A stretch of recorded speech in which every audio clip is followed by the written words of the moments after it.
Yo! Video games.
Good evening, ladies and gentlemen. I'm back, and I have to dig up Mario Kart World because it's just been that long.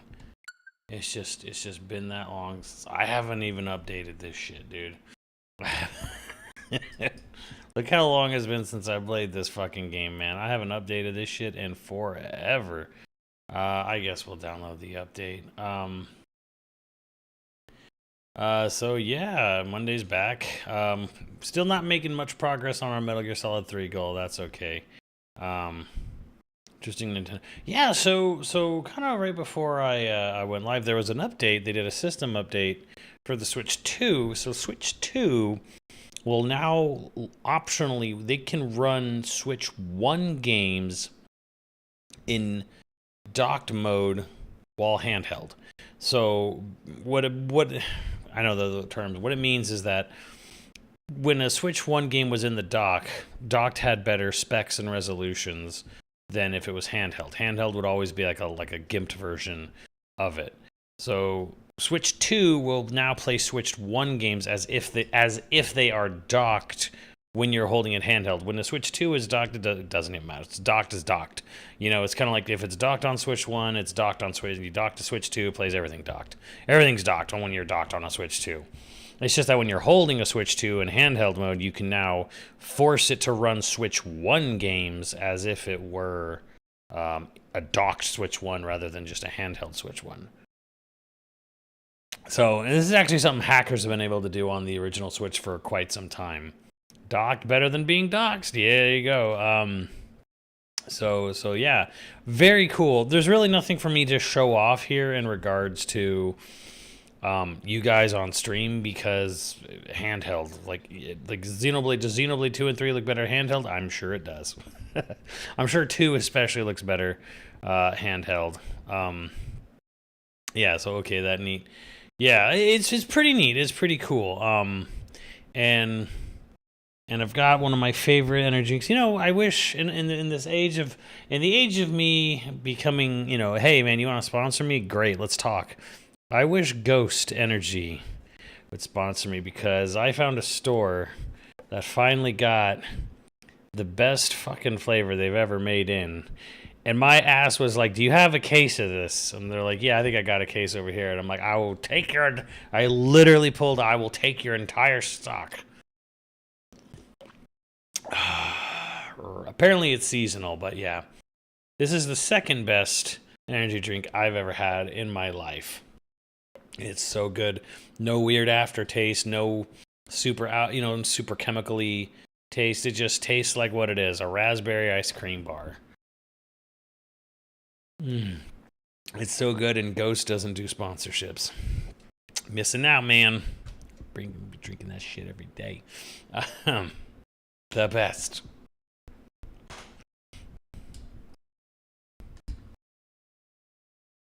Ghost Cobra. Oh, Cobra on the Ghost train. Hell yeah. Ghost is I think pound for pound the best energy drink out there. Straight up, I think Ghost is the best. There are really good energy drinks, and since I'm not sponsored, there's a discontinued Monster that was the best energy drink ever. I'm sitting on a couple until they expire. I will hold on to them until the day before they go bad before I drink them. How much caffeine? It is 200. A lot. It's 200 milligrams. It's a fat boy. It is 200 milligrams of caffeine. But yeah. No sugar, no colors, no dyes, no whatever. What does that say? Yeah, no artificial colors.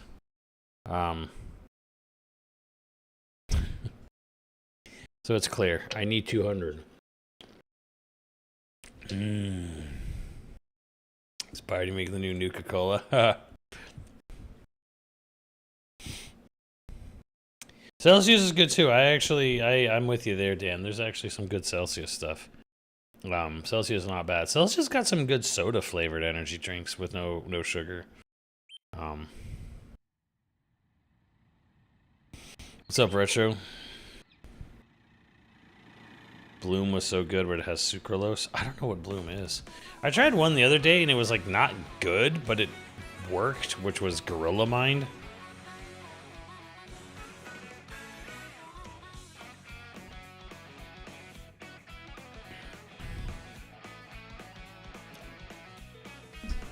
Oh, that's right, this cow. Moo.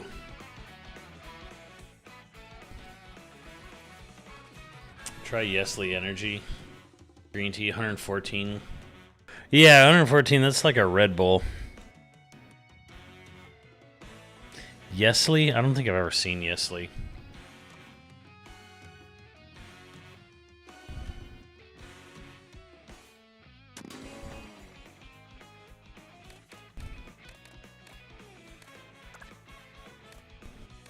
So, they've added a couple things and tweaks to this game, but this game never ever got a big update.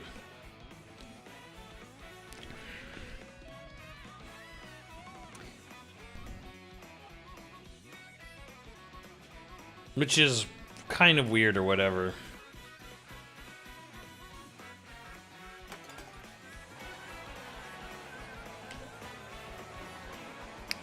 I forgot the controls of this game.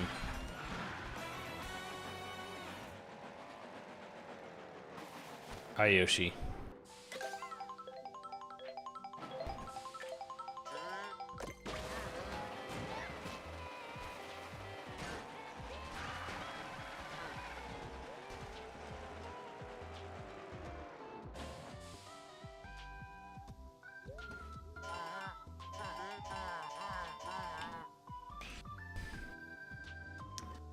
Weird they just sat on this. I don't know, I actually expected them to do that. That's actually exactly what I expected Nintendo to do.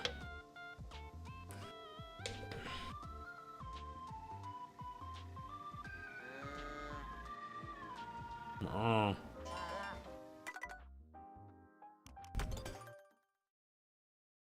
Wish there was like a jukebox mode. That would actually be really good. I'm praying for Air MGS3 to happen. Well, you better give some subs.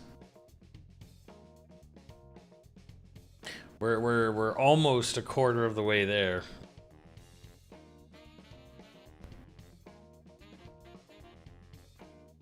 Can I rate the Switch 2 so far? What do you want, like a number ranking?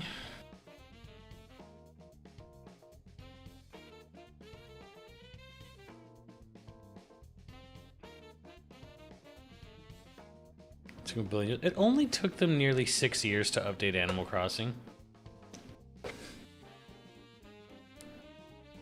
A letter grade? C.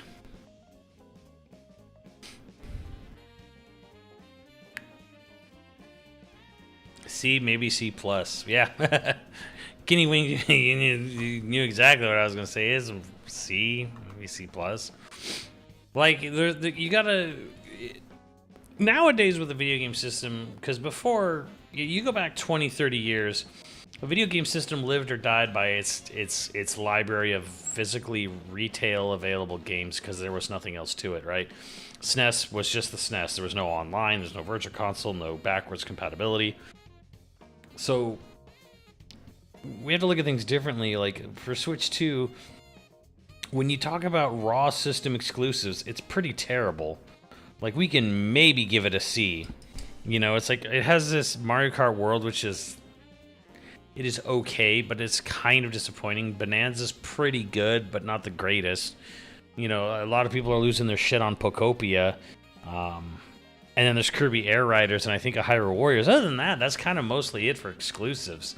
The rest of them are cross-gen. You can get it on the older system, like Zaza, Pokemon Zaza, and Metroid Prime 4, or Animal Crossing updates or whatever, you know.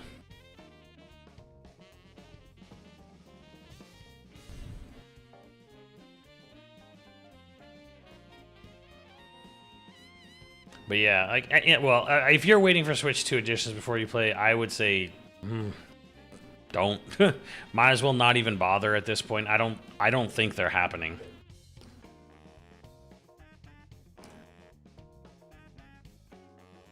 So as far as like system exclusives go, it's bad. It's kind of a bad situation. It hasn't been this dry for system exclusives since the N64 days. 9 months in. When it comes to like overall, what can you do on say a Switch 2? If say you go beyond what's available at retail, like okay, so you have NSO, so you have some GameCube games. If you pay for the premium yearly subscription, that's an added cost. It's not part of the system. So there's like okay, so you get some GameCube games and you can get all the backlog games. As far as like Switch 2 exclusive, I believe it's just no, it's not Virtual Boy. It's just GameCube. GameCube is the exclusive backwards compatible, and it is backwards compatible with all the other Switch games. It makes some of them run a little better. Hey, Felix Nix, he's like, no, man, we need to get that up to 1/4 to 1/3. He gave a gift sub to David Killed Celeste, Bola 8X, Forest 2355, Ardman 124, and Mr.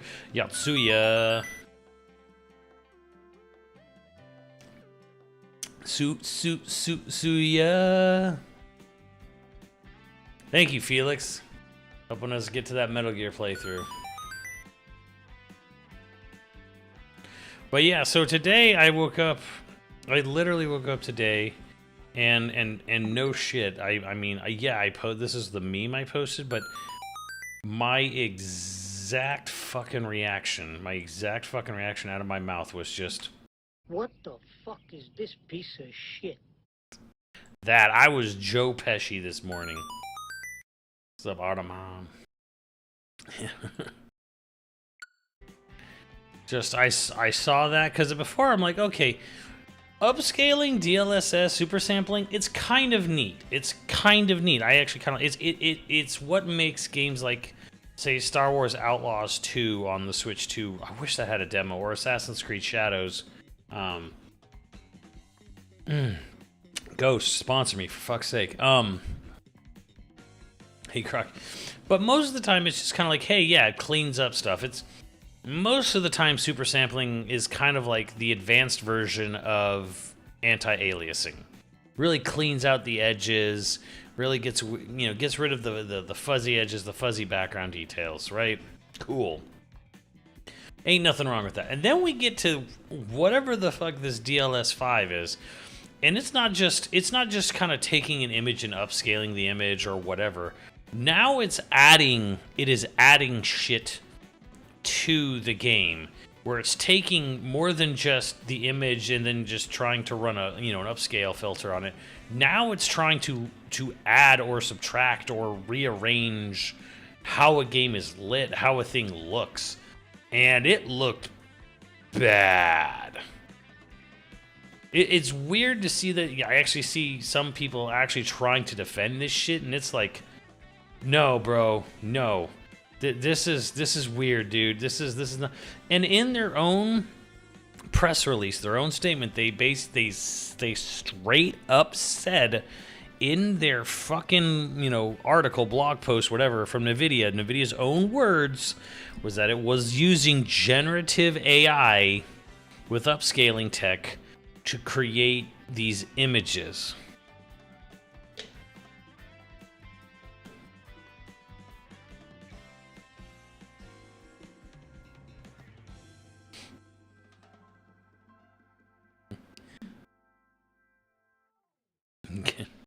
Like it is Gen I, their own words, their own terminology is generative AI. So they're not just taking an image and trying to smooth it out. They're actually generating art assets and lighting to an image to basically do generative AI what it thinks making its own decision on how a game should look.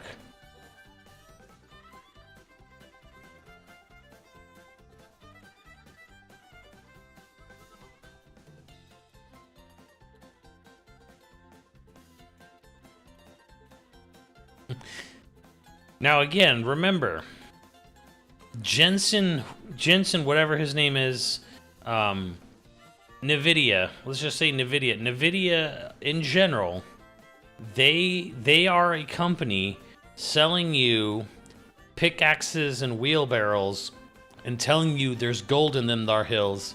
Here's the tools you need to dig gold out of them hills. They are selling you the pickaxes, the wheelbarrows, the sifters, the pans. They're selling you and trying to get everyone else, all the developers, all the other companies to go fucking digging for gold using their tools.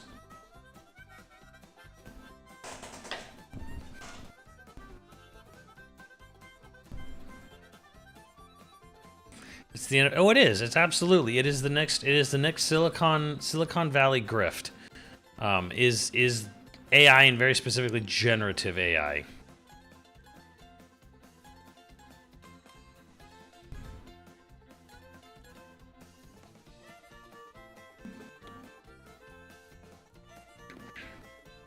Yeah, dude, and that's what I've heard. I mean, I can't verify that. I don't know if where that was stated, but yes, apparently the images they used for games like Resident Evil 9 and Starfield were using two 5090s.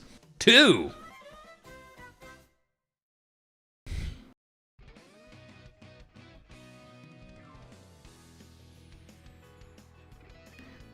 And I can't even imagine the amount of RAM and VRAM and just memory allocation cost that would have.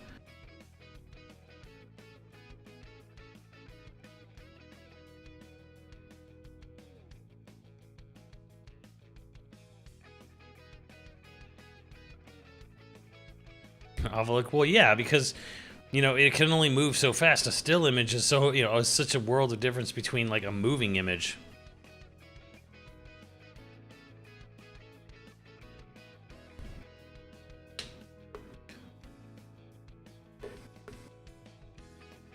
Five seconds of an AI generated video is like running a microwave for an hour, probably. I mean, look, all in service of the AI bros the tech bros getting richer. Like, again, how does this make money, right? Like, how does this make money? I can understand. Oh, it saves money because we can just run it through a fucking AI engine, so we don't have to hire someone to do something. But how does this generate money for the company, generally speaking, with this AI tech and all this other bullshit? I just wonder, how does this generate more money? Because if you make an ugly AI slop ass like fucking Resident Evil or Monster Hunter game, how does that make you more money? I mean, maybe if say I could pump out 3 of them in 5 years instead of 1 in 5 years. So, you know, I'll make up the cost in sales with each new iterative version, but it's like, bruh. Like,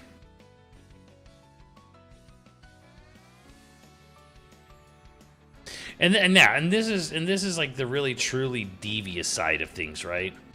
The really devious side of things is that they're gonna make the cost of running this so expensive that instead of you building a computer that costs as much as a house to run a game with this fancy schmancy DLSS 5, instead of like, because they're literally, I mean, it almost feels like a plot.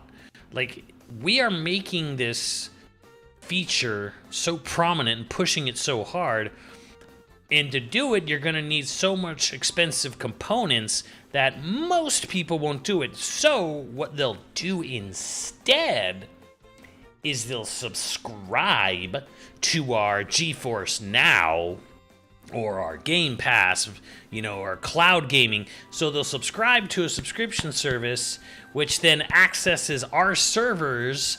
And then now we've found a way. We have found a way to make Stadia real. Google Stadia was just ahead of its time, chat. You don't even know.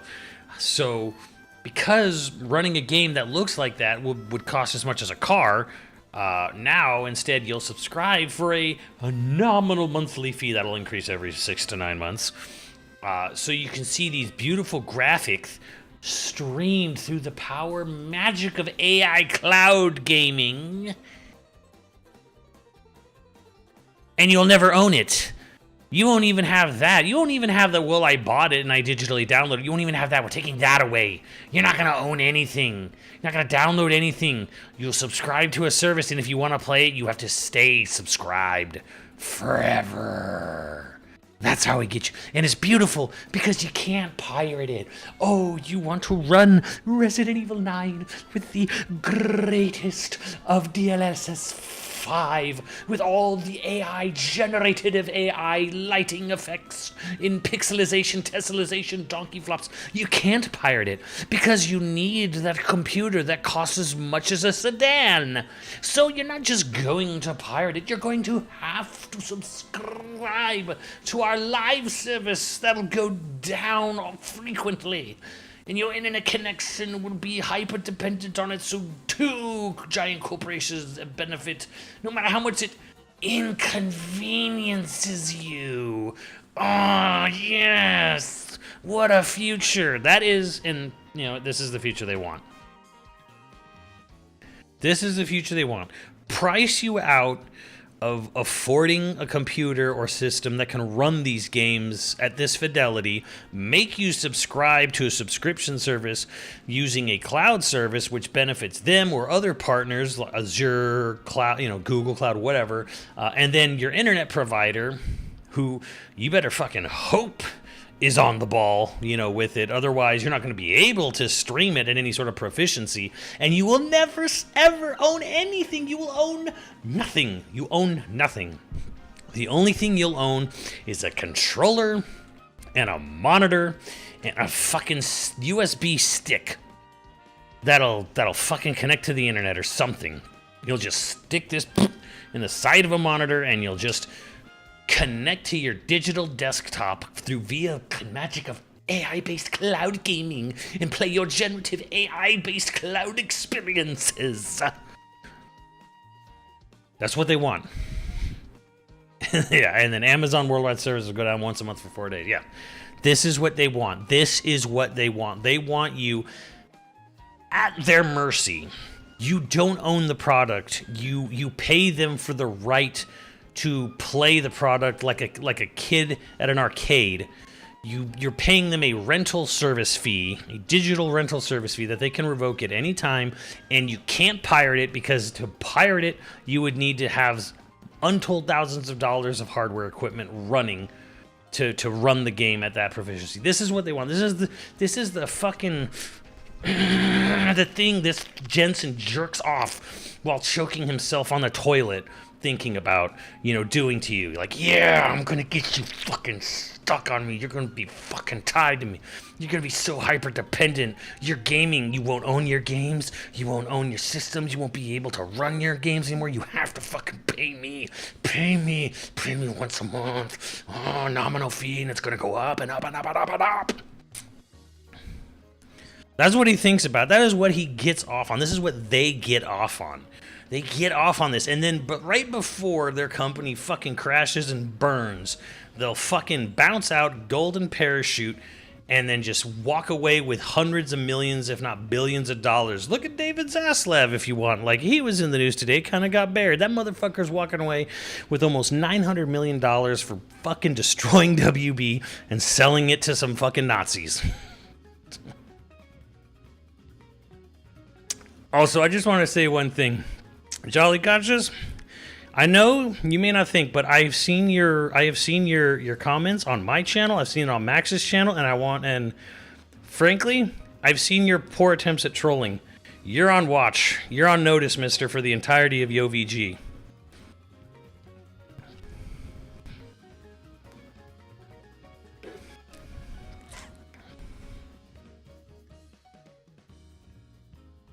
The whole thing sucks. Yeah, everything sucks.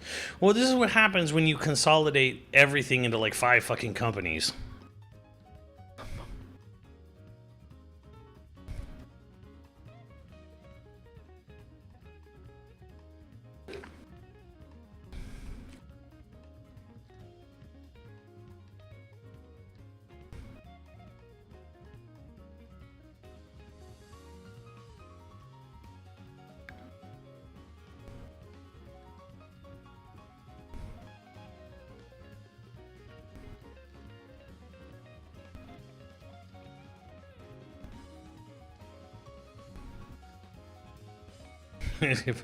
No, we haven't crossed the line yet, but I've seen the attempts.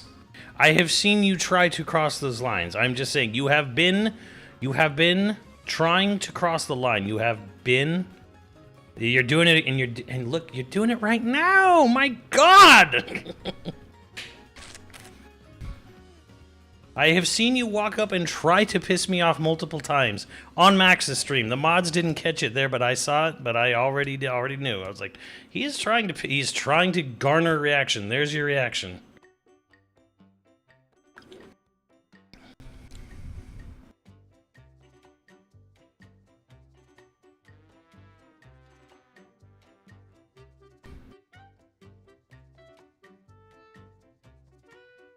You're allowed to have your opinions, but I get suspicious when people instantly try to contrarianize us, where they're like, oh, we say thing, and you're the first fucking person in line to fucking disagree and let everyone in chat know it.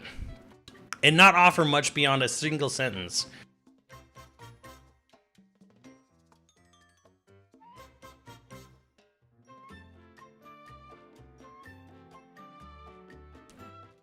Go ahead. Go look through his chat history on the other channels.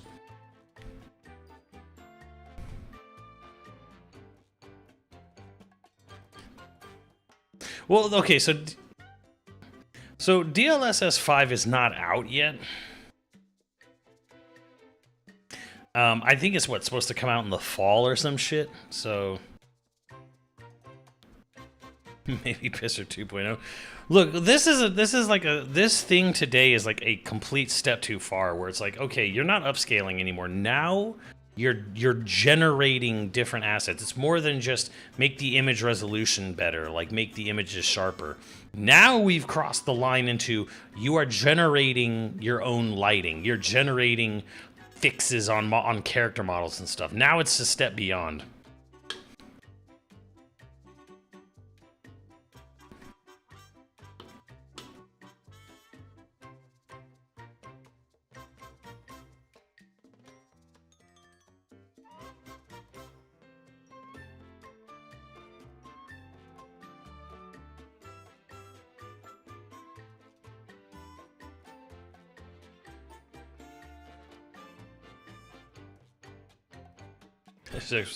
Yeah, so now we're getting into a point where it's like, okay, now like the DLS, like there's DLSS in Switch 2, and that's how it's going to run games like Pragmata and Resident Evil 9 already. Like Pragmata runs at 60 on the Switch 2, because the DLSS can take the image, lower it.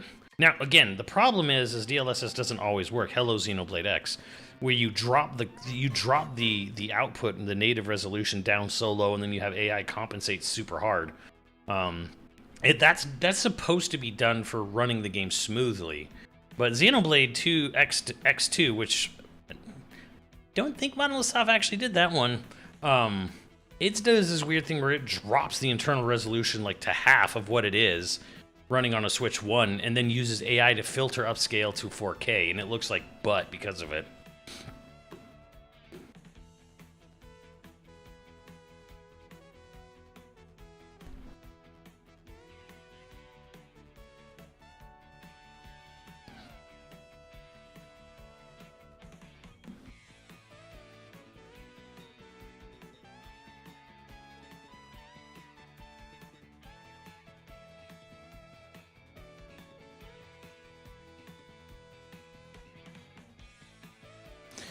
Even if the polys are, even if it wasn't literally fucking with the actual 3D renders, it's absolutely fucking with the lighting.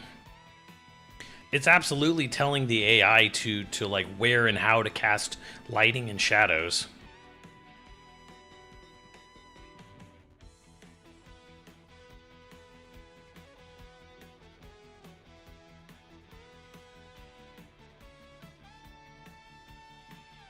Oh yeah, and oh my God, Todd Coward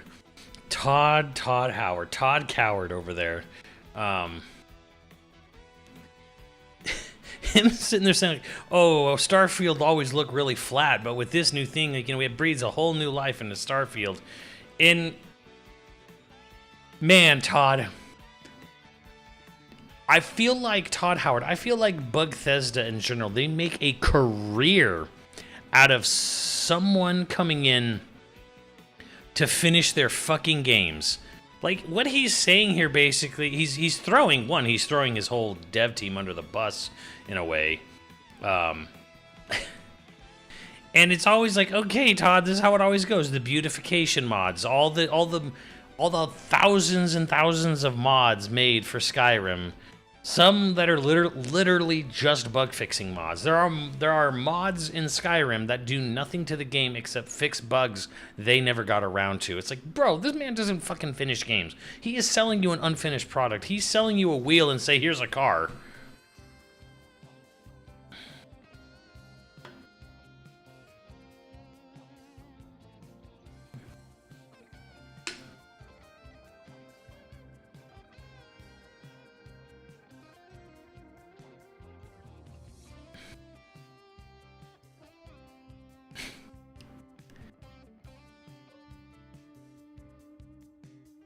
Put a proper UI for PC use because they know one guy will just mod it in. Right.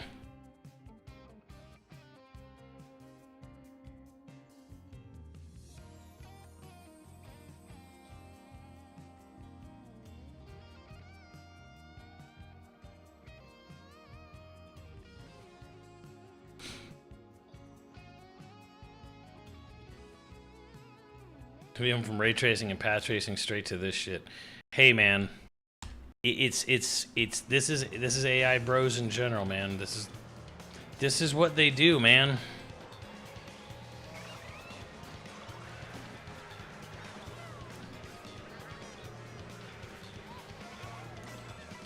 Like, I feel like we used to be able to give a bit of a pass to Bethesda because they were the only devs initially, Morrowind days, even early Oblivion days. Nobody was trying to make games like of this scale, with this much shit going on, right? Like, this is like, okay, they were legit doing things that were like, okay, like, they're really shooting for the fucking moon here, and of course it doesn't really look good or run well, but like, no one's really trying to do something on this scale. But as time went on and other companies, other devs started doing the same thing, got better and better, and other people started to shoot for the moon. You had things like The Witcher 3, right? And you had other, like, Kingdom Come Deliverance. Now we're about to see Crimson Desert and shit now, right? So Bethesda's, okay, like, you were always ambitious, but you had no idea how to get there. Now people figured out how to get there.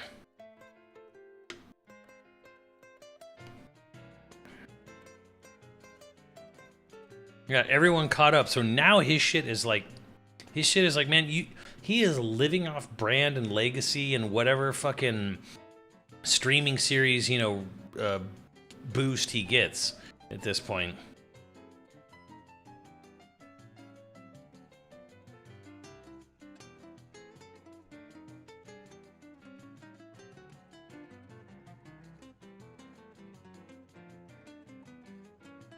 Right, yeah, right, Laserface. In a sense, it's like NVIDIA couldn't just be happy continuously making better GPUs. No, we can't just make product sell product. We have to find ways to literally disrupt the entire fucking tech industry.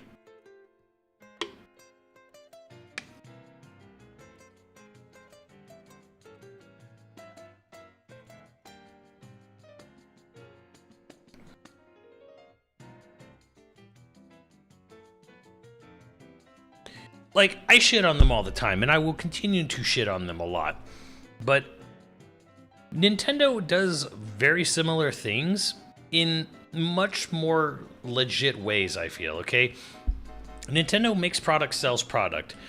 But, and they were panicking a lot during the Wii U days, and they sort of scaled back on it, but they're also doing it again. Which is, Nintendo's like, okay, we can't just make video games sell video game. That's not it. What else do we got to do? And they've talked about it a lot at their shareholder meetings. Where, what is Nintendo's? Okay, how does Nintendo expand their money? Like, how do we find extra sources of revenue rather than trying to sell you on a fucking concept? Nintendo's like, all right, we have brand recognition, so what should we do with it? Let's make movies. Let's make theme park lands. Let's get really big into merchandise, where the real money is made. So Nintendo, I feel, is like doing the smart thing where it's like, okay, we make video games, we sell video games. We need to expand into other fields, avenues to have growth or whatever the fuck, So okay, well, let's make movies. Let's make theme parks. Let's make rides. Let's make wristbands that you wear at the theme park and stuff. They do things that make sense. It's like, cool. Like, it's in, like, okay, so the idea of, like, say, Mario, okay, well, we have Mario, and we can't just make Mario video games, sell Mario games. It's not enough, or whatever. But Mario's been around for 40 years. More than 40 years, technically. So it's like, okay, that's multiple generations of people at that point. So let's make a theme park of it. Let's go and cut a deal with Universal, and we'll make a whole ass fucking land at a theme park, and you're gonna go fucking live Mario for a day somewhere, right? And it's like, cool. That's something that is exciting. That's something I would want to do as a person, who's not an investor. I don't have fucking stock. Actually, my family has stock in Nintendo. Like, it's not something, I'm not a stock guy, I'm not like a shareholder, but so doing things that appease shareholders does nothing for the consumer, the customer. But as a customer saying, like, hey, would you like to go to a Mario theme park? Yes. Would you like to ride a Mario Kart ride? Yes. Would you like to do this X, Y, and Z? Yes. Would you like to go to a Toadstool Cafe? Yes. Yes, and yes, I would. These are all nice. I love these ideas. Would you like to go on a Donkey Kong minecart ride? Yes. That's things that make me excited. It's fun for, the Nintendo engineers, the Nintendo people, the Universal Creative. Like, it's fun for everyone. It's just good, wholesome fun for everyone. That's what a brand should be. That's what a company should be doing.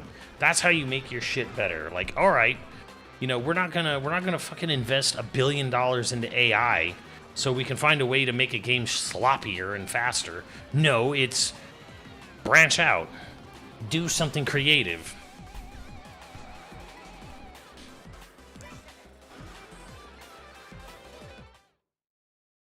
Can Disney take notes? I don't know if you noticed, but Disneyland started the theme park industry.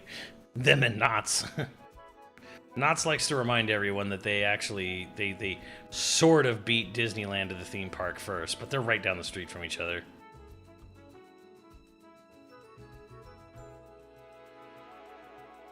Which is weird because I think it's Walter Knott and Walt Disney. They're two Walters.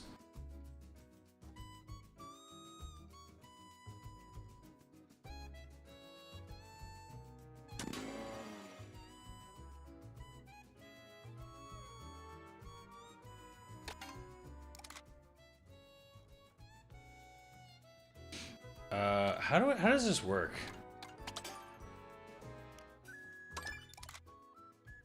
Yes.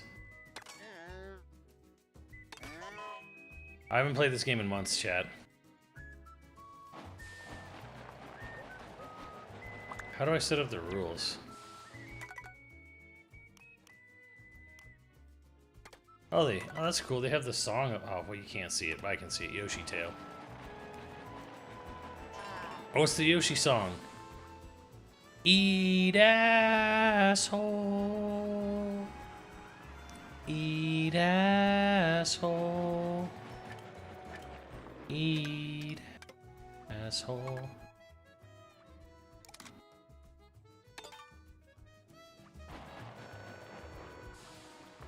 Alright, how do I set up the rules for the race? Alright.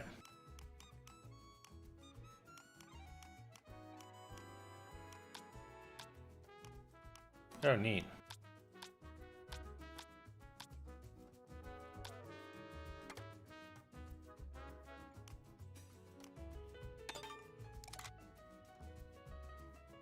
Oh, there's a room ID. Deadstream's in here. I don't, but what I'm trying to figure out is how do I set up the rules of the race?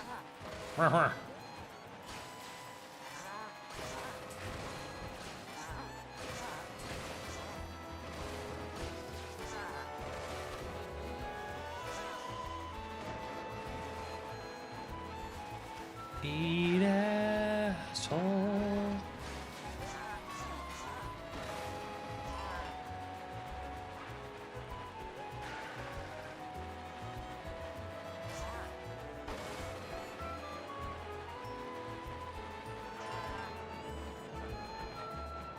The 90s, 2000s, Disney things at the absolute peak. They're still the best, but they lost that shine for me. It's because you have to go to Tokyo to get that shine back. Actually, I don't even believe that necessarily. Like, there was... how do I say this? Ugh.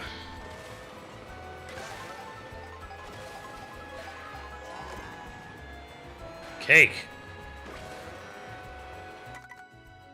How do I show view room info? Everyone get that review. Maybe because you're older. Well, if I'm older, you think I'd be more of like nostalgia driven, but I'm actually not because I don't know. There's when I think back to like 90s, 2000s, which I didn't go a lot because didn't have a ton of money back then, and nobody in my family cared but me. Of course, price wasn't as high, but like Toontown now in Disneyland is non-debatably better than Toontown of the 90s. Like just having Mickey's Runaway Railway ride alone makes it better, but it is a better area. It is a better theme park. There's a better use of it, right? Rise of the Resistance is pretty fucking fantastic. So, you know, it's... Like, the thing is, see, we're cool. We're pretty cool over here on the Best Coast. We don't really get rid of stuff, because if we do, people will throw a fit. Again, there's a whole episode of Freakazoid dedicated to this joke of Southern California. I still don't know how and why Freakazoid did that, but whatever, it did. Yeah. Yeah, the Shrine Ride is cool, but it's fucking short. I haven't been on it, but I watched a video and I'm like, wow, that's it? Tower of Terror. I mean, have you been on the Tower of Terror at Halloween out here with a fucking dragon? It's pretty awesome. And yeah, like regardless of how you feel, like California Adventure when it first opened 25 years ago, crap. like like 25 years ago this year, we opened arguably the worst Disney theme park, or at least second worst Disney theme park, with California Adventure, arguably the worst. And Japan opened the best with Disney Sea. So we are like duality of man over here a little bit.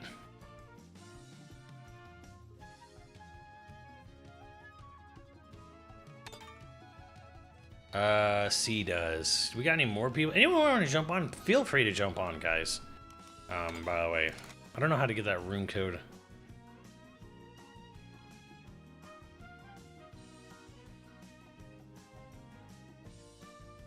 We love Twilight Zone. I hate to see it change. Well, that's why they kept a Twilight Zone. They kept one Twilight Zone in Florida. They just kept it there. One, because they can use Guardians because they have it at Epcot, but yeah, like it was. I think because honestly, the Florida Twilight Zone was way better than ours. We had a sort of shrunk down version of Tower of Terror in Hollywood. So if you were going to retheme a Twilight Zone ride, you would retheme the shrunk down, like lesser version of it. You know what I mean?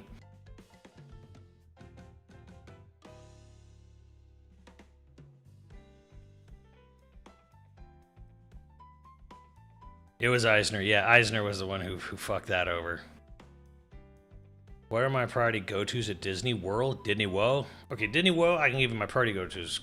Avatar, Flight of Passage. You can hate Avatar and you're going to like that ride. Everest, Expedition Everest. Guardians of the Galaxy, Cosmic Rewind in Epcot. Trying to think of like go-to must-haves.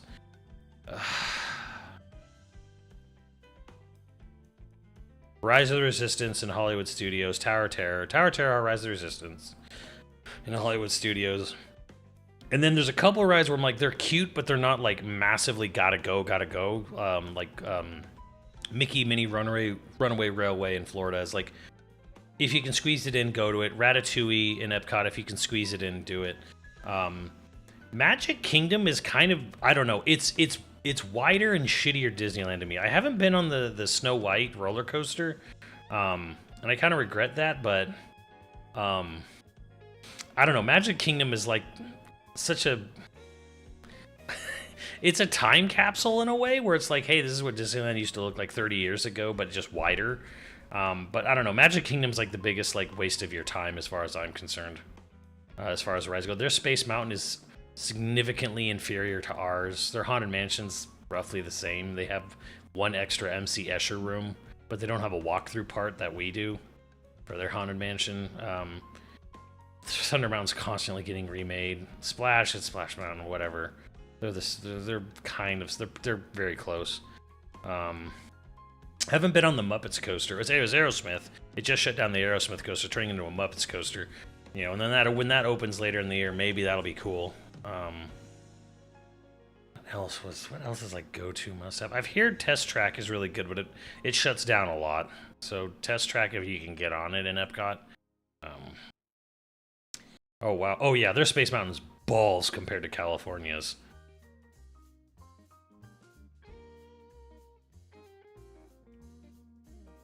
Looking forward to the restaurants. Yeah, there's a restaurant in Epcot I really want to go to someday, the Space 220. I really want to check that restaurant out someday. They did just I think it's down. They're about, because they're finally replacing Dinosaur with Indiana Jones, which was one of my greatest shocks. In 2017, my first time going to Florida. Oh, we got enough shit. Let's go. No teams, items, normal, frantic, custom. Wait, how do I set custom items?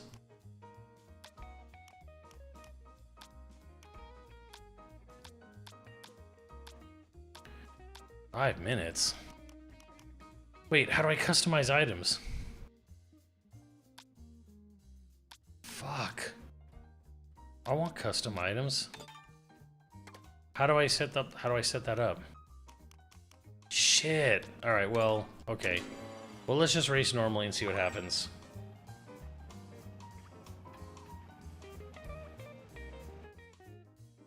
Sounds like you need 2 days minimum. You can do it in 1 day if you're insane. If you're like, if you plan that shit and you know what you're doing, you plan it correctly, you can do it in 1 day. But yeah, you should probably give yourself 2. And Epcot is the best part, yes. There's a lot of things you can honestly skip in Florida, like in those parks. I don't know, especially if you have the ability to go to California. Like, you don't need to go on Soarin' at Disney World. You don't need to get most of Magic Kingdom. You can avoid. Like I said, our Space Mountain fucking destroys their Space Mountain. Their Space Mountain sucks in Florida.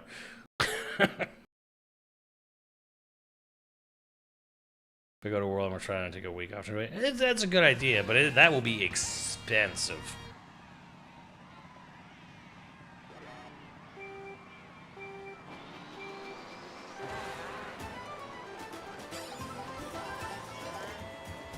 How does this work? Yay.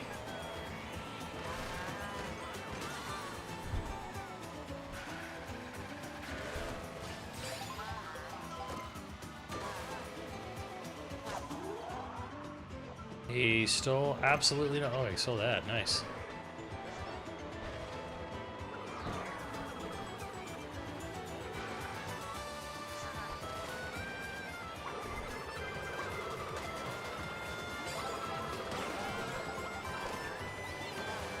That was on purpose.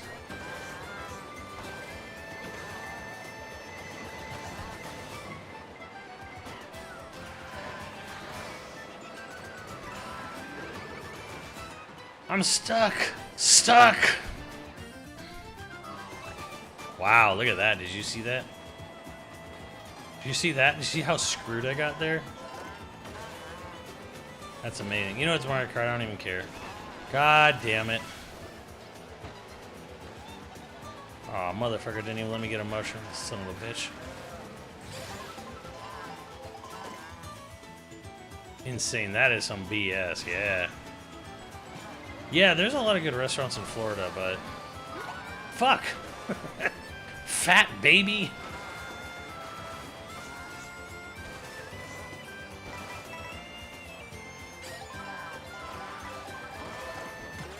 Give me a goddamn bullet bill.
My goal at Disney now is to give my kids memories they'll have for their whole life. Exactly, Milkshake. You got it. And now you got it.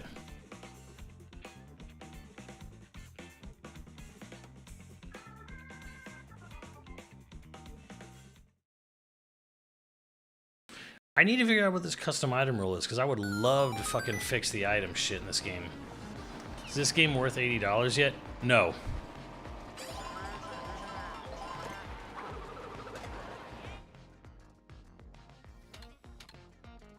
These all suck. Random. Let's go. I did see that Wiggly Biggly. They've been doing work on a bunch of different characters for a while. I would love to play that someday.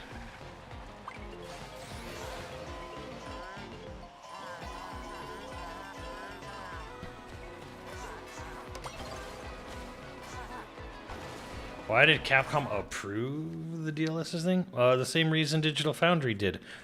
Money. Ichiban? Nice.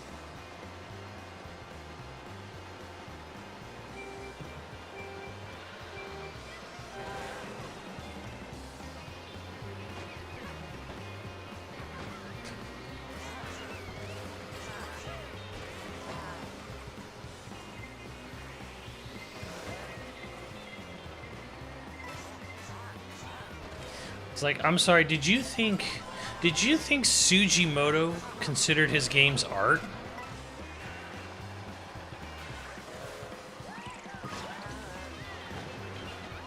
Damn it, Dan.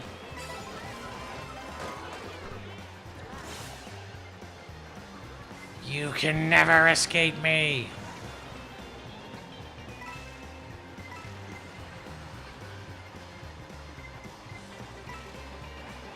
The Monster Hunter guy, the son of the CEO, of the owner of Capcom? Yes, that's Sugimoto.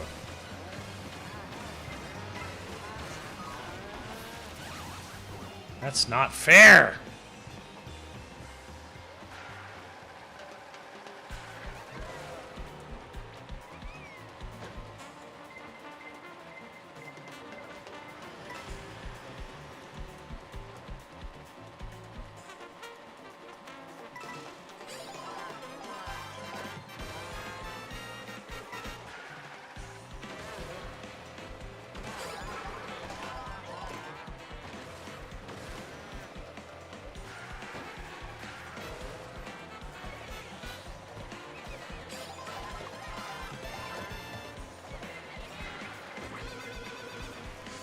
Fuck.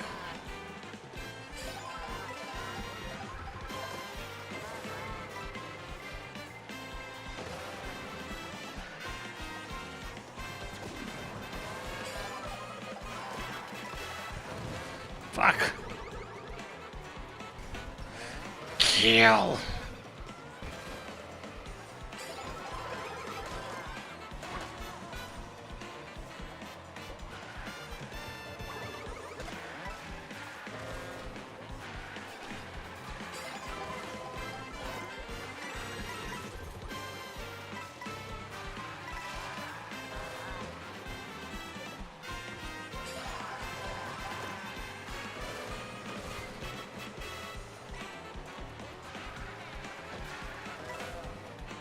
Fucker.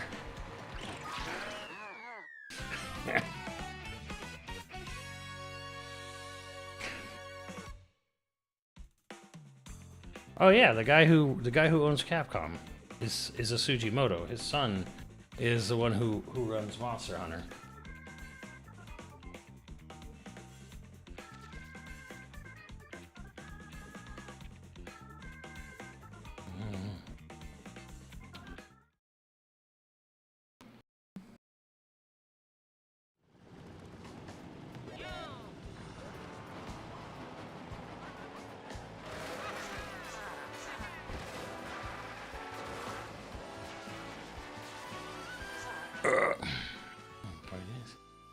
We could. I heard John Lemon on Blue Sky was like completely unaware of the whole thing happening with Digital Foundry, which how does that happen?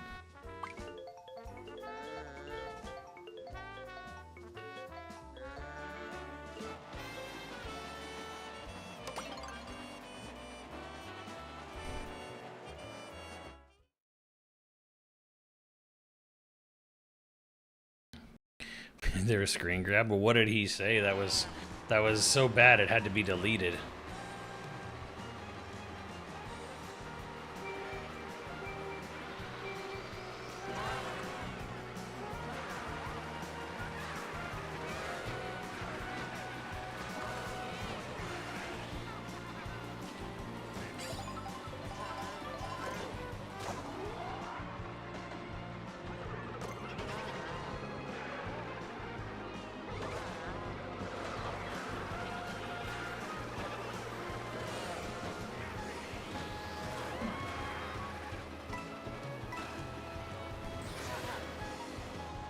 Karibo shoe.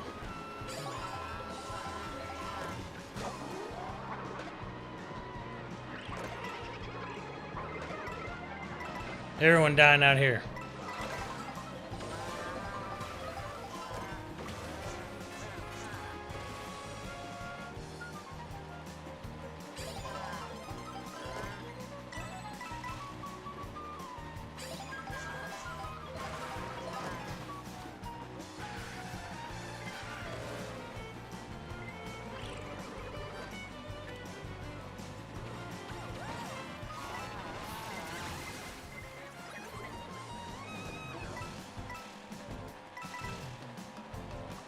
Damn it, Jetstream.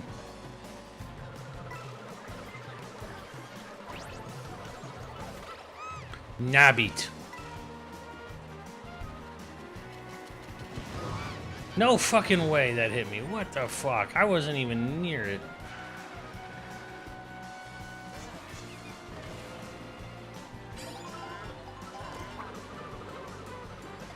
Ah! Look at that. A mushroom and a fucking hitting him and mushrooming him, and it still didn't even fucking affect him. I don't even get this game, man. Fuck out of here. Motherfucker.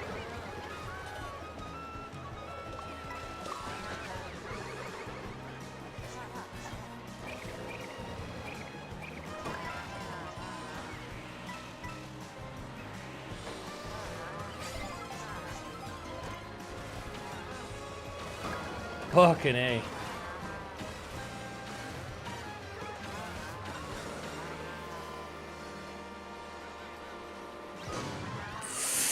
Fuck you.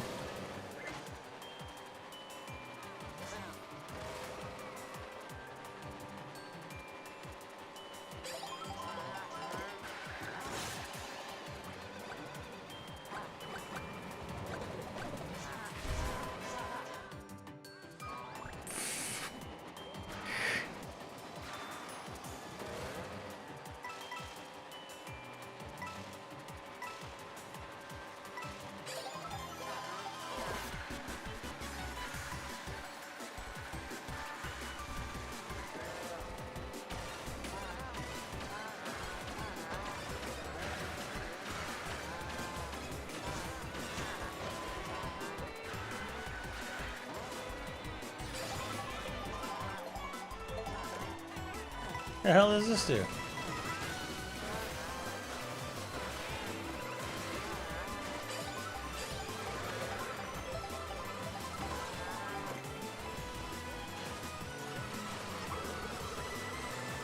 Damn, I almost banked that shit.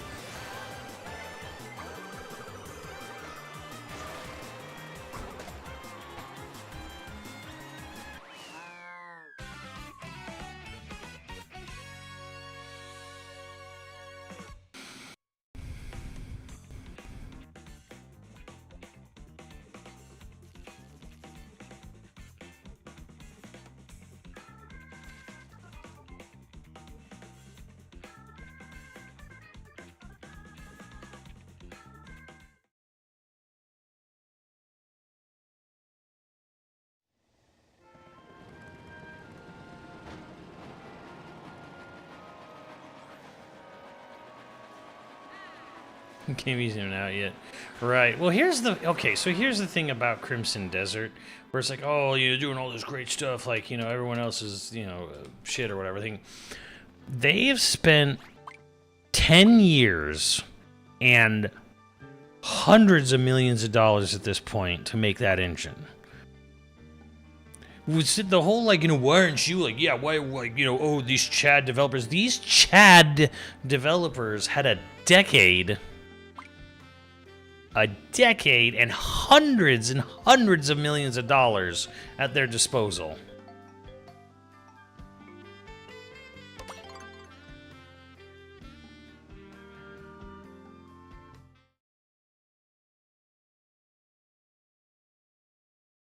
So it's easy to sit there and say, well, why can't other devs be as good as you? I'm like, yeah, do other devs have that kind of grace period and money? No.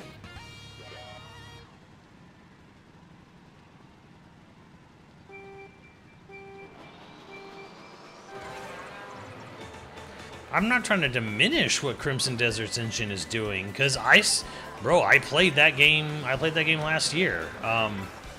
Like, as far as, like, engine and tech goes, yeah, very, very impressive. Nobody has that much time and money on their hands, for the most part, to compete like that. And those that do would rather microtransaction bullshit you, you know?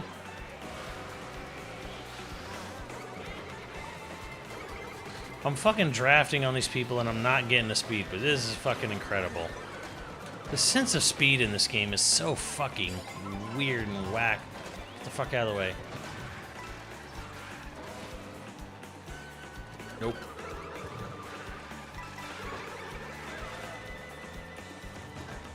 God damn it.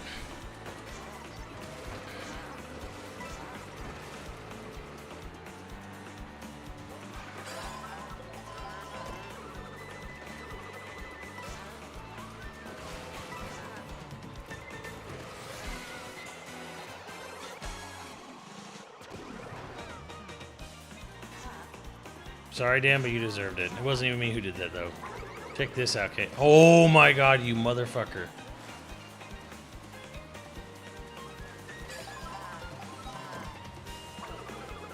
Yeah, okay, whatever.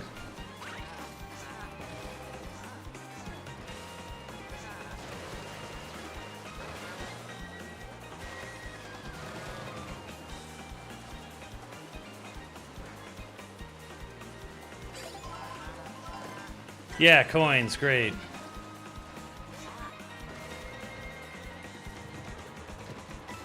I saw that, you some bitch.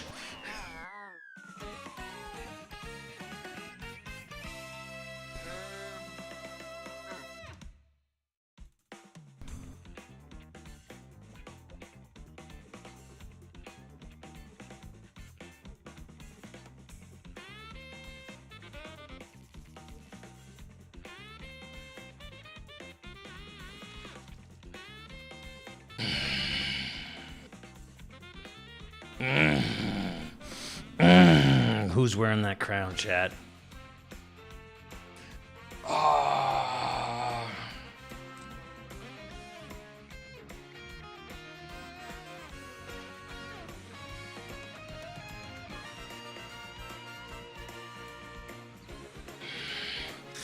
Yeah, chat. Who do you think you are? I am.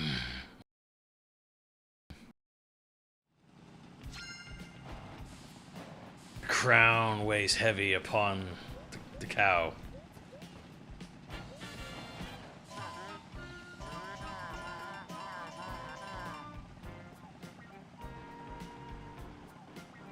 Oh, hi, sweetie.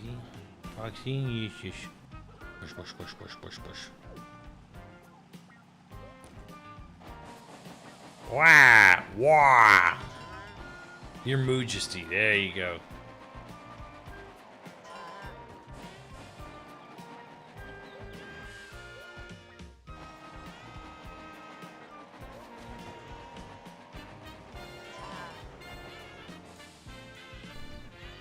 Find a very easy to do upgrade from Yuzu. Nice. My crown. Knock my crown off.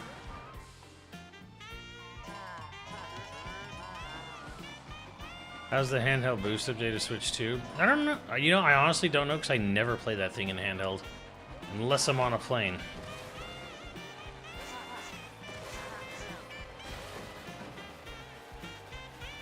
Alright, alright. How do I customize the custom items?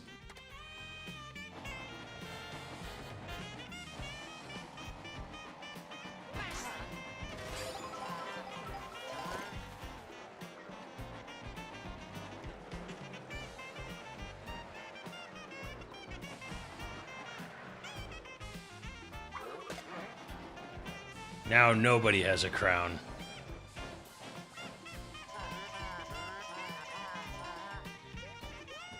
Start game pick customs, then a menu will pop up on toggle. Okay.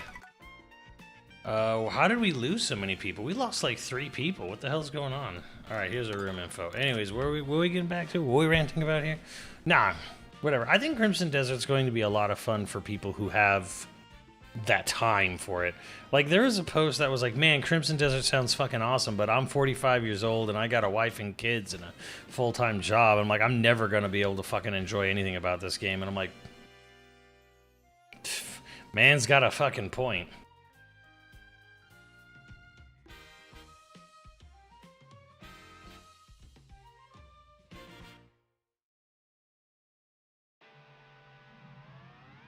Anyways, I'm gonna be real with y'all. I've never been a huge fan of any of these big, like, any of this lighting upgrade shit, like path tracing, ray tracing, whatever. And to me, it's just like, okay, great, like, but a human touch, someone who you know, a human element of like making sure the lighting is good is like, that's the most important fucking thing.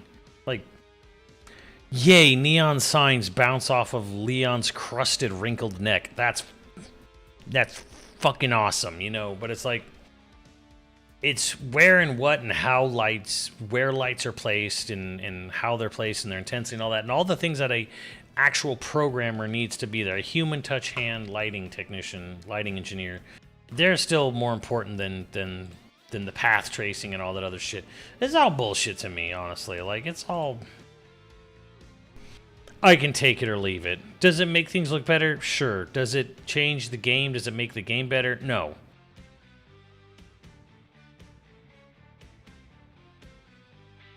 Put the Eden emulator. We got any more people in here? We got one more person in here. We got 6? Dude, nobody plays this game anymore, do they?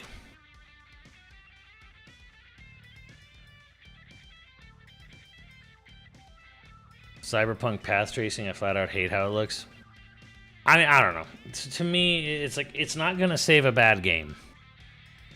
And it's not even necessarily going to make... It's also not... It's not going to save art direction, either.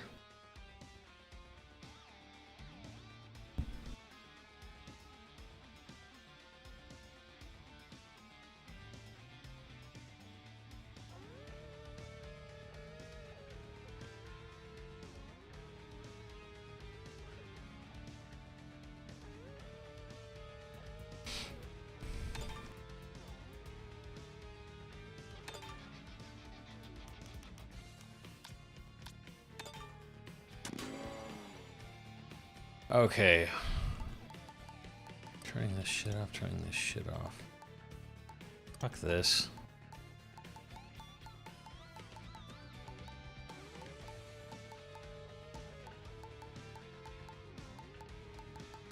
There's no, like, stat modifiers like in Super Battle Golf, huh? Stupid.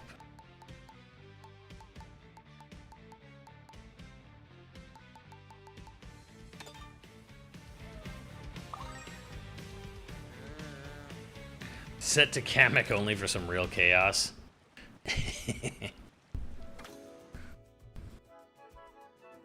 Ugh.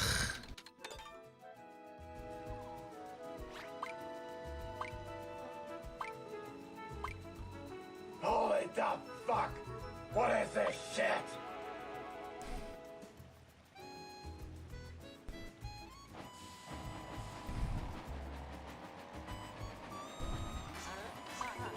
Good evening. Hey, what's up, Dan? Surprised you decided to come back to this game. I've run. I mean, I can only play the Xenoblade game so long before people. No one comes around on Monday. I need to play. Before people just start dropping off, huh? Well, you know, I mean, I gotta think of you guys too. Gotta think of, you know, what's more entertaining for you guys to watch.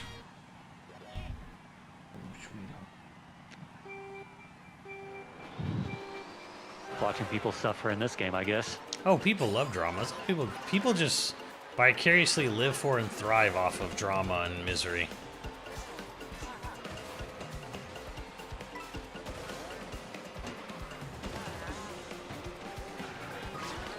Jesus Christ.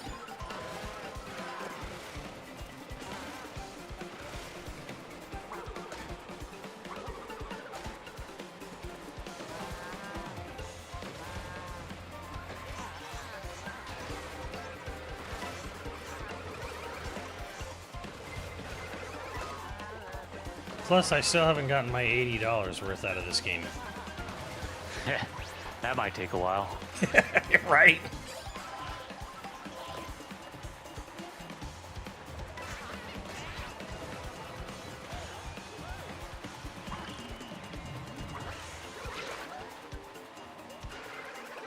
Motherfucker.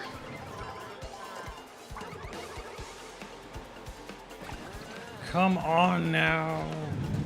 Oh my god. Yeah, the lightning bolt is like, it's too fucking annoying in this game, honestly. Yeah, this completely kills everything. Yeah, it just stops the race dead in its tracks for like everyone. And it does, you don't even really like, and it still doesn't even help you that much getting ahead. Because like, It okay, really doesn't. like say you know you're really far behind, like last place or close to last. You get a lightning bolt, woohoo, right? Everyone gets lightning bolted around you, so you're all still driving at the same speed. It's like, so you're not getting ahead of anyone in the race. You only just... You're just delaying the inevitable. Yeah, like you better hope everyone is like really bundled up on you. You know, if you want to get ahead of the lightning bolt. Usually it's like you're way too far. Which is really, really hard in this game. Yeah.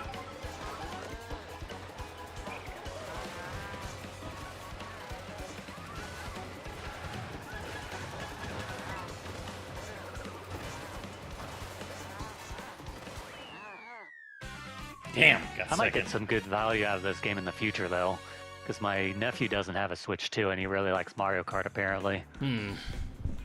So I'm probably going to be his favorite uncle whenever I visit and bring my Switch 2 with me. Yeah. Yeah, I think it's I think people will enjoy it. I just like, to me, it's like, oh, is it worth $80? Like, no game is worth $80. No.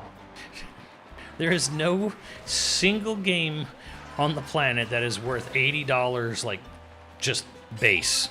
Like, that is like uber deluxe. You better be getting some dumb-looking statue or something with it at $80.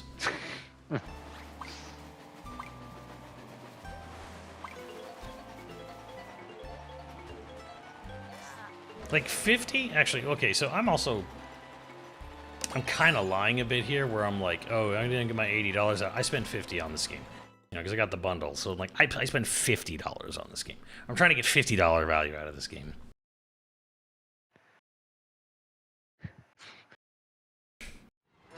Well, for launch, it was a $450 game for us. Yeesh.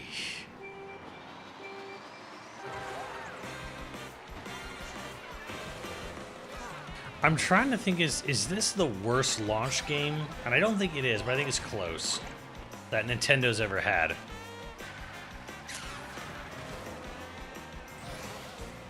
What have been some of their other launch games?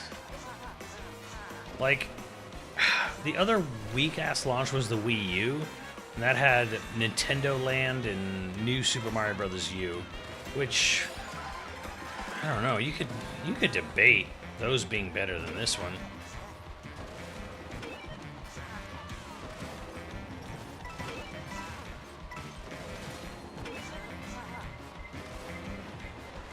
I don't know. God I damn would it. say this is probably better than another New Super Mario Brothers. Yeah, because like the timing of the New Super Mario Bros. U was literally like 3 months after this Part 2 on the 3DS. So it was very much like what are we doing here? Like, just... And then they just didn't stop. Yeah. With the fucking new Super Mario Brothers releases.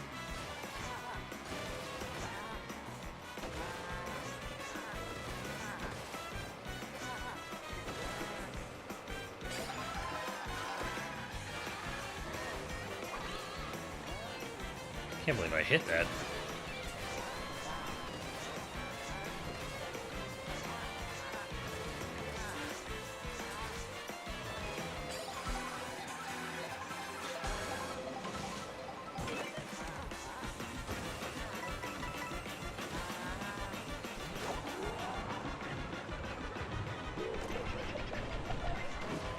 Jeez, that boot took forever to find an item.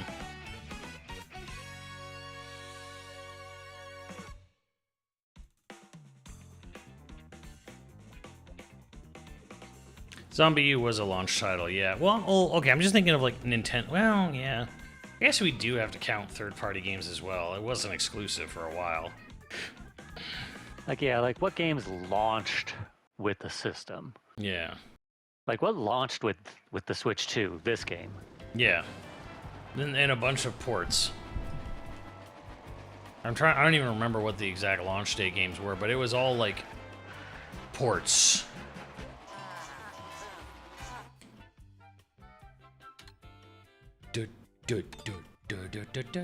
What, you're not excited to play like a 5-year-old game that you probably already played before on Switch 2? Yeah. But played on a system that ran it better, probably. Yeah.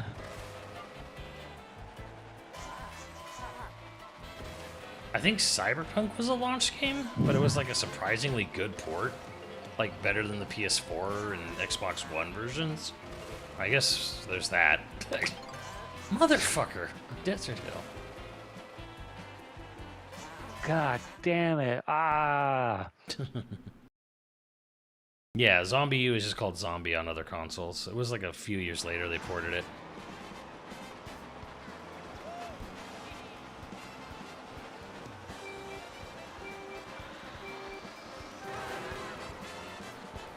Why they didn't delay this for a year for Bonanza? I can tell you why. And it's just shrewd, really. Fuck everyone. It's because April, May, June is the first quarter of the fiscal year. So by releasing the console in June, which is the last month of the first quarter, they have an amazing first quarter on the books. And then they have Bonanza in July, which is the second quarter. So they're cooking the books in a way so that they have a really good first quarter and second quarter for the year. Boom, there's your reasoning.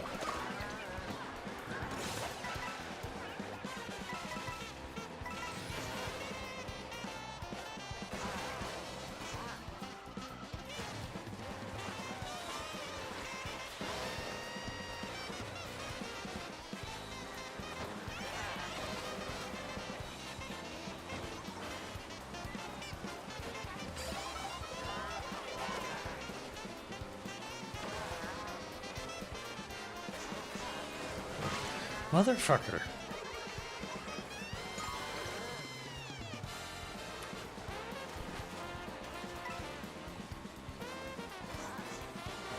Now the nice thing is because the Switch 2 had they had a billion of these things in stock. There wasn't like this, oh shit, if you didn't get it in June, you wouldn't be able to get Bonanza in July. It's like, no, stock was fine. It never went out of stock. Not really. It wasn't like the PS5. Yeah.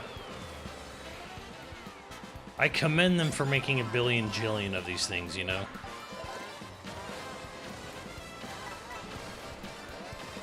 Like, that is how all these fucking console launches should be. Oh, we're making a new system. We want to get everyone on board. We'll make a billion of them that are available right from the start. Nobody has to go without one if they want one. But then you run the risk of what happens if your system kind of bombs. Like, oh, now we have a shit ton of stock for a system nobody wants.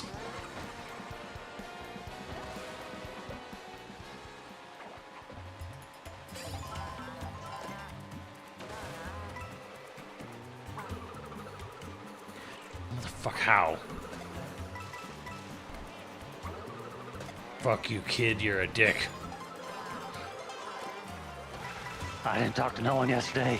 I was in the cart taking a shit.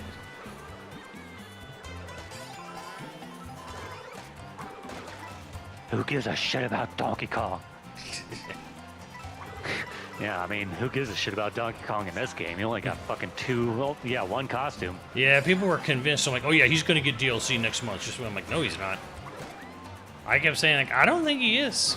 I don't think he's gonna get Bonanza DLC, and guess what? He didn't.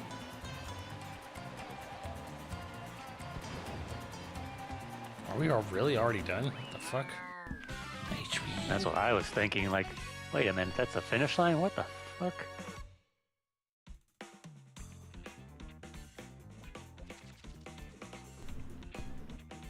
Like, fucking Lakitu got more costumes than DK. Did he? Oh my god.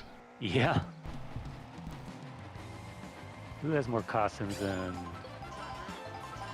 Donkey Kong? The babies all have more costumes. Birdo. Shy Guy. Lakitu. These all suck. Bowser Cumrack Jr.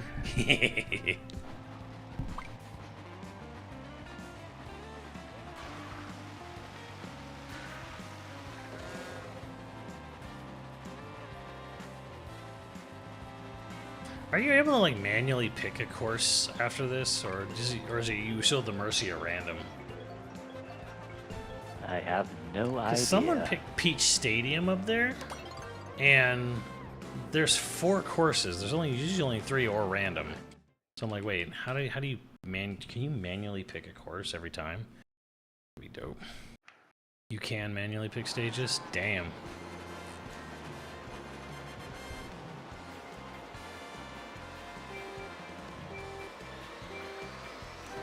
Press plus on start means fuck.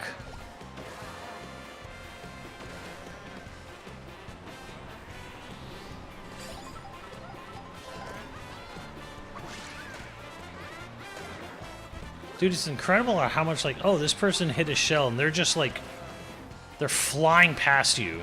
Like they're still just flying forward. It's crazy.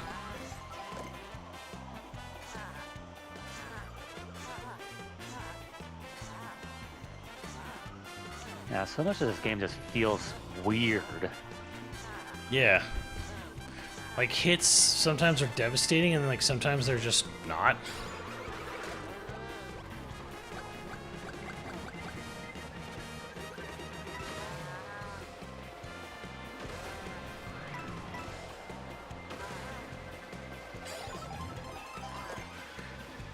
Like I said, I just forgot how suck-ass some of these items are and how just bad the RNG is. Yeah, I'm glad they have custom items, but I can't choose, like, say, the scalability, you know, of it, like in Battle Golf, where it's like, oh, well, what's the percentage you get an item at you know, what distance behind the lead?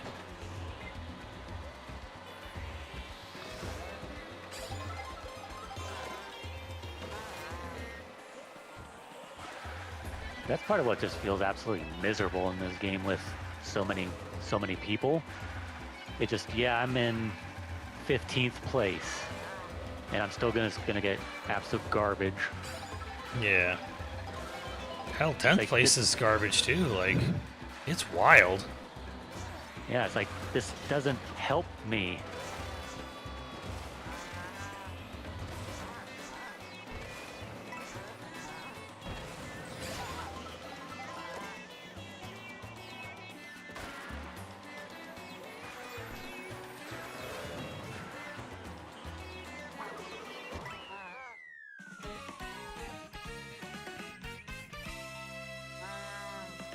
Like, yeah, I'm in 10th place. Here's some Here's a coin. some mushrooms. Yeah.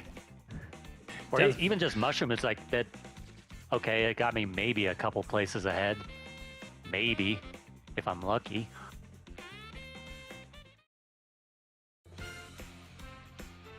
Nice try. Nice try.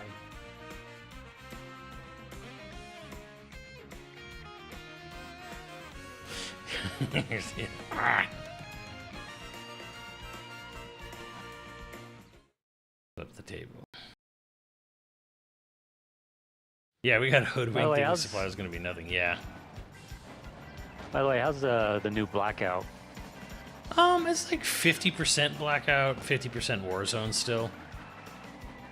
It's more of a it's like someone modded Blackout to like be as much like, or modded Warzone to be as much like Blackout as they could within the constraints of Warzone.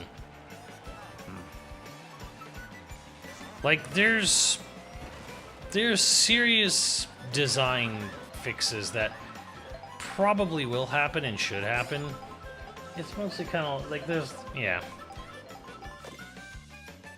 Like it needs some adjusting, it needs some tuning, but it's the biggest headache is mostly relieved in the fact that it's not just everyone running around all the time with these cracked loadouts, you know, these meta guns or whatever. There's no meta gun shit, and that goes a very long way in helping things.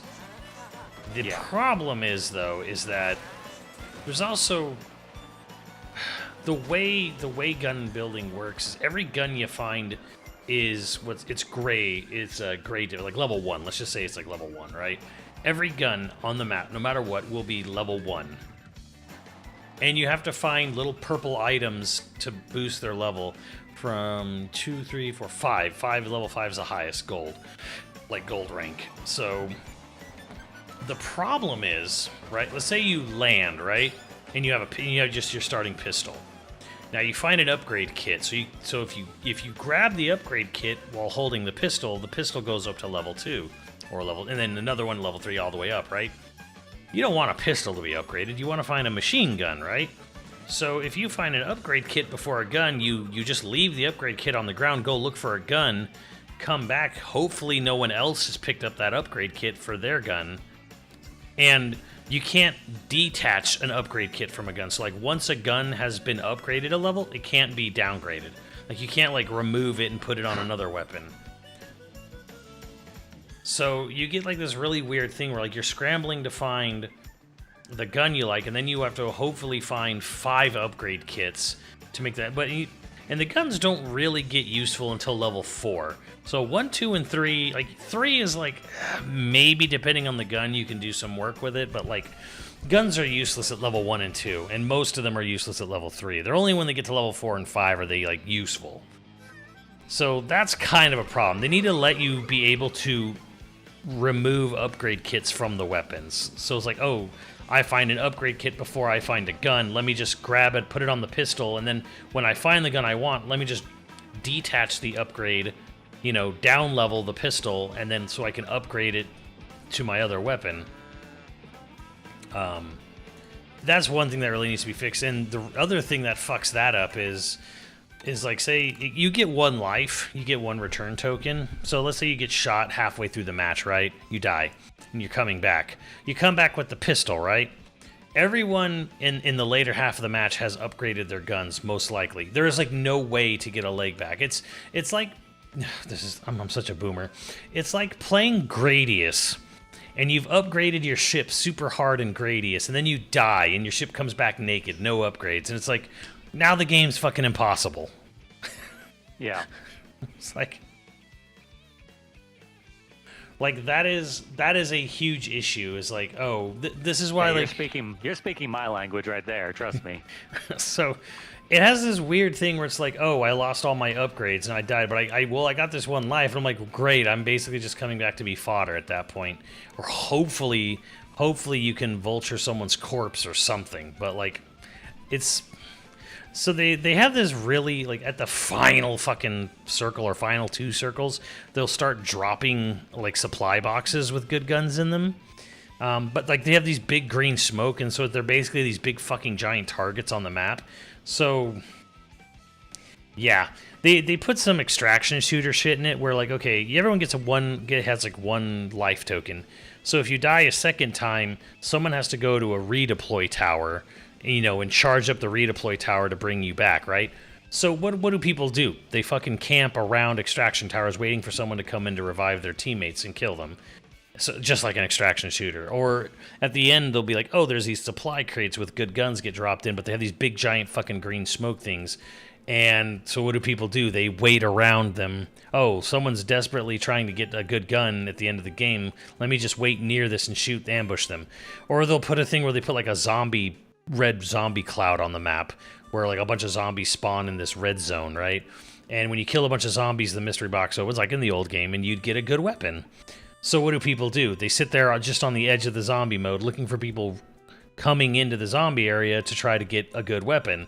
They put some extraction shooter mechanics in the game where they're like, here's this really obvious fucking target on the map, this really obvious, loud, obnoxious thing that tells everyone, good weapon here, like a fucking Looney Tunes cartoon, free carrots or whatever. And so everyone just sits with, like, everyone who was lucky enough to find upgrade parts quickly just sits there and waits for someone to come in so they can shoot them.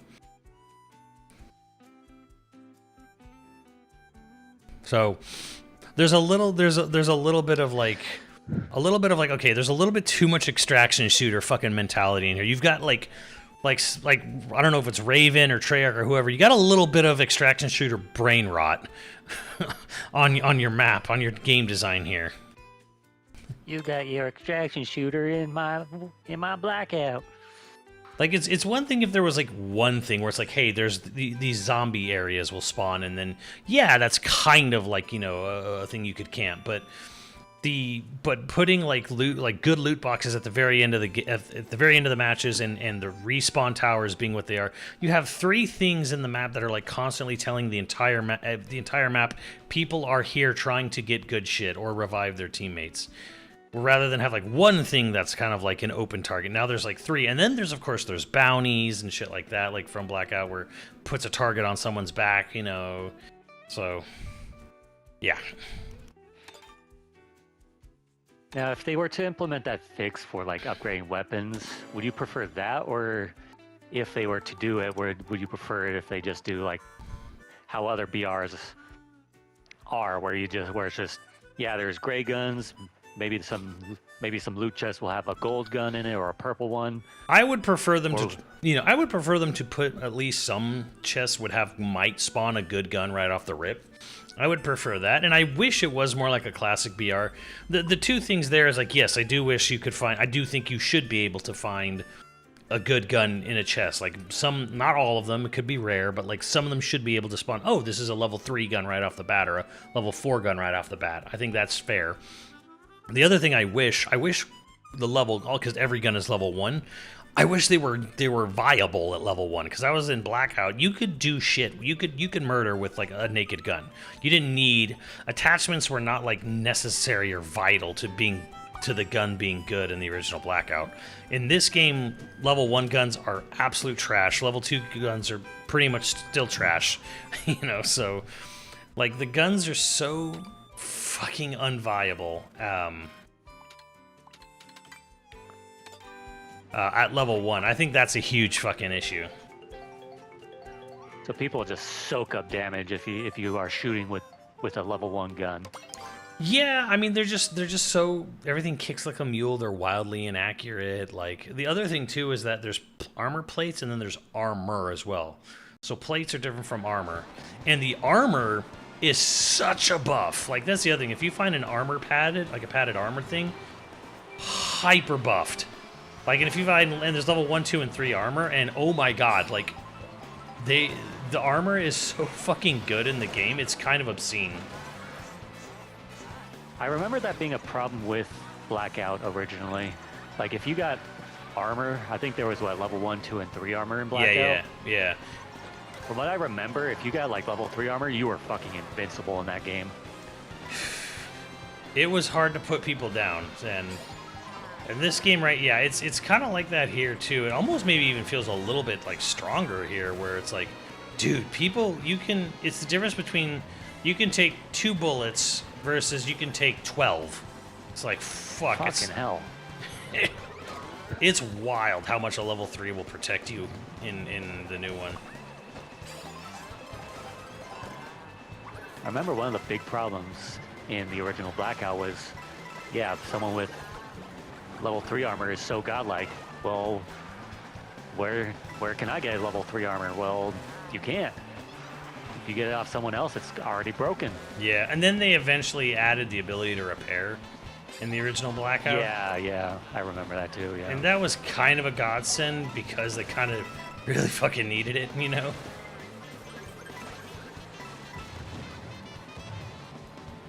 See, that motherfucking bat, he got hit right in front of me, and he just didn't slow down. He tumbled, like the animation for tumbling happened, but he didn't fucking slow down. Now he did. It's like, oh man, the damage in this game feels fucking random, how much getting hit will hurt you. I don't get it. Like, and I've heard like how much... Yeah, and I've heard how much you will slow down. Yeah, and I've heard like hit. For coins are like the thing that changed that. I'm like, I don't know, that bullshit. Like, I'll get hit by, you know, by a lot of fucking, I'll get hit, oh my god, no, I'm dead, fuck, I was first. I'll get hit by shit with like a ton of coins, and I fucking tumble and stop. And then you'll hit someone and like no coins come out of the meeting, they had 0 coins, but they never slowed down. Like, I don't know, is there like a magic button, like a parry timing button? To like... Imagine in Mario Kart. Right?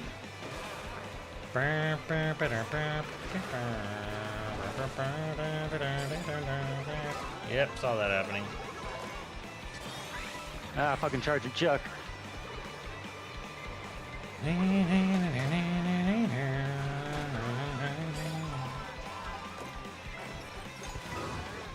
See, look at that. Like, fucking Pauline there, she didn't even fucking move at all.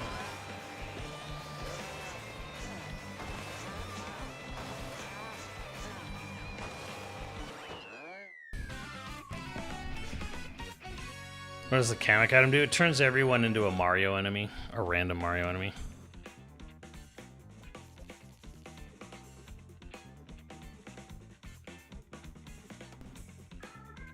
Holy shit, I got so lucky. That's Mario Kart in a nutshell. And also, that the Kamek thing is the only way to actually unlock all those characters too. Yep. Hey, at least now... Stupid. At least now with custom items, you can just set up races of nothing but Kamek items. So you'll get them real quick. That's true. But yeah, dude, the fucking Kamek... Like, the unlock system in this game is so bonkers. Like a fucking, like, 5-year-old came up with it. No offense to Ripley, but... It's like, how do I get new costumes? Oh, go get lunch boxes throughout the world map. Like, do anything? No. Just find, like, there's different. Just go to the different lunch stands around the world, and then you just magically turn into them, and then you got it. That's how it's unlocked forever. Ooh, how do I get all these different Mario enemy characters before this patch? About that. Yeah. You're gonna have to get real lucky. Yeah, it was. Yeah, and then on release, yeah, that was terrible because it was like, yeah, just hope people gets a bunch of Kameks, and then you don't even know what you're gonna get turned into with Kameks. So, oh, you want to unlock that Mario villain character, the Mario enemies? You gotta just keep getting hit by Kameks. All I know is that it depends on where you are in the world. Like if you're up on Choco Mountain, yeah, you'll get Charge and Chuck up there. Oh, really? I knew it was like that for the food as well, where it's like the food in different areas of the world map gave you different costumes. Yeah. If the character even had the costume. Yeah, because some characters didn't get so much love from Nintendo. Not even Donkey Kong. Surprisingly, yeah. A character that has been a staple to Mario Kart since the beginning.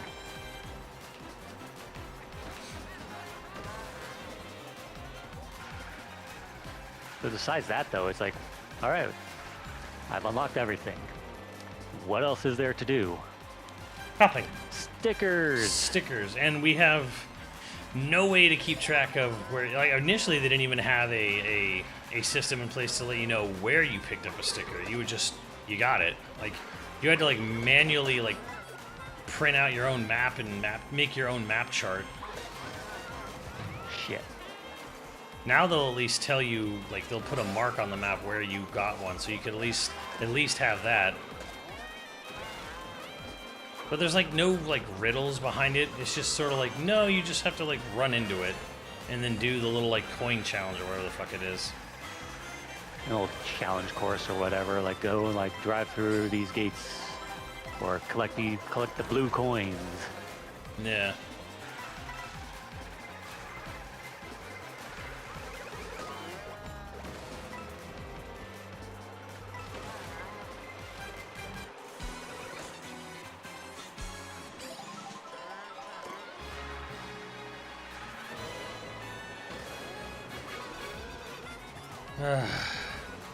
I know, as you pointed out before, of course, it's so bare bones compared to Mario Kart 8. Yeah. Like on a raw, like, content level. Mm-hmm.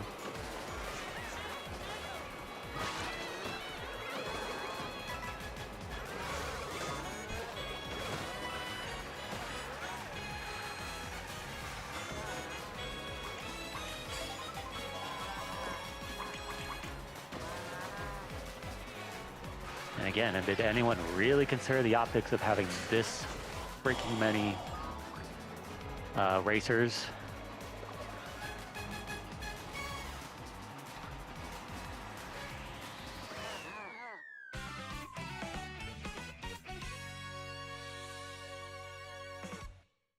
Are Happy Meals gotchas? Kind of.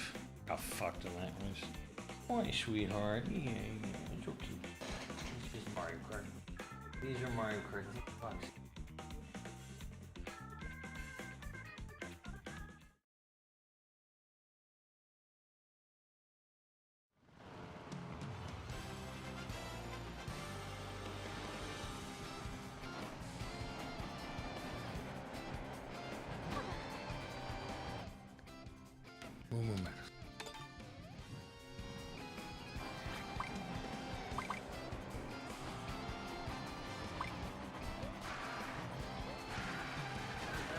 Well, I'm sure I'll be enjoying this game when I'm beating my nephew at it.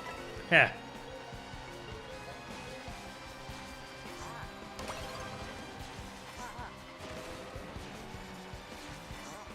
But also, like, the stickers, you don't even see the stickers. Like, you don't even see the stickers when you're playing it, even by yourself. You have to, like, you have to, like, go to the sticker menu to even look at the stickers. Like, they're so fucking tiny and useless. Oh, yeah, like, ah, yeah, it's, like, there on the side of my car. Flip my car.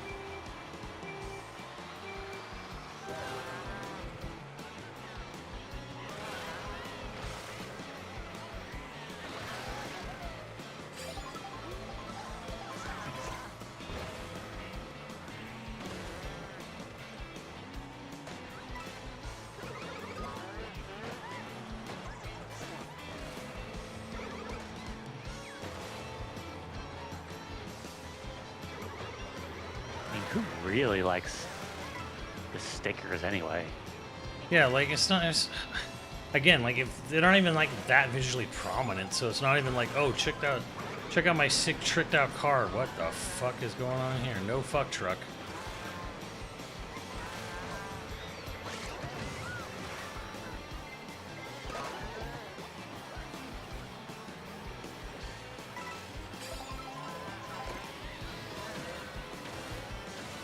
Like, I'm not also going to deny that this game has, like, some sick-ass, like, tech, you know, unlike... But you gotta be, like, an Omega level, like, Mario Kart sweat lord to be doing shit like that. Yeah, for real.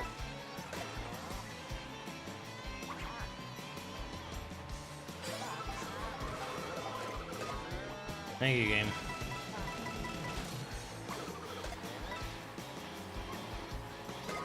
Fuck!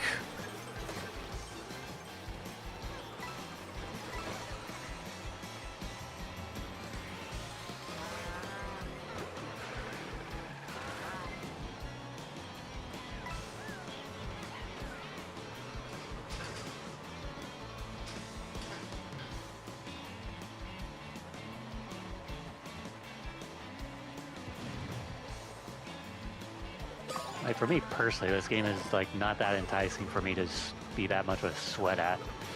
Yeah.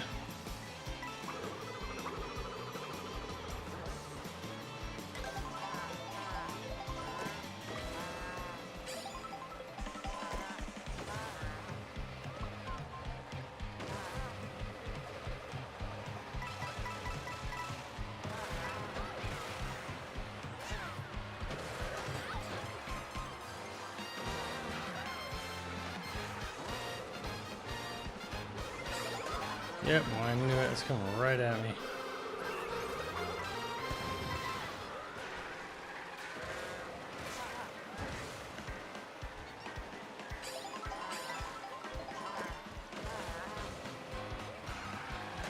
Fuck.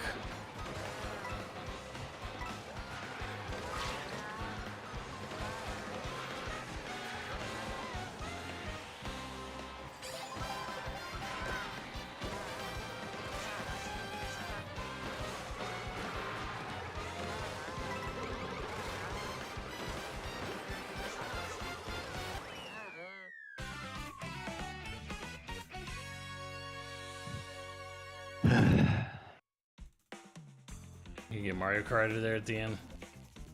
Yep.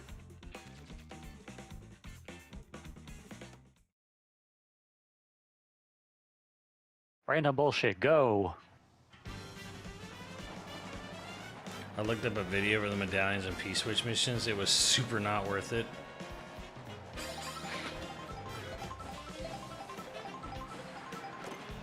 Does that surprise you? No. What does kind of surprised me a little bit is the fact that these motherfuckers had practically a decade to do this. Like, Mario Kart 8 Deluxe is a port of a Wii U game. And then, yeah, they were doing Mario... There was people doing Mario Kart Tour, you know, for... And then they brought the Tour courses into 8 Deluxe 5 years after Deluxe came out. But it's like... They had an unfuckably long amount of time to make a brand new Mario Kart game. From the ground up. They had an unfuckably long amount of time. Yeah. And the fact that, like, the actual content is so light is jarring almost, where it's like, well, what the fuck were you all doing there? Like, sniffing coke off of, like, hookers or something? Like, from your money from the last game? Like, how the fuck? Yeah, it's just Jitsu Stream Modana. Yes. Yes, hello, Linkaro. That is indeed Jitsu Stream Modana.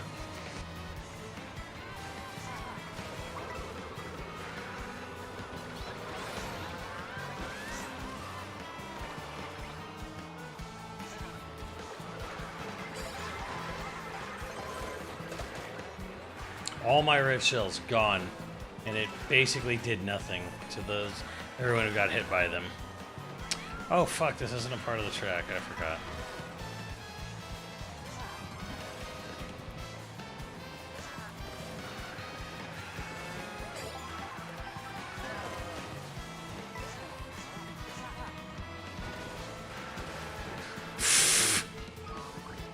By the way, that reminds me, from the 360 list, Max tried to cut Metal Gear Rising. He's not my friend anymore. Yeah,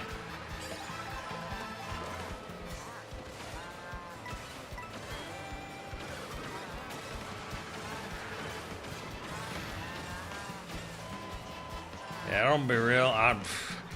Kenny and Steve seem to be taking that list fucking personally, and I'm like, I'm not really sure why. Yeah, there was some anger flowing.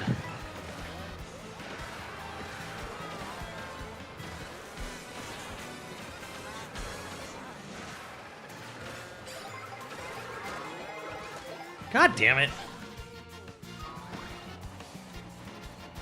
When I say Mario Kart World, like the Street Fighter Cross Tekken of Mario Kart, I guess. I don't know, it's a little weirder though, because like, again, Street Fighter Cross Tekken wasn't like, say, the first new Street Fighter in like 10 years or whatever, you know?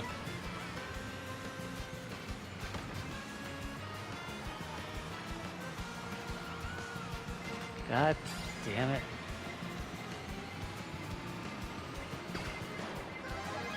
Fat.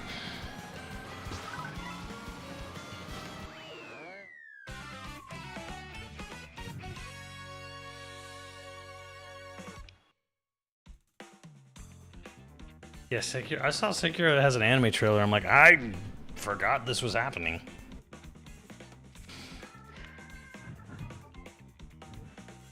I guess it is the most. So did I. I guess that is the most straightforward FromSoft story. Yeah, pretty much.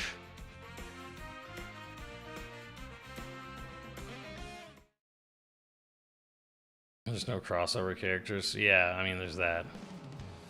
Kind of helps the fact that the game has an actual pro tag, like, as a character. Yeah, yeah.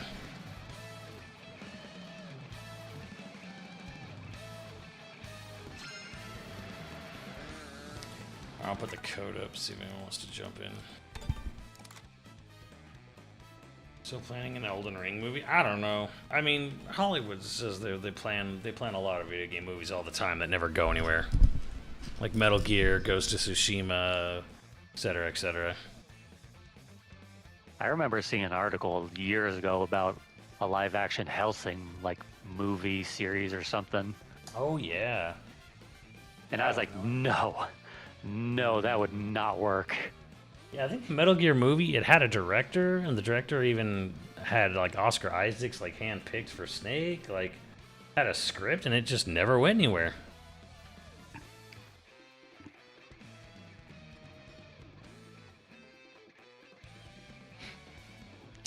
Yeah, I don't know. Like, it's a weird thing. I think Mario Kart World is more just kind of like it's not a bad game, but in the context of how long they had to make a brand new Mario Kart and how little there kind of is and how it like Bonanza is I feel Bonanza is a little bit like this, but Bonanza feels very experimental. So you kind of like, okay, so it's an experimental game. It's using new tech to them. Like they're trying something very different, and it is meaty regardless. Like it is still a meaty long game in Bonanza where they still doesn't excuse their DLC shenanigans for that game. $20 DLC 2 months after it came out for what is clearly a fucking mode that was ready to go at launch. And man, fuck you, Nintendo. That was scummy. I don't know. Not the game didn't feel safe. This game feels like they had a unique idea and they just sort of half baked it.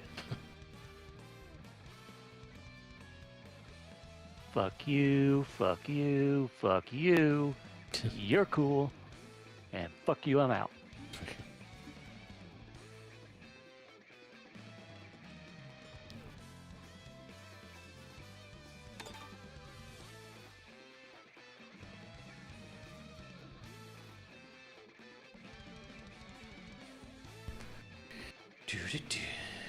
Enter Bowser Jr. Oh, I forgot this was a thing. Let's see. We done Moo Moo. A little Sailor Koopa. Ouch, Sailor. Where's my Road Warrior? Yeah, DK has 2 costumes, and one's like his Skylander's costume. Well, not quite, but close to it.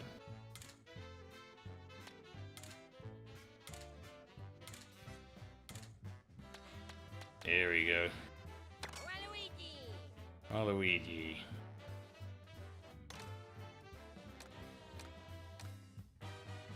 It's not his like Road Warrior bike, is it? Maybe it is. I guess it is, yeah.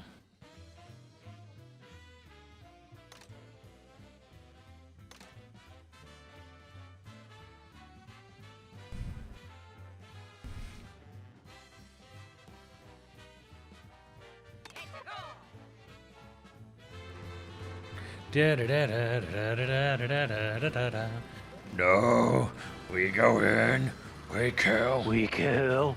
No more talk. We kill. We kill. Kill.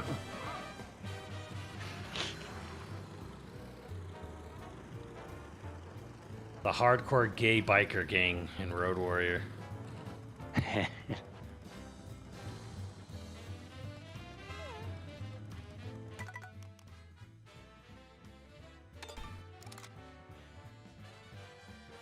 that case... I really like that Daisy Evans just saying. Not even Mario can escape the Gooners.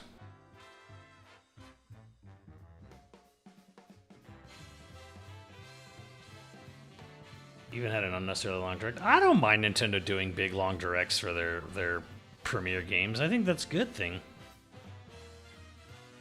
It's a cute outfit, sure.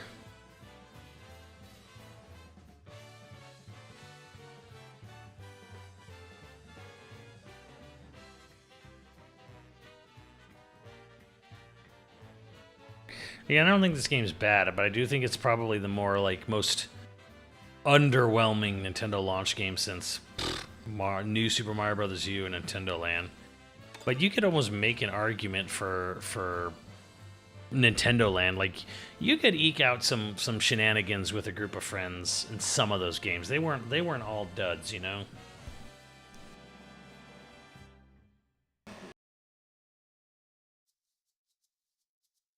And like other than like okay, the open world aspect for Mario Kart, like what is the big selling point of this game? How does it sell the console? We have this game chat where your screen gets cropped and like you can see another person's screen running at 15 frames a second. $55 camera accessory necessary, like, and a subscription. The connect button. Fuck your connect button. So innovative.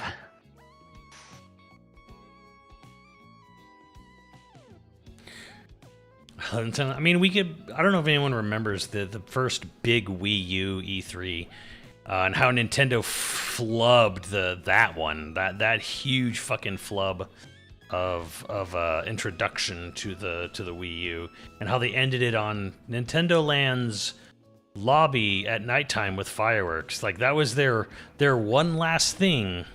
Oh, we'll see you out. Was let's look at Nintendo Land's lobby with fireworks at night. Like that was their big see you on the show floor moment, which was like, holy shit, Nintendo's lost it. Holy dumb fuck. You say that's their biggest flub since oh god, what year was it? The early 2000s one before Reggie. Yeah. Are you talking about they ended on what, Pac-Man World or whatever? Pac-Man versus bundled with Pac-Man World, yeah. Well, they didn't know there was bowling in that. Yeah. 2003, Nintendo E3 2003 was one of their worst E3s because they fucking threw massive shade at Rockstar and Grand Theft Auto, which made them just seem completely out of fucking touch. I don't know. It was the last dying gasp was Howard Lincoln and his prude fucking cornflakes ass. That's a history joke for you there, chat. Look up cornflakes. Look up the history of cornflakes. Wii Music was a pretty big flop. That was fucking 08 or 09. I was in the audience for that one. Oh my god. No, I was in the audience for Wii Sports Resort and City Folk. I don't think I was there. Was I in the audience for Wii Music? I don't think so.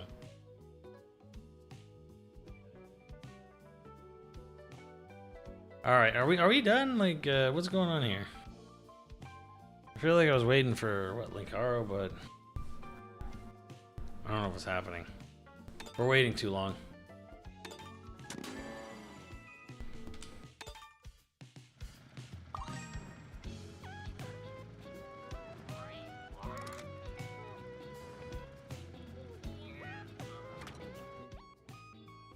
Oh, these all suck.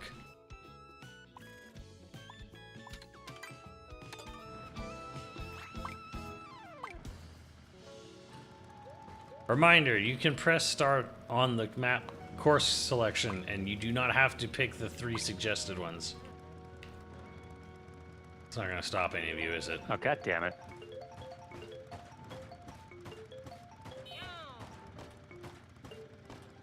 Yeah!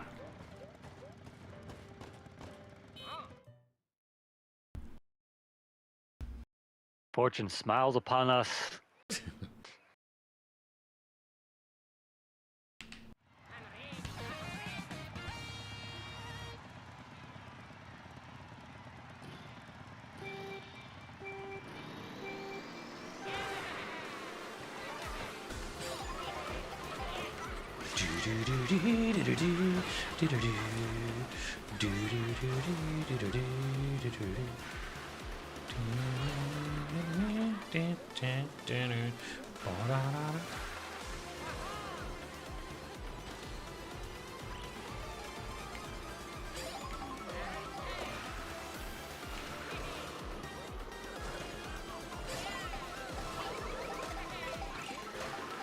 Fucking Wario.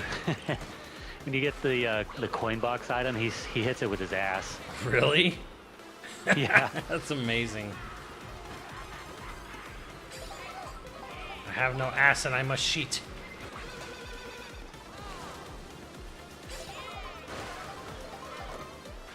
Fuck him. He's an ass. He's an ass. Go touch his dick. God, he avoided the blue shot. I'm a little annoyed about that. You had to get all up in my ass, didn't you?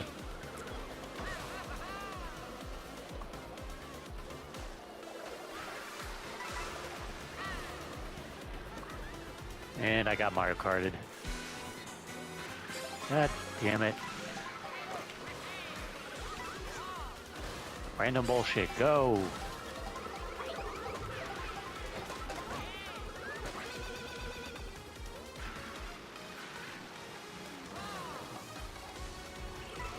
Fuck, I almost passed that guy.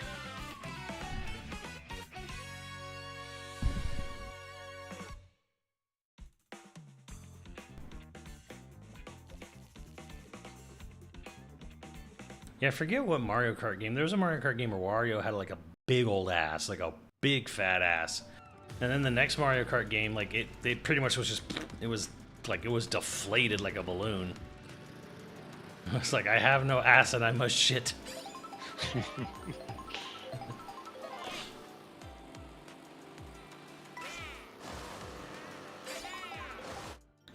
That was Vanilla MK8. Is that when he had the biggest, fattest ass, or is that when they took it away?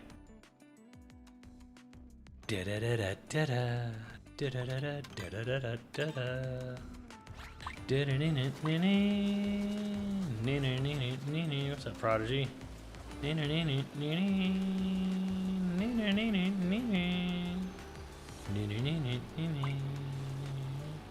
gonna watch Sacred Enemy? No. I don't really watch a lot of animes anymore. One, because I don't have access to pretty much any of them, but to watching them, but unless it's like free on Crunchyroll or some shit, and two, I don't know. How well do these adaptation animes usually go?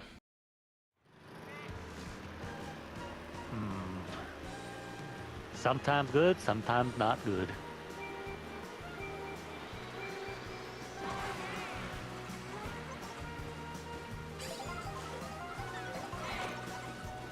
Well, you mean you didn't watch the Nier Automata anime? I did not.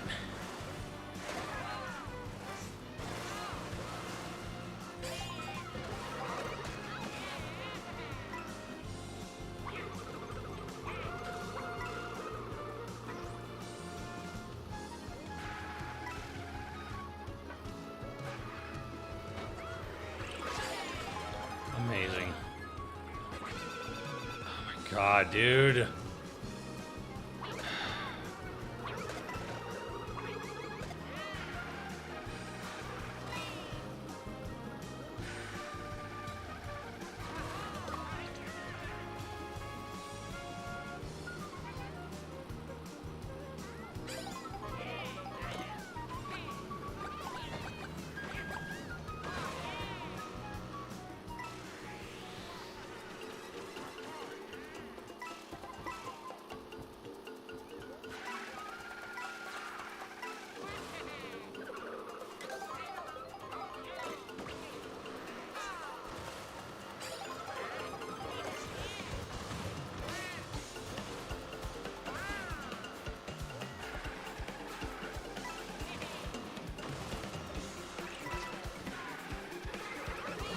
Thanks.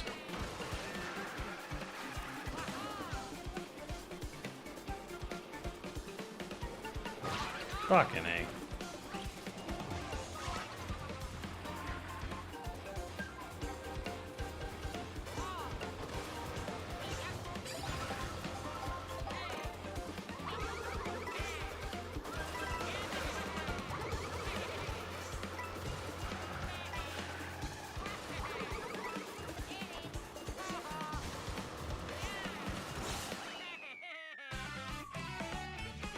Oh, it gives me a blue shell like 10 seconds before the end. Great.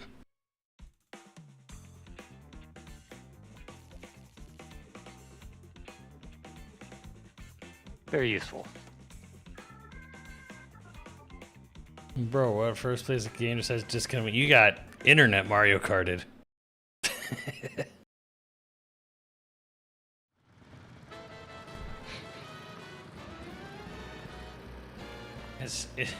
It's the ultimate Mario Kart device.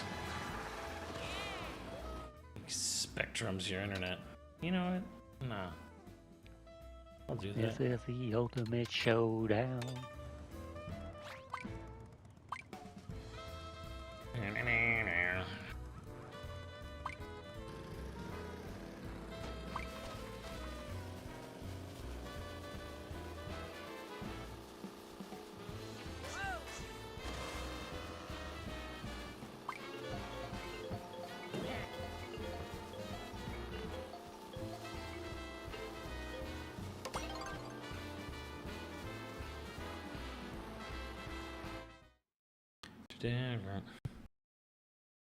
It's on the agenda. Yeah, here, sir. We're playing some Mario Kart World. I assume you never got a Switch 2, did you, Poochie?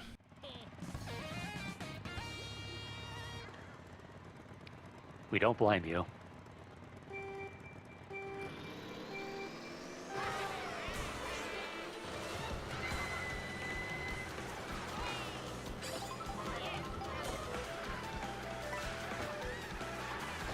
Motherfucker.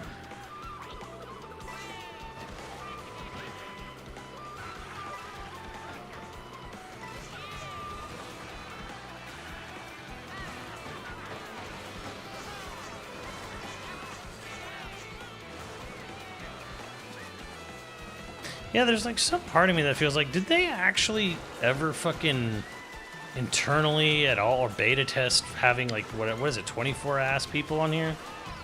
Yeah, 24 people. That's The what I'm like- most in Mario Kart history. Yeah, and I'm like, did anyone actually test this? Because it feels like you didn't test this.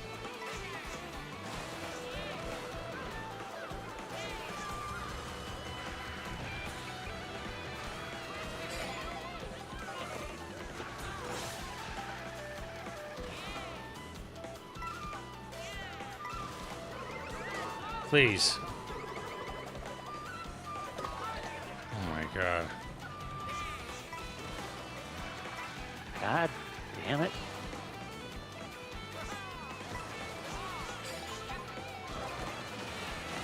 Mario Kart devs were so preoccupied with whether or not they could, they didn't stop to think if they should.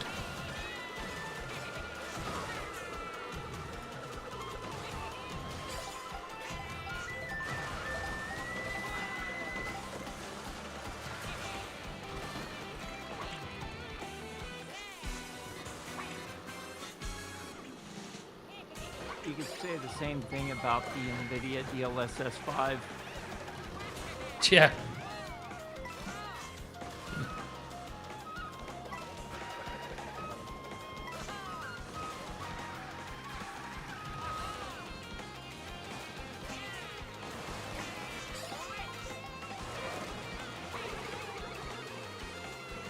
Kill him. This fucking cheap.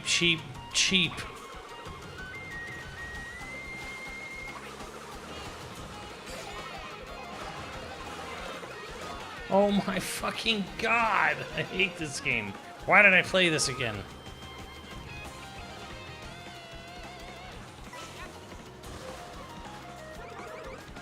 Because you were going to rant already anyway. Alright, Waluigi sucks on this fat hog.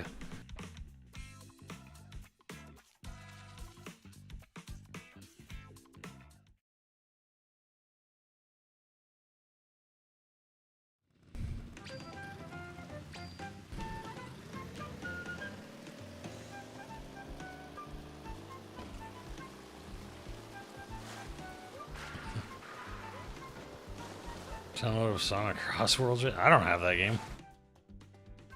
And Sega's very upset with me, probably because I don't.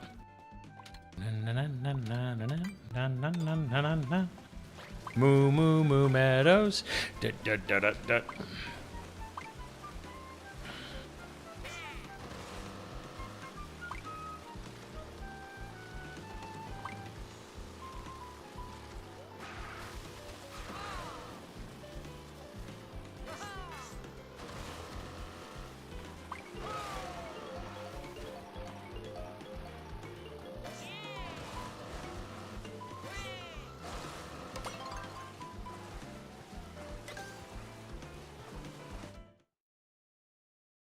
Angry Birds being at it. Yeah, and Captain Majima, which is nice. And no voices, which I'm like, how are you gonna have fucking Majima in your racing game and no Majima voice? I'm ready for Avatar card at this point.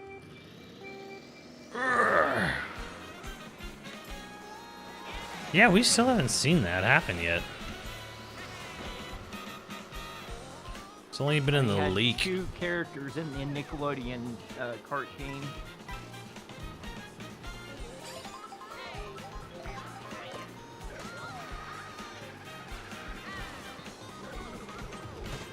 Oh, what in the hell? Crap on it. Wait, what? I fucking turned myself all the way ass around. How did that happen? Oh, it's supposed to go right.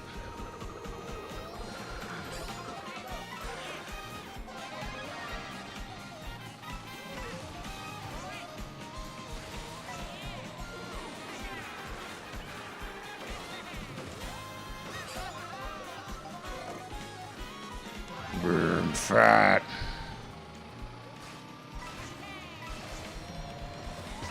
Kill Bowser Jr.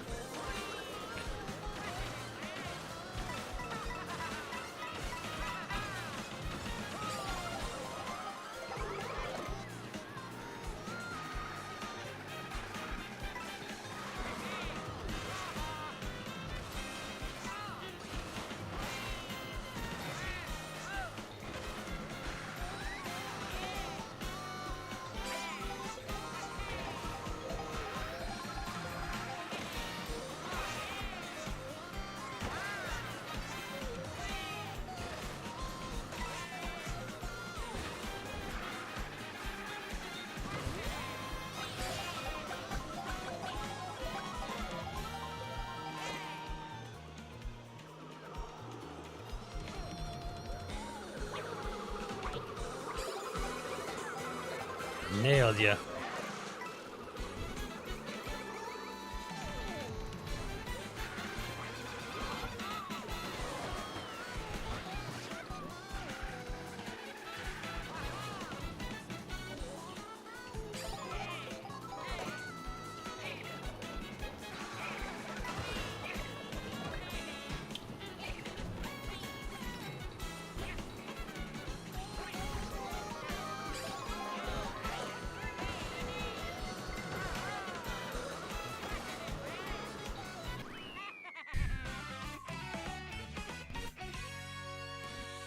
The new Waluigi just doesn't sound the same.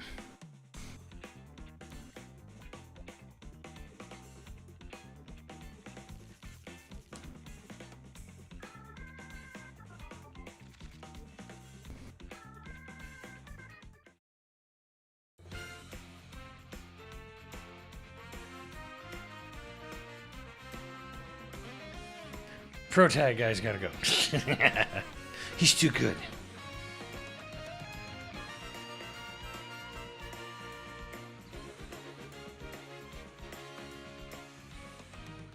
Help, I'm falling. I can't get up.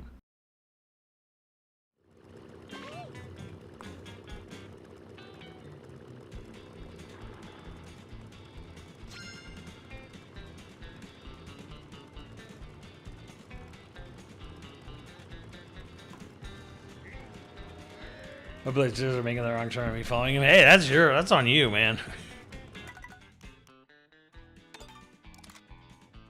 What the fuck song is this? Wario Land.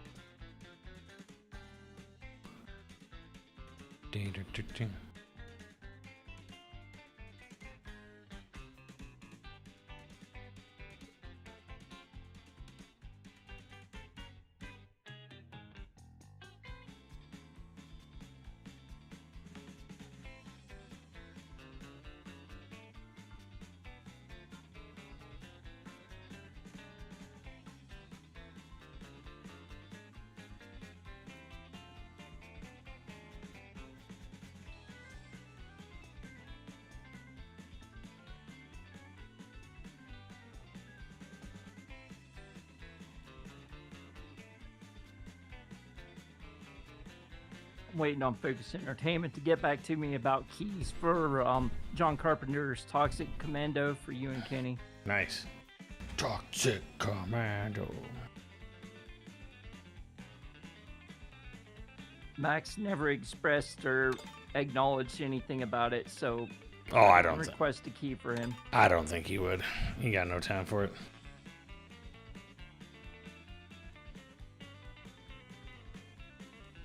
Modders are crazy. 120 character slots. God damn. I don't have any power in voice chat Jetstream. Oh, did you get disconnected? Yeah, he got disconnected 5 minutes ago. Ah, fuck.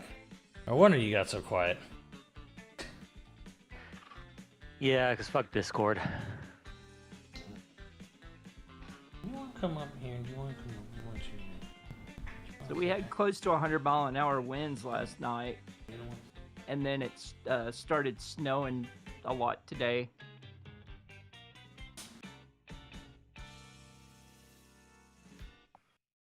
It's pretty bad.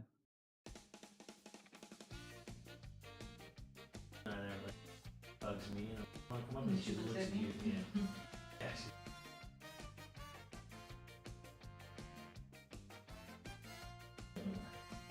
Meanwhile, we're pretty much In a heat wave.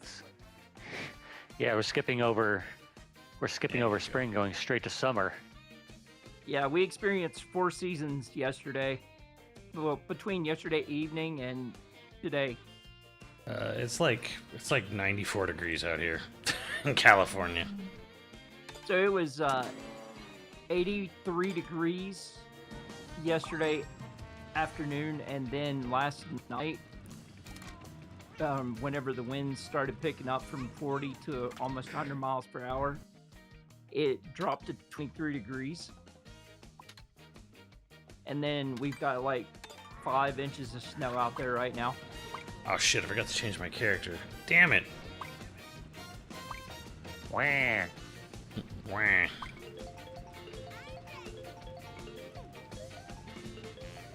Hope Andrew's okay. He probably got hit a lot worse than we did. He was in the center of the 2 red zones. The one to the north and the one to the south was like right on top of him. Like it just scooted straight across from Louisiana to Florida.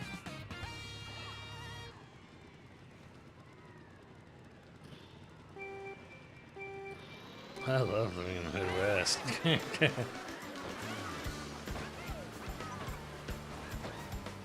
At this point, I'd like to live in a bomb shelter. Yeah.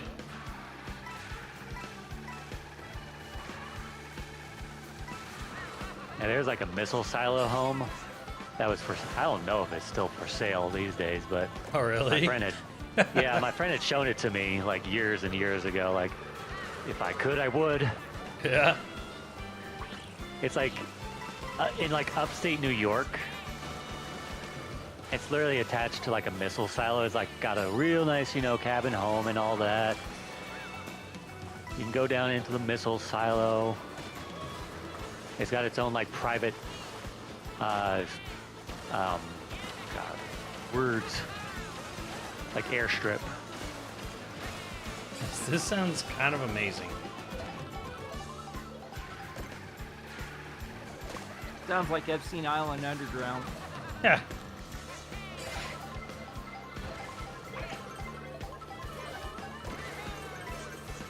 I might ask my friend if he still has the link to that thing.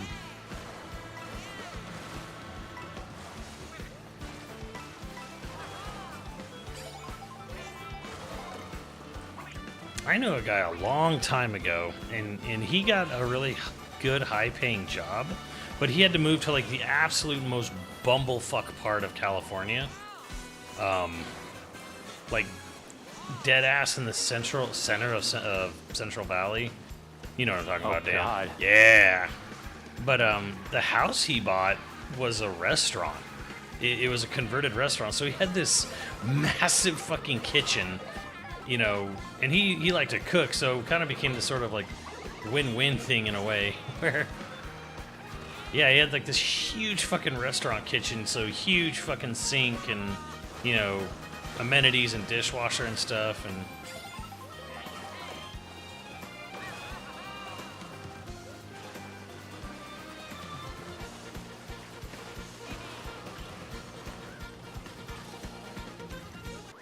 Pro Tag too good. Oh, goddamn green shell at the fucking end, you assholes.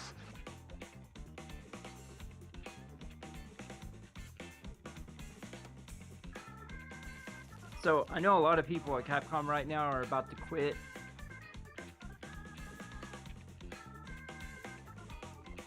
Like half of the staff in Capcom Taiwan right now. It's like Capcom Japan and Tencent are leaving them out to dry. They're being surrounded right now by China warships. Oh, yeah. Yeah, because Taiwan's being surrounded because we have an idiot running. Yeah.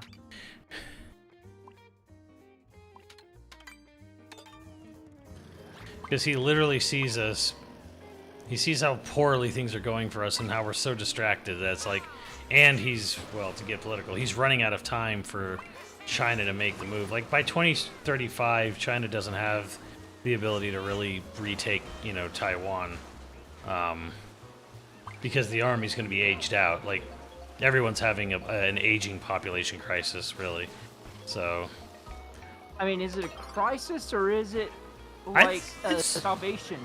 Yeah, it's probably more of like, you know, nature healing, you know, like things like evening itself out or whatever. But yeah, Darwin moments correcting themselves. right. So yeah. Unfortunately, we live in the dumbest fucking timeline. So Yep. we just gave him the perfect opportunity to seize his moment before it's too late. Because we're dumb. Criminally dumb.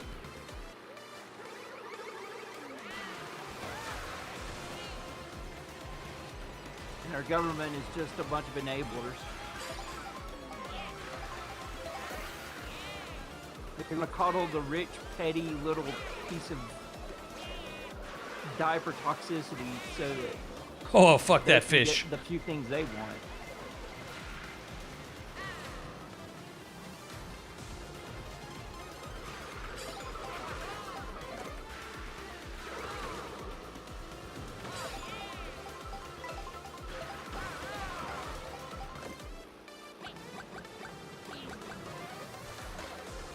Why did that not hit you, Prodigy? Why did none of those fireballs hit you?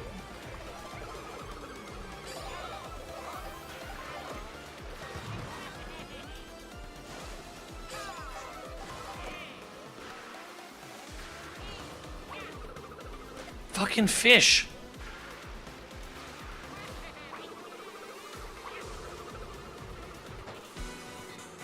I wonder where that fish did go.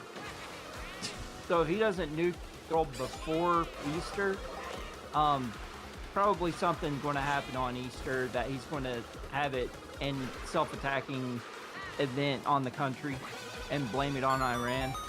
Or Biden. I mean, he So blames PK everything here. on Biden on his underbreath. PK Hero, what's up?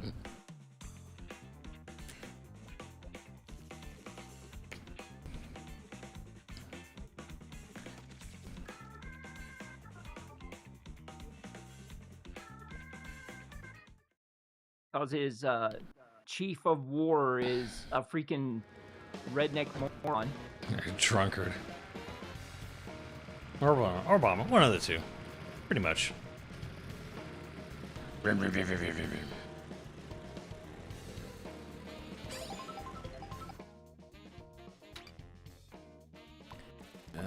Again, I'm not even like the most mad at him. I'm not.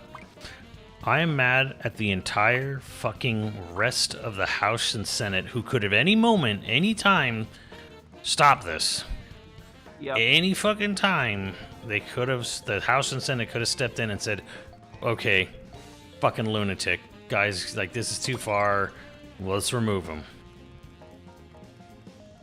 Dear God, I think hate they were it. about 2 years past time of culling the herd of power. Right, like, you want me? I'm not mad at him.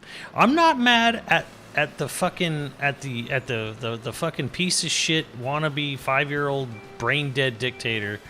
You know, for being the brain dead 5-year-old dictator. He's doing what he has clearly shown himself to be the entire time. It's everyone. It's everyone who's kept him propped up, kept him enabled, kept this fucking clown circus going. For what fucking reason, I don't even know.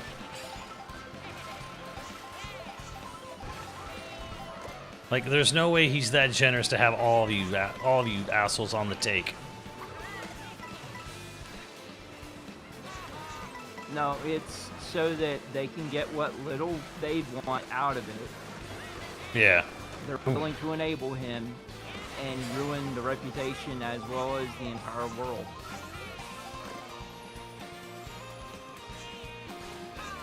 Fuck. God damn it.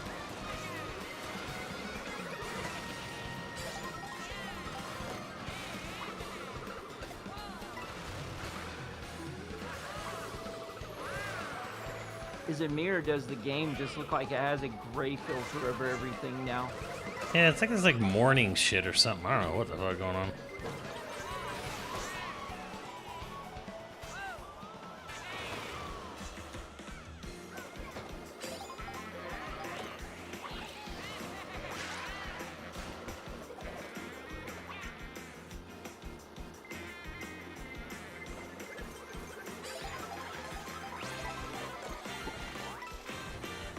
Spike.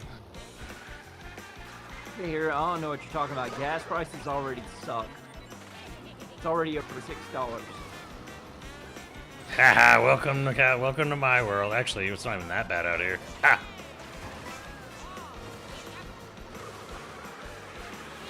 Well, they just like to gouge out because they can, because they're a red state here.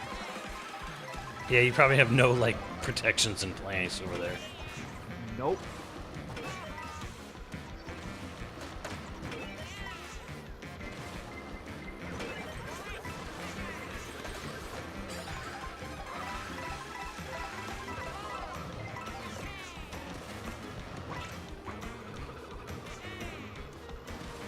Well, fuck that barrel, I guess.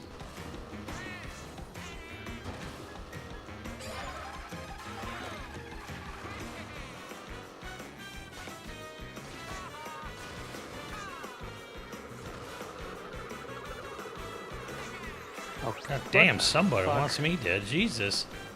Fuck you, dolphin.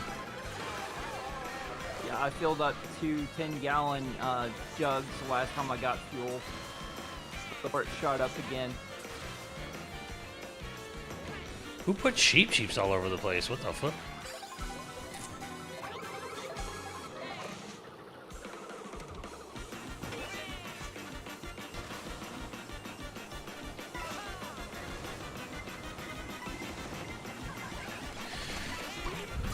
I'm like, I'm not first, but I guess I'm at this finish line. Wow. Wow. Whoever put that blue shell, I hope you fucking step on a Lego.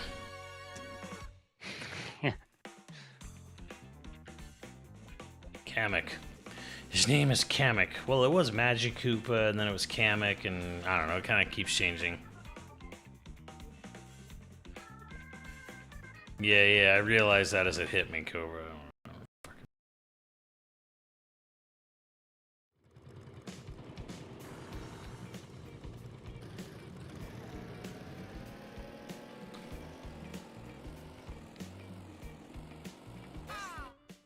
So this was the most chaotic GDC we've had since 2016. You know what? Who's Dennis Simmons? No? No, probably not. Not tonight.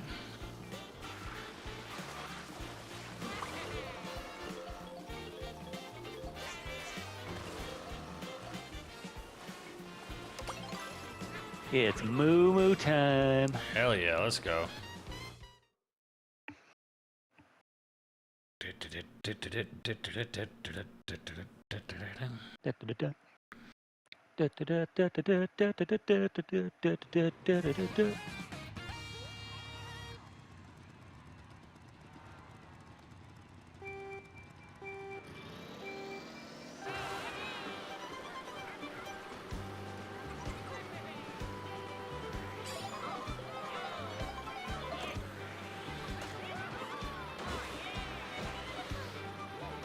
Why is this still like the best Mario Kart song ever? I think it's something about the instrumentation, the real instruments and shit. Get off my nuts.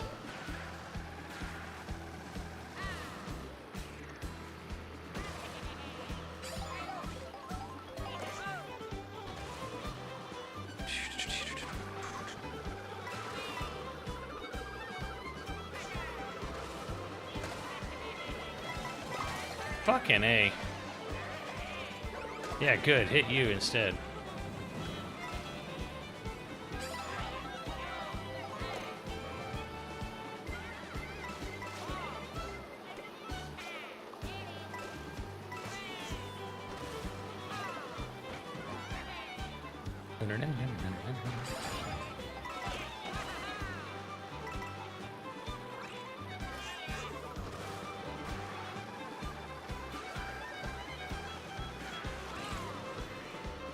Prodigy! I know what I wanted to do. Fuck. This fucking game. Oh my fucking Christ. Precisely 1/3 of the way to Metal Gear Solid 3, chat. Get your new Prime and gift subs in to reach 75 by the end of the month. Get it to be the played game for next Oh month. my god. I will determine once and for all whether or not 3 has the best story. Fuck everyone. Everyone got a hit me. God, fuck this video game.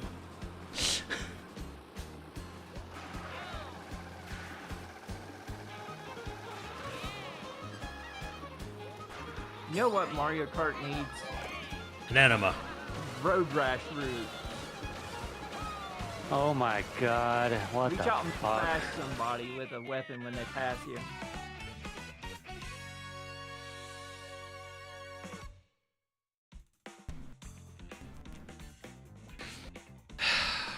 It makes Prodigy. sense watching you play this character, seeing him like kick out to the side. Prodigy, what the fuck?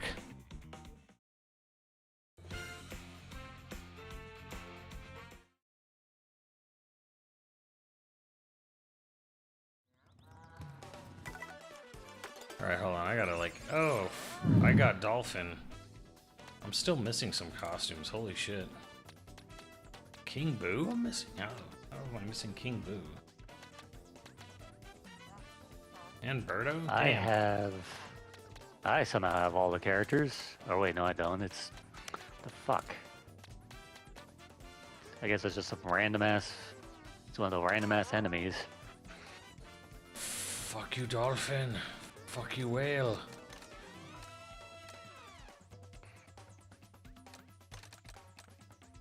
Yeah, my fiance played for 2 days whenever the game came out, straight, unlocking everything. It's like, you better you than me. I can't deal with this game.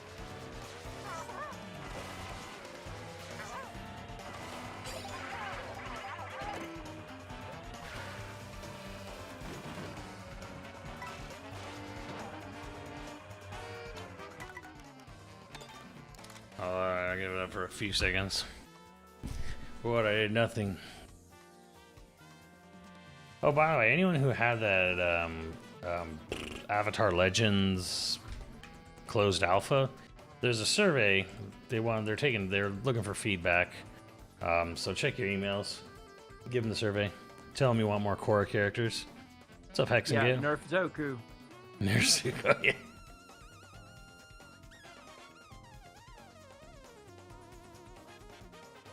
Using the dolphin.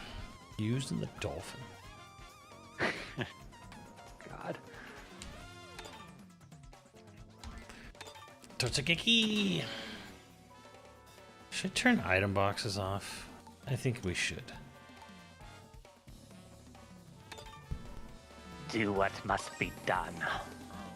Right in Foggy Swamp Monster? Hell no. I mean, sure.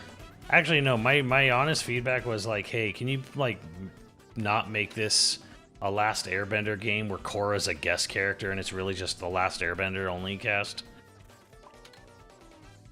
Choco Mountain. I mean, have we even seen characters from the new show yet? No.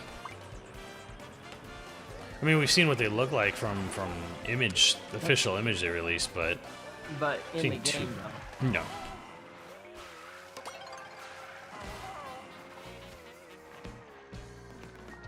Da-da-da. Monkey paw curls and you get Mako. Shit.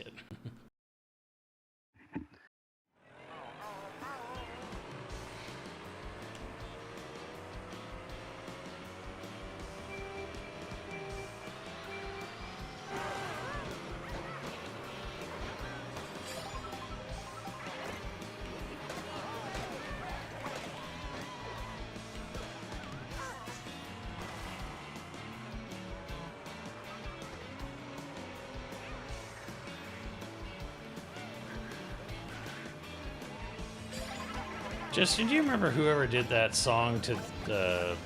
Who was this song? Like, same guy who did the Mega Man Crash. Let's do it. Make exhilarating.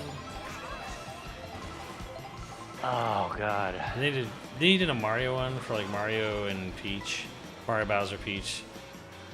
Thirsting over her. Or Mario and Bowser thirsting over Peach. Fuck, what was that guy's name? God, I'm like so trying to think about it. I'm like completely distracted from the game now trying to think about it. Your plan worked, Fuck. Simmons. Hmm? Your plan worked. You distracted him from the game. No. Peach show. It's like Super Mario Hyadane. Hyadane or something like that? Yeah. Yeah. Oh god, who was it? Hyadane, I think that was That- it. Sounds about right. Hey, Koopa, give me one. Yeah. Apparently my chat doesn't know at all what I'm talking about, so they're gonna have to listen to it.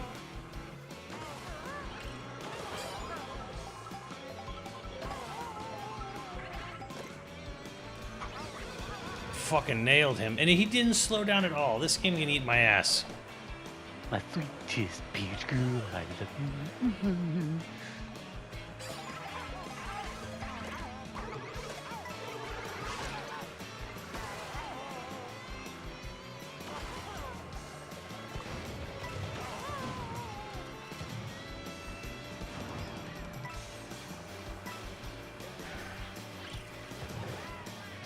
Who's throwing all these fucking bombs? I think it's a course hazard. Fuck is fucking.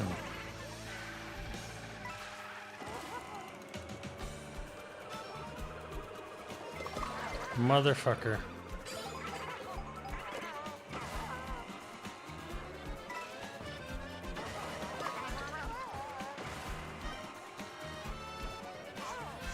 Where the fuck are we going?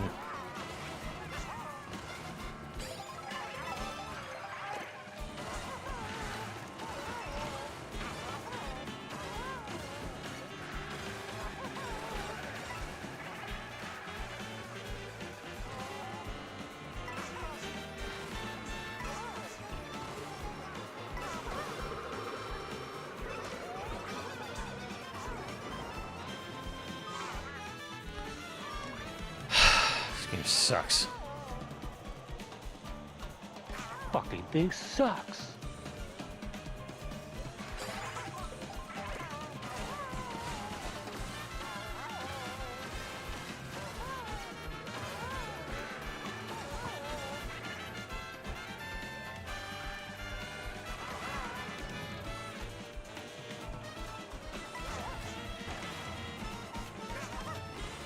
Jesus Christ.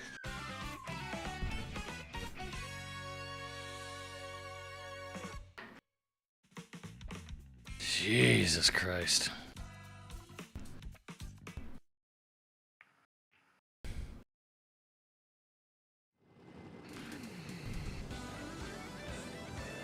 Yeah, there's times where you get so screwed in this game and you just don't come out of it. There's no recovery. It says part of it is just the items just suck ass. And like people just don't slow down sometimes. Yeah, they don't. Yeah.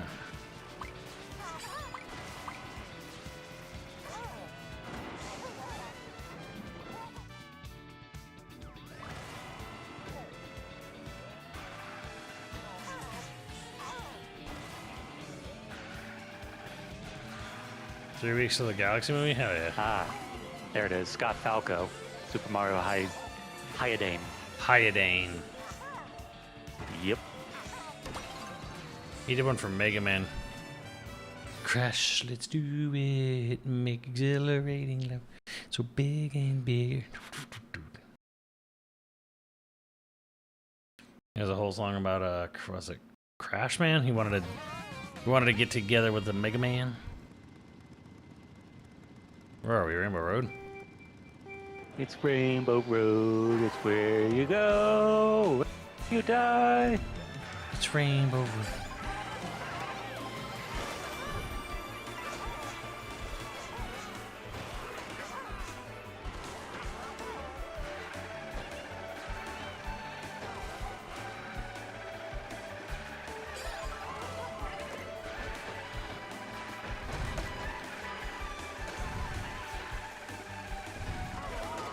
Motherfucker. So Tinseltown had a deal listed for the ticket bundle for the Mario Kart or the Mario Galaxy movie that had the Yoshi popcorn bucket and 2 different Mario cups and the ticket, and it was like $70. Jesus. What the fuck? Oh fuck. Are they exploiting the families with kids there? My fucking Popcorn bucket god. has repeat free refills. Jesus. That's so screwed there.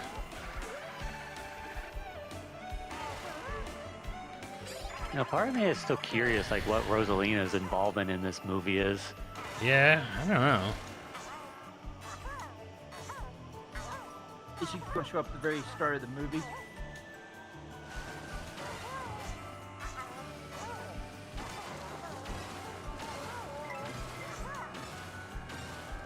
There's like a 0% chance we actually get any of like Rosalina's actual backstory in the movie.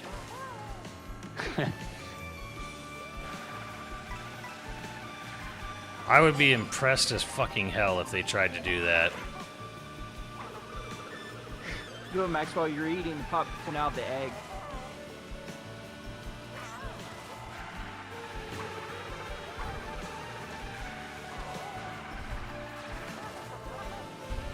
Yoshi's holding the egg. You got saved. You have a guardian angel on you, Linkaro. Yeah, great, 12th place. Here's a boomerang. Thanks.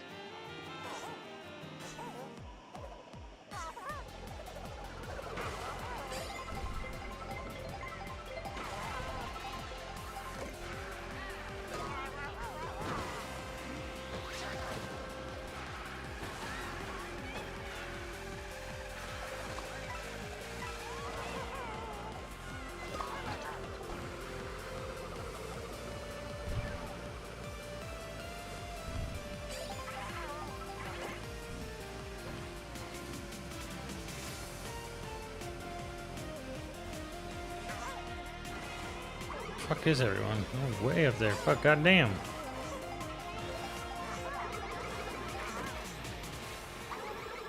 Where the fuck am I going? What the fuck? Oh my god. Fuck that part of the course.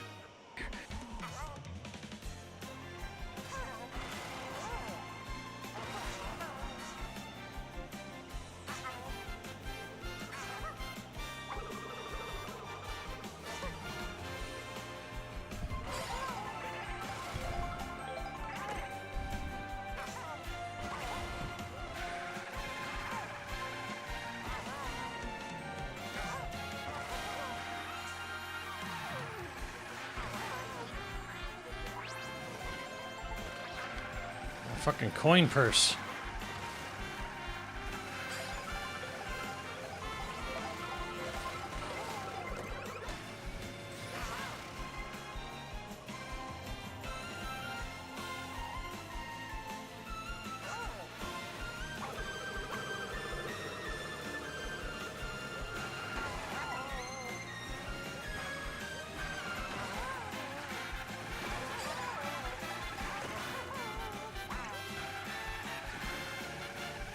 Third place, single banana. That's going to help me catch up.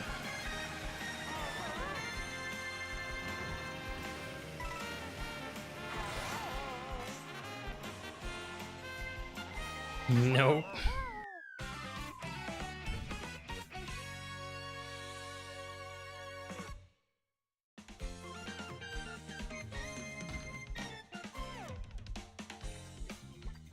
Feels way more like an Odyssey movie, only because of the desert stage. I don't notice anything else that's really Odyssey about it other than that. I mean, we haven't seen Cappy, we haven't seen, like, the Hat Ship.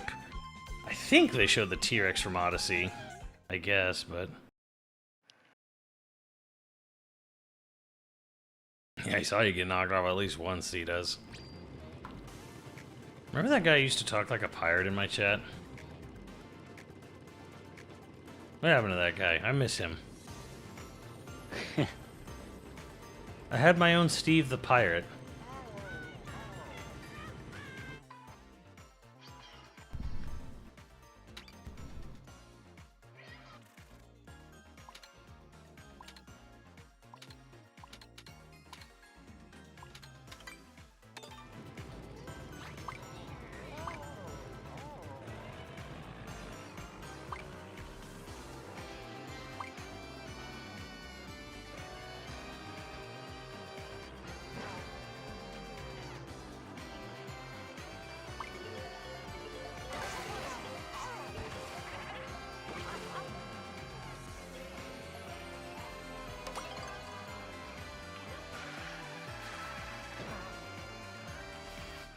Haha, fuck all y'all. Back to the boot. Back to the beach, baby.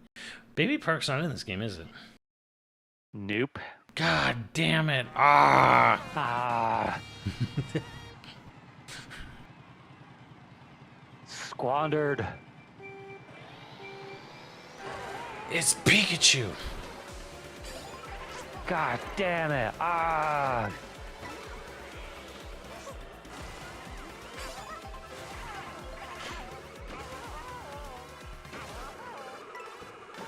Fuck, who hit me with that?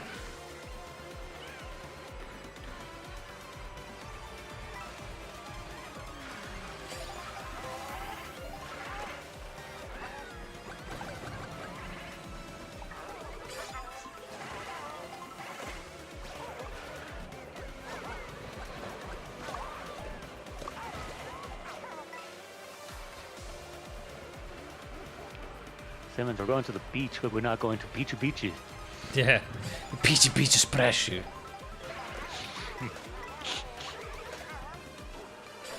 Al goes there every night in his dreams. I thought you were going to say in his tub.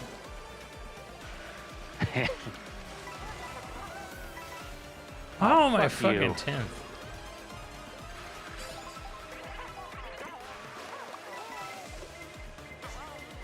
You know what? Hold on to I those know. guys.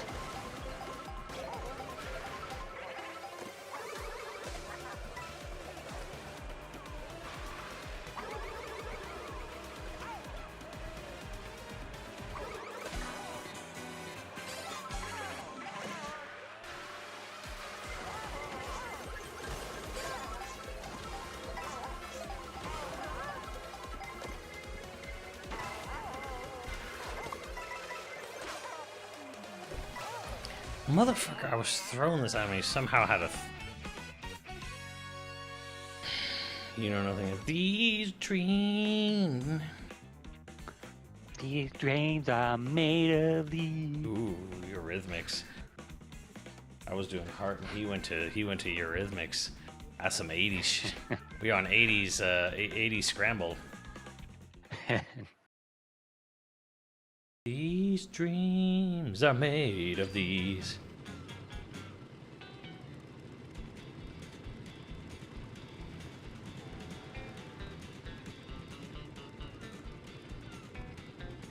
I mean, Koopa Troopa Beach is basically the closest thing to Baby. It's very similar enough, so I think maybe that's why they're like, Yeah.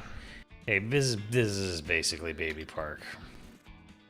This is as baby park as you can get in this game. Yeah, and it's not Baby Park, it's the beach, so cool. Wave racy. I'm driving away.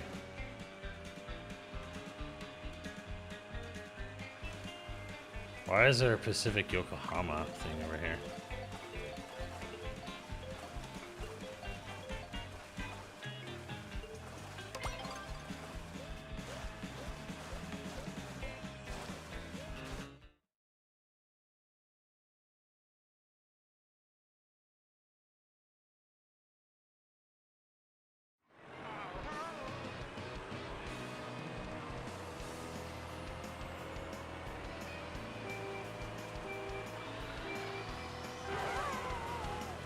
Where are we going?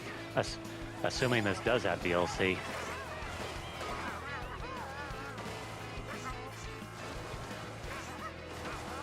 We're going to the dinosaur track. Ah, god damn it.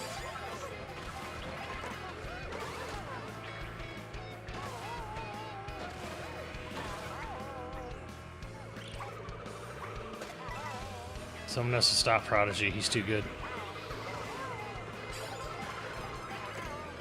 And Is for Prodigy that, a pro tag? No. Protag is Protag, but he's also too good. He's the one that needs to be stopped. Yep. He's the one that keeps winning.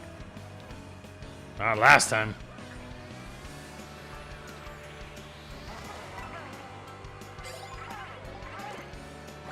Here, I'll hit him with a million billion fireballs there.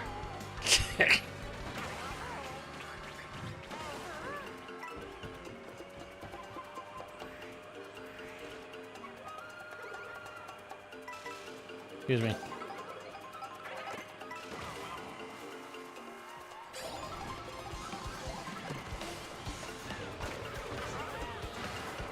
Dude, I hit this guy so much. How the fuck is he alive? Okay, what the fuck, guys? Come on. Yeah, that totally counts as going off track.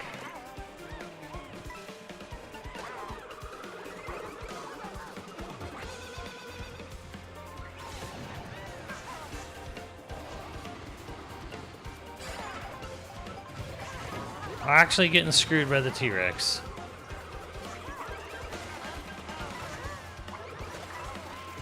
I tried to go through the door the T-Rex came through. I thought You know, it was Prodigy, some shortcut, but it wasn't. I was trying to hit... You know what, Protag? I was trying to hit Prodigy, but then Protag had to get right in my way. Right as I'm about to throw a shell at him.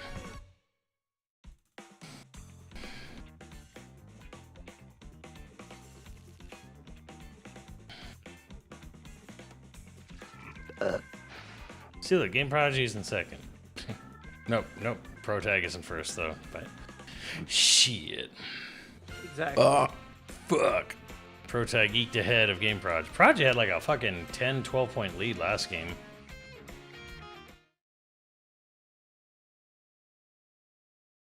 So Simmons, were you able to check on Where Winds Meet sponsorship? Nothing's come up. That's odd because they said they had 15,000 sponsorships available to Twitch partners for the month. Yeah, it's just been sat there no longer available since the day they told me about it.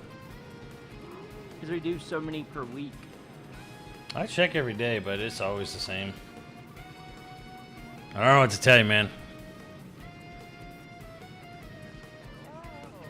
Maybe it's region locked. That's the only thing I can think of.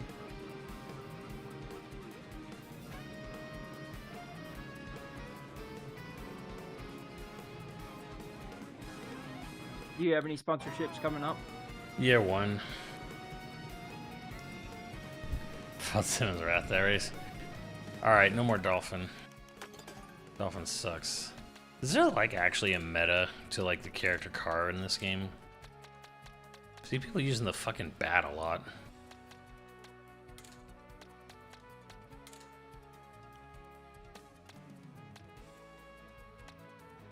Pauline always looked like a blow-up doll.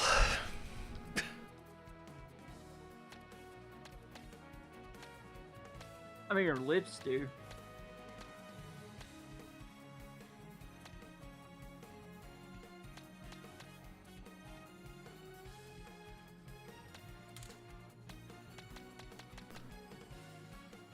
Damn, Wario, he's a thickum.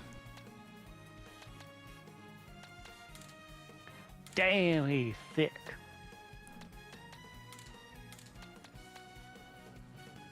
He needs a seat for each buttocks. Yep. Koopa Troopa has so many fucking costumes. It's funny, and like DK is done.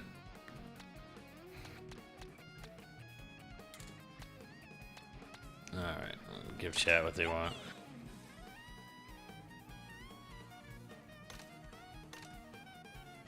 A hog. Rob Hog. Fin Twin. That's funny. Lobster Roller.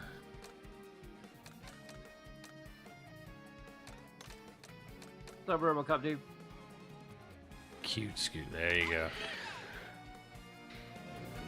Hi, I'm Daisy. Daisy's Vespa Adventure. Oh god, I'm giving Miyamoto ideas. You go lay down. Yeah, right, Pooch. You have good nap.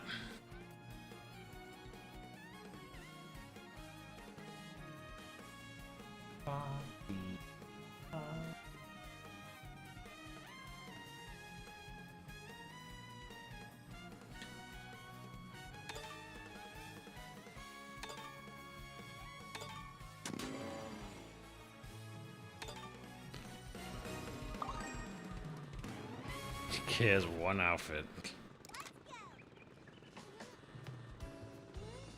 When are you doing your sponsorship? Not sure yet. Pizza Espresso.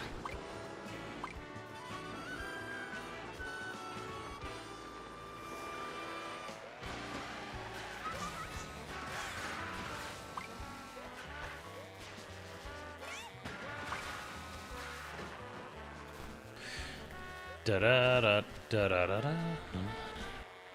OG Iron Chef episodes? Hell yeah.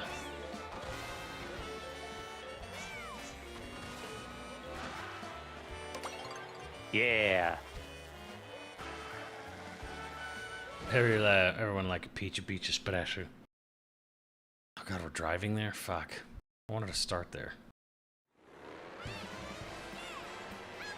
What's the problem with this fucking game? The whole driving to the course isn't nearly as neat as Nintendo thinks it is. Good night, Poochie. Like, it should be a mode. It shouldn't be like how races go down.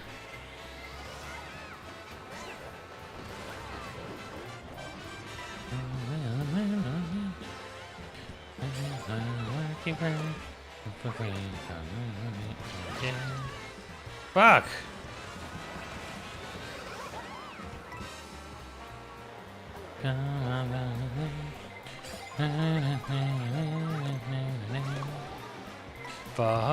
Fuck Yeah, you all. Thanks for the single banana.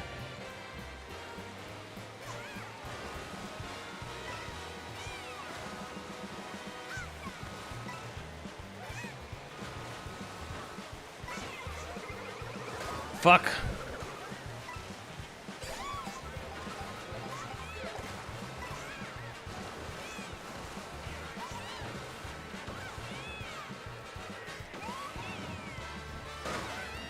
Fucking kill you, Prodigy.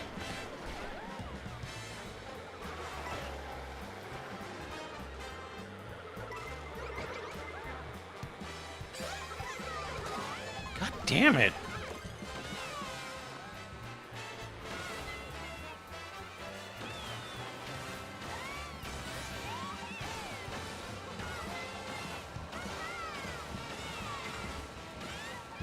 I mean, you gave chat what they wanted, so of course they're going to come after you.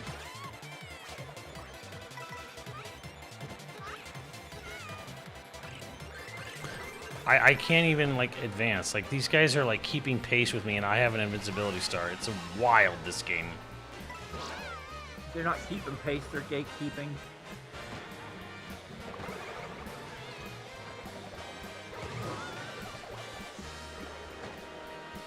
Oh my god. Fucking shell after shell after shell. And somehow the AI are just immune to it. Shh. Yep, here we go. Oh my fucking god. I think I've been hit by like half a dozen shells in a minute.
What, does everyone have a golden mushroom? What the fuck?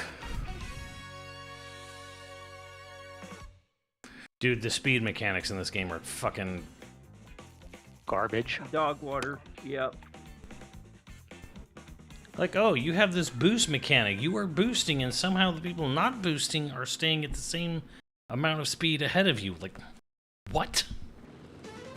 So I'm not boosting. God forbid Mario Kart ever get drifting or drafting.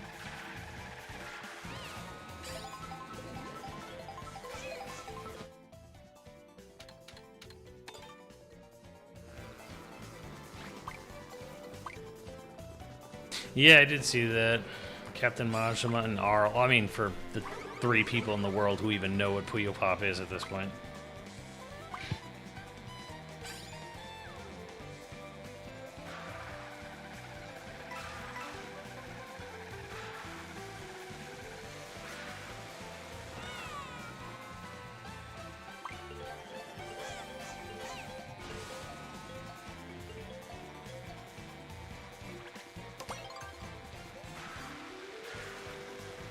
It makes it hard to appreciate the Monolithsoft qualities of this game whenever the gameplay is so bad. Well, they just did map design and art assets, so it's like... I know.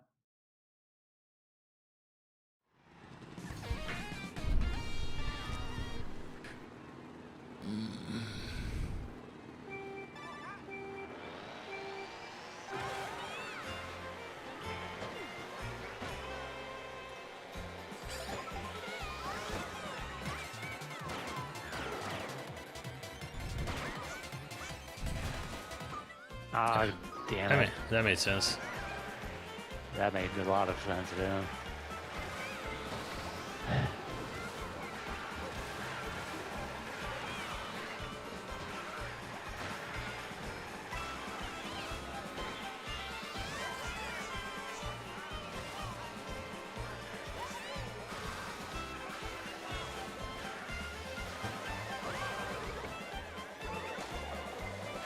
What the fuck? How is he still going? Jeez.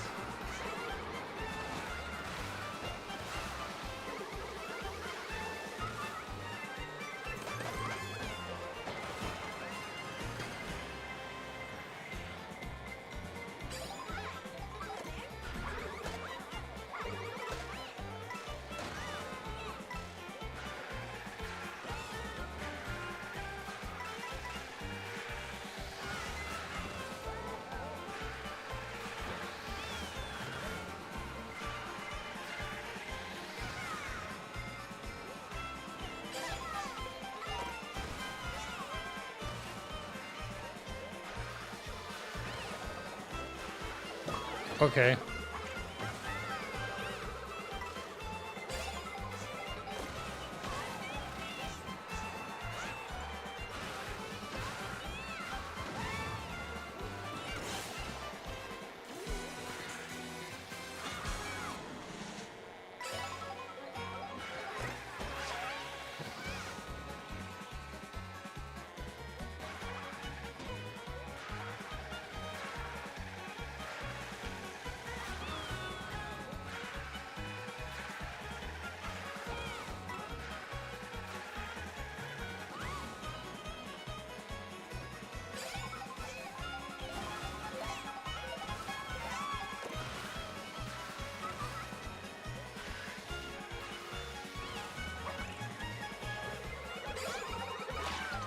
I had a green shell out behind me, and it didn't fucking give a shit.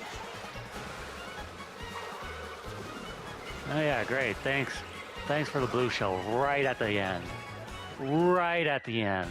I saw that.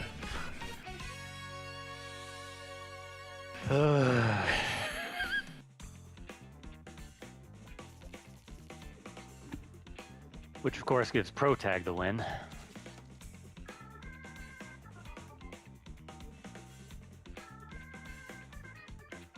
DS much? I thought you meant you mean the system or the game Death Stranding?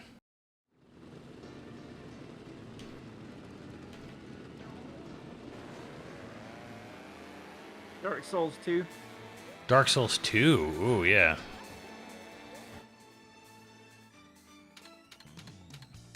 Also, I think it's just funny how like Nintendo's never really known what to do with Donkey Kong, and DK Summit's like such a perfect example of that. Like the Alpine Ski Resort, Donkey Kong.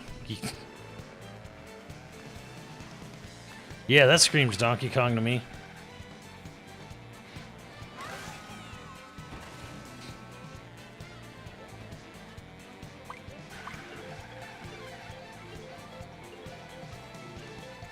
Kojimbo game. I don't know if it's so much like, oh, I don't like Death Stranding much. It's like more just aggressively disinterested. Like, I just, like, not even like, oh, this looks terrible. This, like, I was just like, oh, no, this is whatever. Like, just not interested. Just don't care at all. Yeah, just. So that being said, I don't know why you'd think I would play the PC version of Just Stranding 2 specifically. Like, nothing about that franchise has ever looked all that exciting or appealing. So, no, I can't say that I would ever that I went out and bought the PC version of Part 2. Or actually, I don't really even know anyone who did. I don't know anyone who bought the second. No, I know people who bought the second one, but on PS5. Ugh.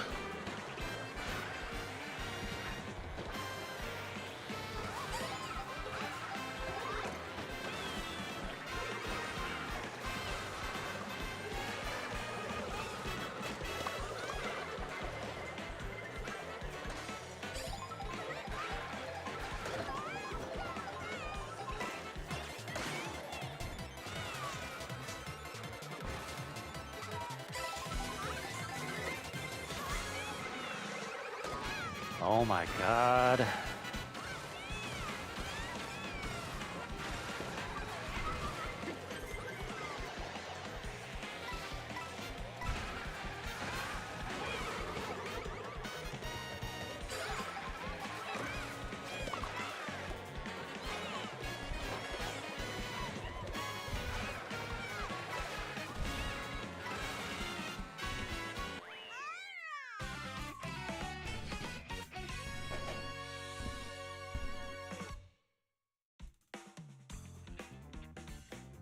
Stream what I entrust DK with via Nintendo?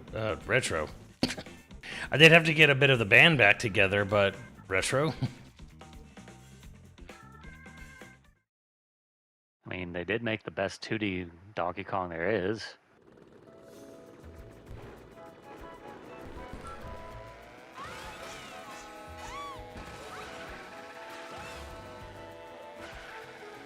Could just bring Grant Kirkhope back.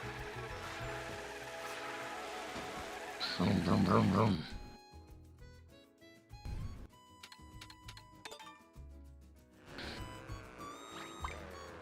Is that even possible now? Yeah, sure. Do you know how many people have been like laid off? Like, yeah, I'm sure it'd be pretty easy to get if there was like, hey, Retro's hiring for DK Country. Like, we're looking to get like, you know, the DK artists and people back. Like, I'm sure they'd come back. Because regardless of however, whatever, there's probably more job security working at Retro than there is, well, just about anywhere, honestly. Like,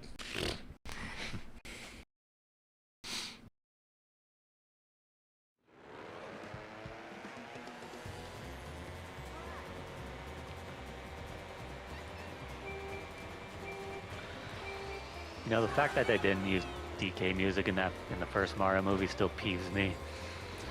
well, and the guy even wrote DK music for the movie, and they replaced it with "Take on Me." Exactly. That still peeves me. Like, he'll never say anything publicly or officially, but man, I can't imagine being the composer for that movie and being like, you write this whole fucking Donkey Kong remix for like the Kong entrance, and then yeah, we replace it with "Take on Me." Take on me. Take on me. Not bad. Yo.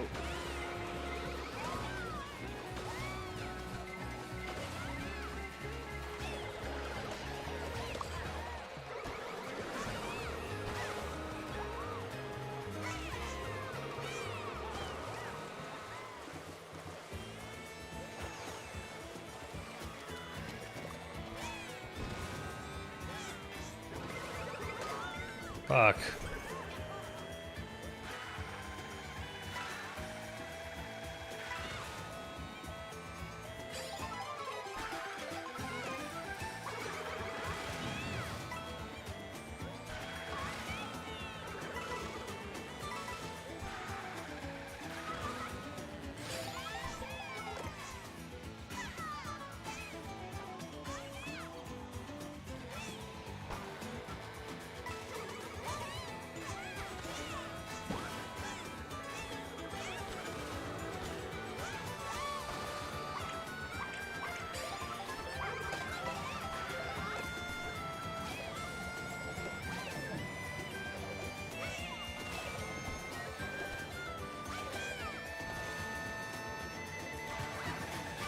Oh, fuck you, ProTag.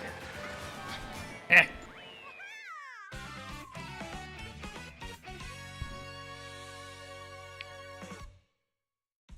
Sonic is very sure. Dude, but it felt like pulling teeth to get, like, even that out of Sonic 3. Like, who was it? I think it was Junkie XL who did the Sonic movie music. That guy, like, he did not want to use Sonic music. I think he even said something somewhere where, like, he didn't want to just be reliant on Sonic music and a Sonic movie. I'm like, oh, God.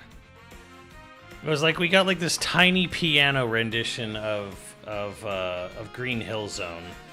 They used one of the Hyper Potion songs for the Sonic Mania trailer in the credits, or the opening credits, one of the two for the first movie. Second movie, like they buried the drowning music in there very subtly. You almost didn't hear it. In the third movie, they finally started putting some Sonic music in there.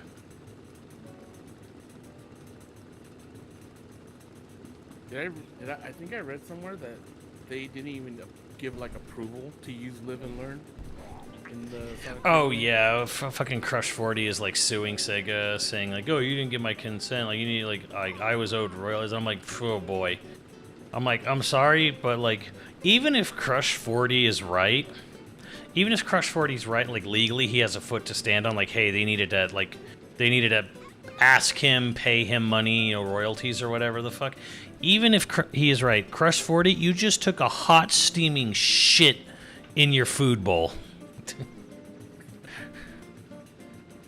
Because good fucking luck, you know, with your music career outside of Sonic.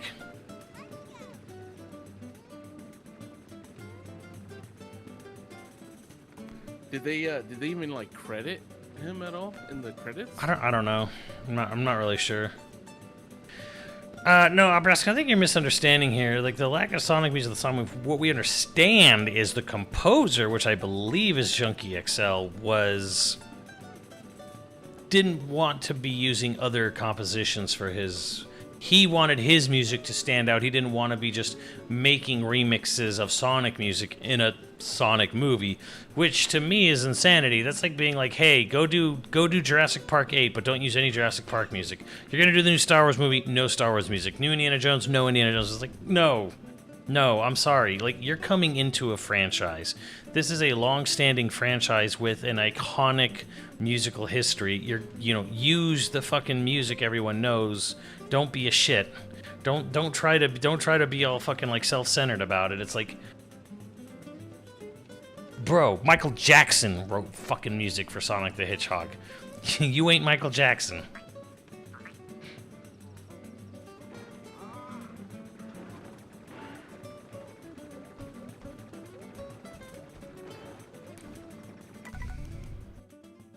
What we got here? Maybe he was like, And maybe this is my time to shine. Maybe I can bust out an OST that puts shame to the game music. Yeah, well, I mean, I'm pretty sure they thought that, because, I think Junkie, if it is Junkie XL, he got his fucking fame from Fury Road. Which, cool, I guess, but, Yeah, but that doesn't have like, Mad Max didn't have an iconic theme. yeah, it wasn't like it. Yeah. Yeah, it's Junkie XL.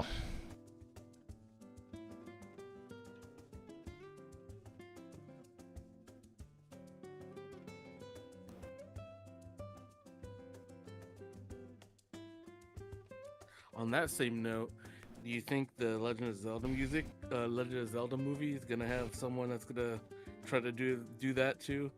You know what? Chose me to be the composer.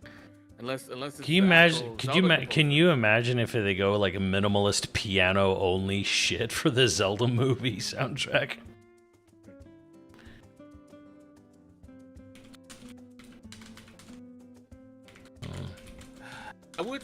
I would say like Nintendo wouldn't want them to fuck it up, but we all saw what happened with the first Mario movie. I'm talking about the original Mario movie. Like, did they just not care back then? Wait, what was it? Say that again. Did they have the original Mario movie, Super Oh. Mario Brothers? Oh yeah, there was Did they no have one. no input on that? No, and that's why they were like protective of doing the animated one, because they very much felt betrayed and ignored on the Bob Hoskins movie. And that movie has like, the story of how that movie got made is super fucking interesting. More interesting than the movie. Much like Cool World. The story of Cool World's behind-the-scenes drama is way more interesting than the movie itself. Yeah. Because Cool World was supposed to be a horror movie.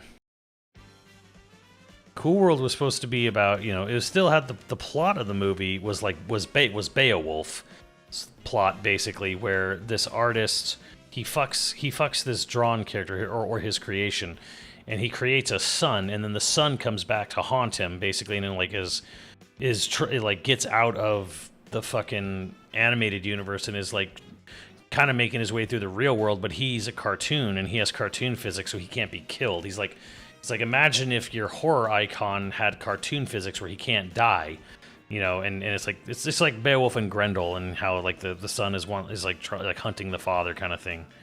And then and literally the whole movie got taken away because a nepo baby son of the studio or whoever got a hold of it and basically just said, nah, we're gonna, like, this producer who was, like, the studio's kid or the exec's kid, basically just told everyone, no, we're gonna do this for the movie instead. And Ralph Bakshi, the head lead animator, you know, famous guy, he was like, well, like, the movie's fucked now, and he's like, maybe if I animate it really well, like, people will still like it. And he was like, nope. I mean, the story is, like, the story for Cool World is just stupid. Yeah.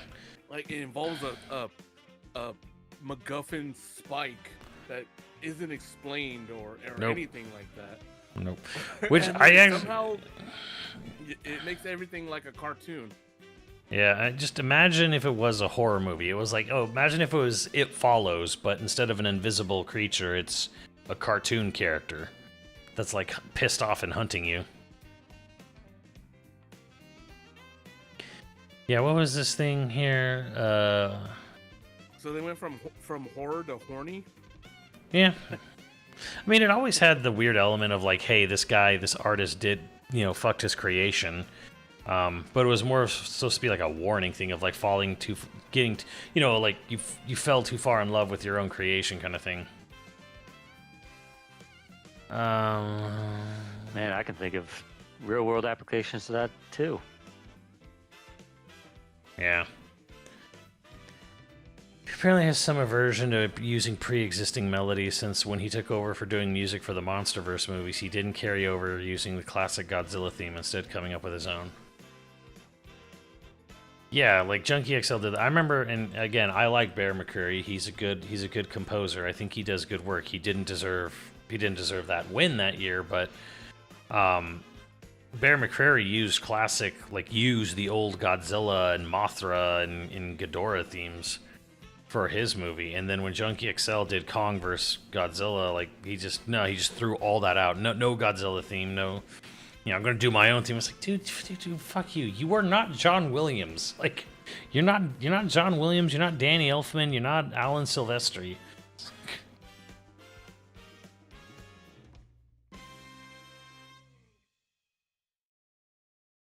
I don't know.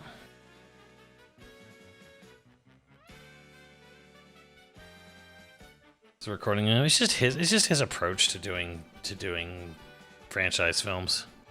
He doesn't want to just remix, like, famous themes. The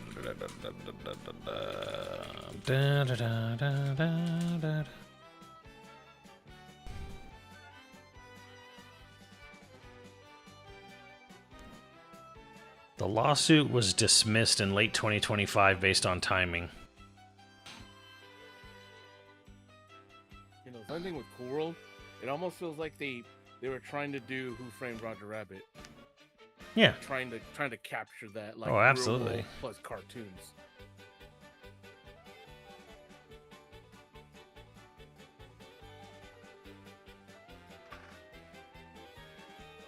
Huh. Yeah, so his lawsuit was dismissed because of timing errors or whatever. So it was never actually addressed, but good job, Crush 40. You still took a giant steaming shit in your bowl of food.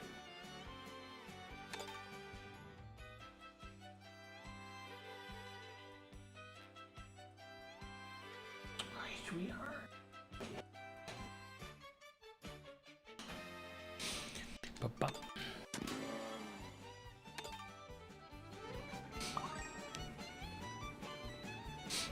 I hope people want to I like where your mind is, some dude.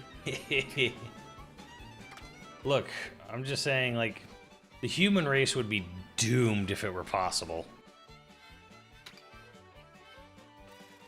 Where? You know what? Where is that? As soon as they make robots that you can, you can fuck. Well, Steve thinks we're close to that, apparently. Oh, I bet he does. Steve has one pre-ordered. He said that like 2 months ago. I didn't even want to do this course. Fuck. If you had him on robot though, does that count as a toy? Like, is it just an extension? I don't fucking know. Of like a flashlight, or it might talk, it might have other applications, but does that make it any less just a tool? I don't know. Steve's Hey, Steve, convinced robotics is like the future. Hey, Steve, you want to come stream? No thanks, guys. I'm going to make out with my Monroe bot. Oh, my robot.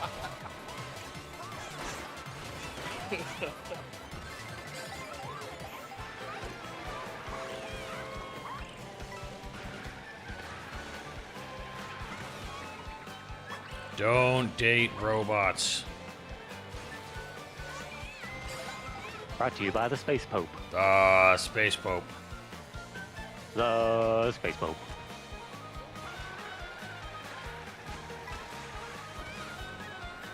Finished Fatal Frame 2 today. Oh yeah, is it really not that long of a game? Well, I mean, I did like some of the side quests, not all of them, but a good chunk of them. It took me like 16 hours. So it's a really good remake. I enjoyed the game. Like, I think it's really, really good. But it wasn't until my friend pointed out something that I was like, you know what? That's the weird feeling I was getting. So in the original 2, it's static camera. So there's no free, you don't get to fully circle your character with the camera and look at look everywhere. So I'm playing through Fatal Frame 2 Remake, and I'm like, this doesn't feel as like scary as the original, like when I first played the original. And then my friend was all like, well, wasn't it static camera, or was it 3D also? Oh my god. I was like, no. I went and checked. I was like, no, it is static. I'm like, yeah. I mean, I think that's what it was. I think horror in static camera is actually enhances like the horror experience. Well, you can't. It helps you like not see what's around. You're like the mercy of it. What you can focus on. So I'm playing it. I'm like, yeah. I'm like that makes it so like when I'm fighting ghosts, it doesn't feel as like it'll definitely still scare people, who are easily frightened. But I was like, yeah, this like the feeling's a lot different. The ghosts don't feel like, because in the original 2, you can randomly bring up your camera, and a ghost will just suddenly be in front of you, just like a jump scare that you would have to fight as soon as you see it. Mm-hmm. And in this one, you know when the ghost is coming because it pops up. So I was like, damn, like, it's a good remake, and I enjoy it, and they did a really good job, but it loses a little something with by making it fully 3D. Now, if they were to add like a static camera mode, I think that could sort of match the original, Mm-hmm. if they did it well. But like that's the only gripe I think I could say that I have for the game. It's just a small gripe, because it didn't feel as like, I didn't have like that anxious feeling of like going through the game, because like the static cameras, you're low to the ground during some hallways, and so you don't know what's in front of you until you actually get to the next hallway, angle. And I'm like, ooh, Like I didn't realize it until I was like halfway through the game. I was like, damn, that's what was like, kind of like Off. yeah. But it's good. It's still a good game. Still enjoyable. So And the has reason- anybody watched the anime yet that's on Hulu called Rooster Fighter? Or it's on Disney Plus. What's it called? Rooster Fighter. Huh. It's like Dragon Ball Z with roosters. Rooster Fighter. Ah. Yeah. So it's just cockfighting. Yes. Yeah, pretty much. When's the anime adaptation of Dick Fight Island? And yes, Yeah, it's a the real premise thing. Here it says, Teiji is more than just an ordinary rooster. It's chicken He's boot. humanity's greatest defender. When strange creatures suddenly appear and start attacking, he confronts them head on while scoffing.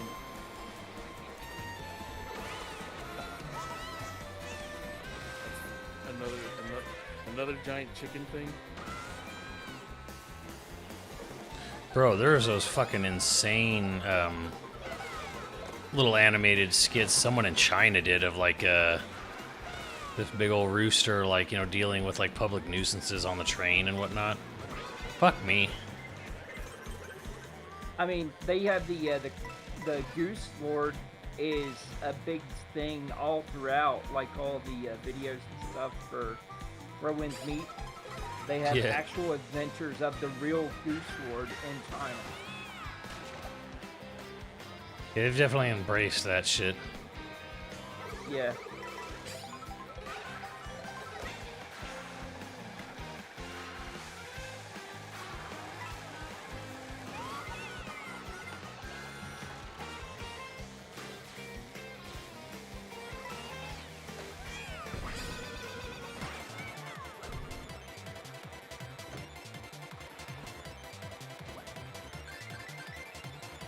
I can't even cut the corner that well with that thing. Jesus, fuck.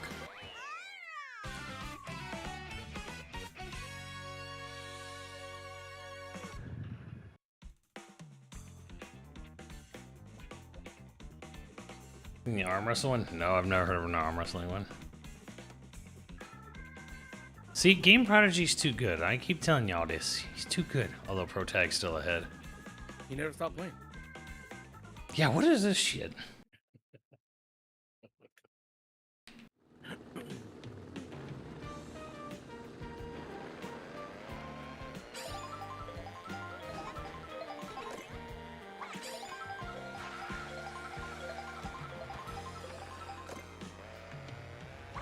Mwah. Fuck all these.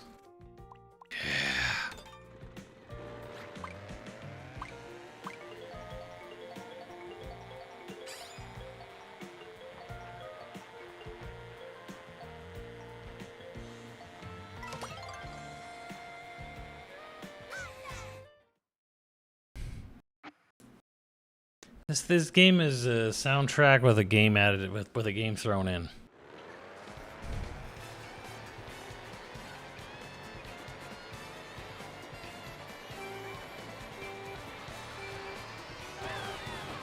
Well, not a particularly great one, though. Game's You the, guys end up, the game's just the bonus. yeah, you guys end up playing Uncharted 3 or 2? The 3. They played 3. Tres. I think I would have picked 2. I think 2 is the one that was really cemented that series of videos. What is about the graphics? Fuck. Fidelity.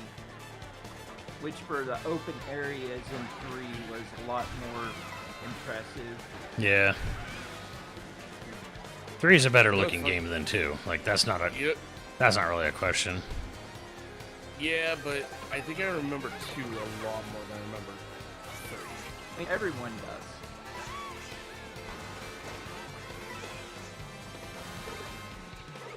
Like 2 was about Shangri-La and the weird sap. Like 3, Yeah, I- Philosopher's Stone. I'm gonna be honest. I think 2's a little like overrated a bit. Like they're all pretty good. They're all pretty good games. Like honestly, Like they all are. Like people, I think 2 gets a little overglazed. I think for me it's because that was like my first Uncharted. I didn't play the first one, so I think for me it's like that first game. First game. 2 has the most movie typical plot, and Yeah. 3 feels like a Bond plot. Yeah. Kind of like a weird blonde, well, yeah, weird Bond Indiana Jones plot mixed. Kind of. Like the MacGuffin's very James Bondy, or I'm sorry, very Indiana Yeah. Jonesy, but the rest of it is all played out like a Bond film. Right.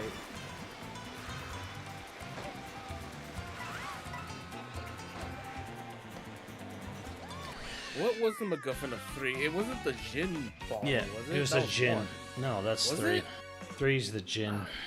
One is like Nazi curse. I forget what it is.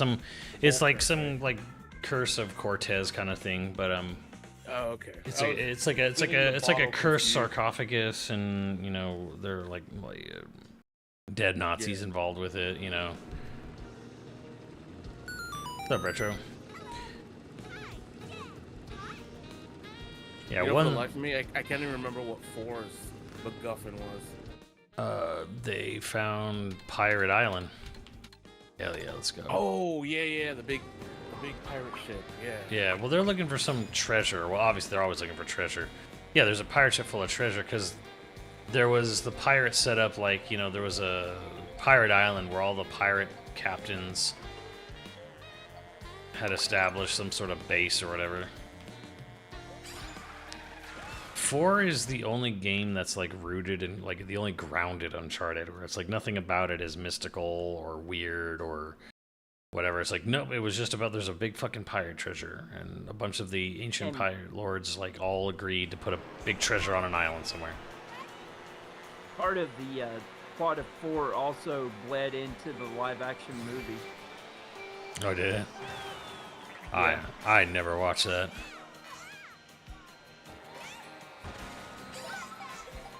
I think it was a conglomeration of 3 and 4. Yeah, I remember they had the plane sequence from 3 in the movie. It was in the trailers. Yeah.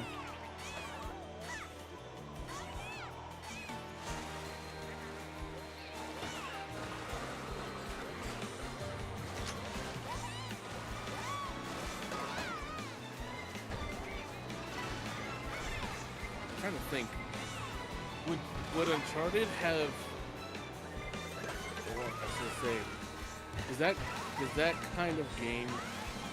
If you took away like the mass murder that the protagonist does, like would it have been as successful if it was just like a stealth game or a puzzle No. game? No. No. Like, as a- you need the action, right? Look, as a game, you kind of do, because, one, Naughty Dog's gameplay's never been all that stellar. They've always been good, but not great. Like, always. And 2, as you saw with Last of Us, their stealth is, like, average at best. And Naughty Dog is basically Gears of War, but slower paced. And not as violent.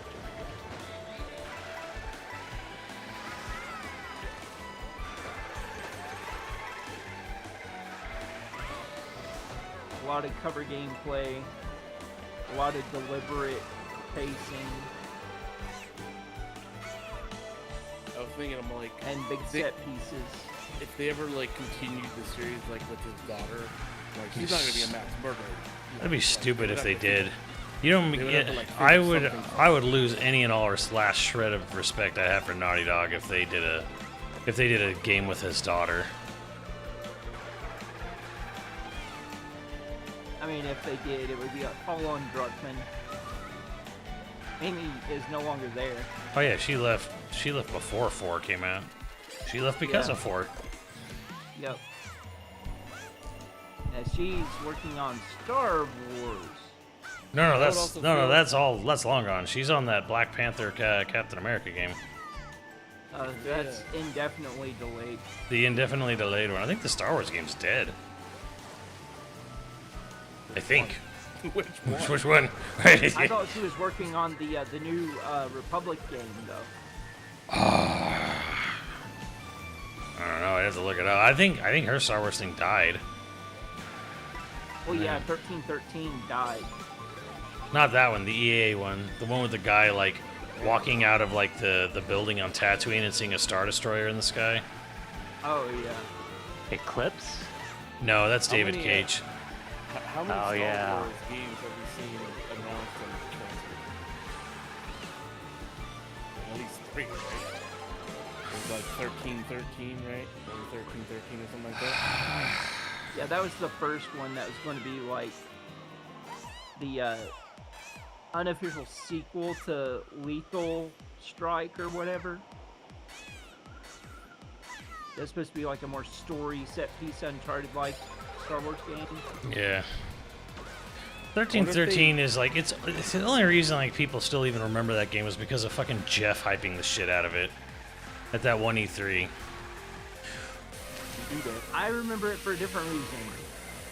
A certain presentation I was involved in. Fuck.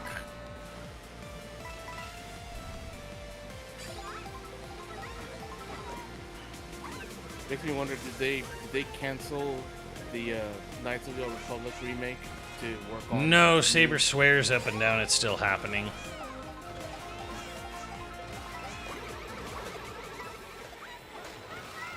Fuck you, Prodigy. Yes, Master, I don't think that Marvel would be very happy after how much they've already footed onto the Blade game.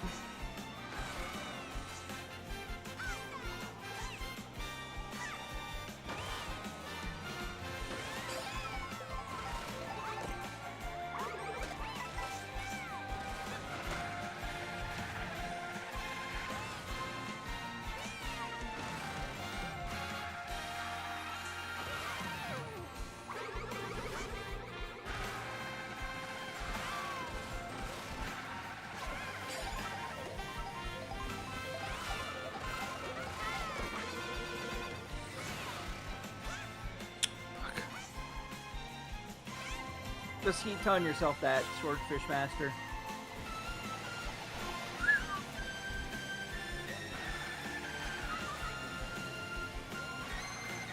Dude, did that even hit him? What the fuck?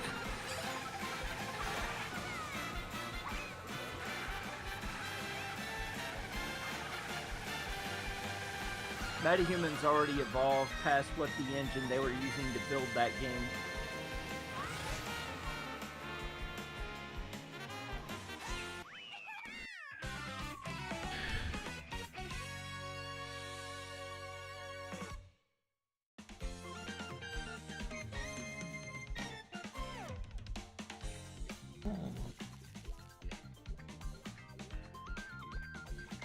See, the problem is that Captain America Black Panther game, let me tell you why that's in trouble. Because it's being made by Skydance. What is Skydance? Skydance is the company that's basically is Paramount. It is one of the Ellison, dickbags studios. And they're about to spend a whole lot of money to merge with Warner Brothers. And they've got this troubled project on their hands that's just bleeding money at this point. And there's definitely an easy scenario where that gets dumped in favor of something else. Yeah, especially the amount that Disney is asking for their part in.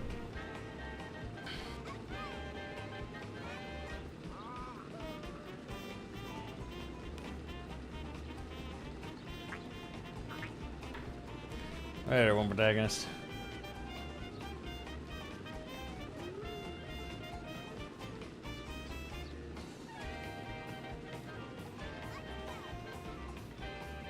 I like, fuck yeah, finally won one. Fuck you guys. Like, they already canceled the Black Panther solo game, and not looking great when you indefinitely hold the Captain America Black Panther game. Especially since they were aiming for some really high fidelity shit. Like, that's an expensive game project.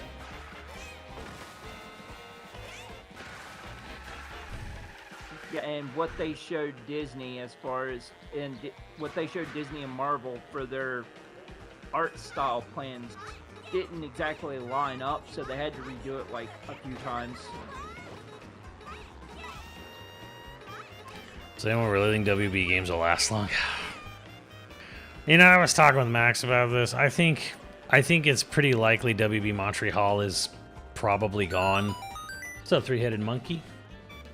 Keep up the fun streams. Thank you. I think some of the other studios that have like branches in different places of America, North America, they'll probably get branches shuttered, and it's probably gonna be maybe Rocksteady, but that's I think on shaky ground. NRS and Avalanche to make another Harry Potter game, and they're just gonna have 3 major studios. That's maybe it. But again, Paramount buying Warner Brothers, they are taking on an insane amount of debt. Like an 2 years of debt. a unfucking believably large amount of debt when they're buying, because they're not just, hey, we're here's a bunch of money, can I have Warner Brothers? Thank you for the sale, they go on my way. They're acquiring this company, but they also, not only did they have to pay, they're gonna have to pay a bunch of money to buy WB, they have to pay off WB's debts. It's literally like buying a car off of someone who hasn't paid the car off, and they sell the guy the car, and then they also have to pay off what he owes. The and debt. they have to pay his mortgage. Yeah, so Yeah.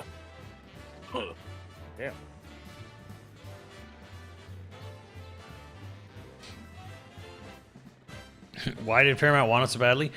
Honestly, literally fucking billionaire children trying to gobble up all the power in the world. Because And gatekeep the image of the news. right, one, they want to fucking control media. Great, we're William Randolph Hearst is sitting there like chuckling somewhere in hell. That's a history joke for you. But more than that, it's like you're a billionaire nepo baby. What do all modern day billionaires want? What do all millennial billionaire nepo babies want? They want fucking attention. For some fucking reason. Billionaires used to be like reclusive, quiet people, and God, I wish we could go back to that era. But modern day billionaires, like around my age and younger, that there are just inherited wealth, all they want is fucking attention, glory, fortune and glory. We're in the dumbest fucking timeline, okay? The dumbest fucking timeline, where a power grab that you can just say like, yeah, I'm so big, I got a big dick, I can buy Warner Brothers outright, I'm gonna buy DC, yeah, I'm so rich and cool, look at me, I bought Warner Brothers, we're gonna get rid of woke or whatever the fuck.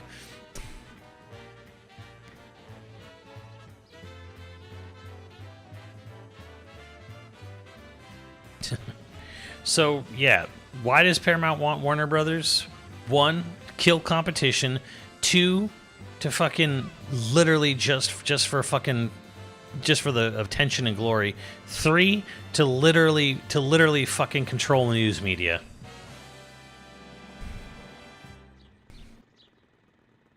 So this isn't even a great deal for them. It's actually a really terrible deal for Paramount. Paramount had to go so far, so fucking incredibly above its value to outbid, to basically fuck Netflix out of the deal, which, because of it, they literally owe Netflix $3 billion because of it. Ooh. So Netflix losing this deal literally means they get a paycheck. David Zaslav gets nearly $1 billion of his own personal fuck you money out of it, which is what all he wanted to begin with anyways. And Paramount is going to go into massive amount of debts, which means massive amount of layoffs, which means massive amount of corners getting cut. And then eventually, like, shit, it might even go south for the Ellisons, in which case they'll sell it off again to like basically like get rid of their own personal debt with it or whatever. Who is it right now that's like prospecting Amazon Prime?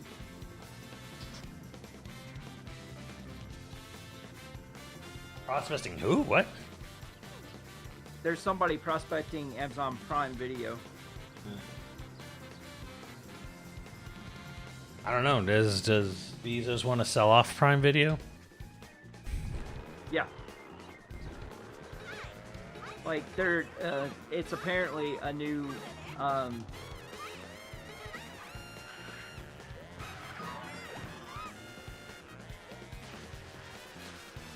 what's the word?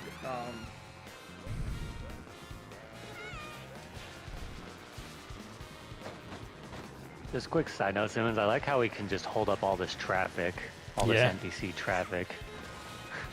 Oh, like There's it's just a the line of fucking vehicles. like it's the Matrix demo.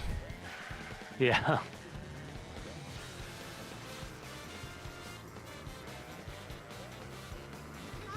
Still Nice. thinking about it, Zyber? Yeah, my brain is just kind of. I'm trying to listen to a media call at the same time that I'm on here, So, and I'm also checking text messages from my fiance's boss. So. do I think the gaming division will survive if Paramount succeeds in buying them? I think the most realistic answer is sort of. Kind of, sort of.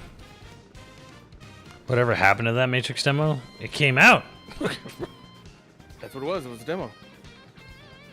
How you probably know the word I'm thinking of, where the different services condense into fewer amounts. My brain is just.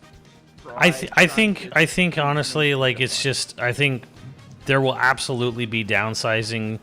A bunch of shit is absolute. A bunch of devs are gonna get let go.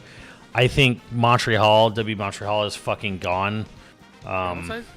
Yeah, like Montreal is getting downsized. Well, that already happened. No, That I'm answering Zyber's thing. I don't know if that was a word.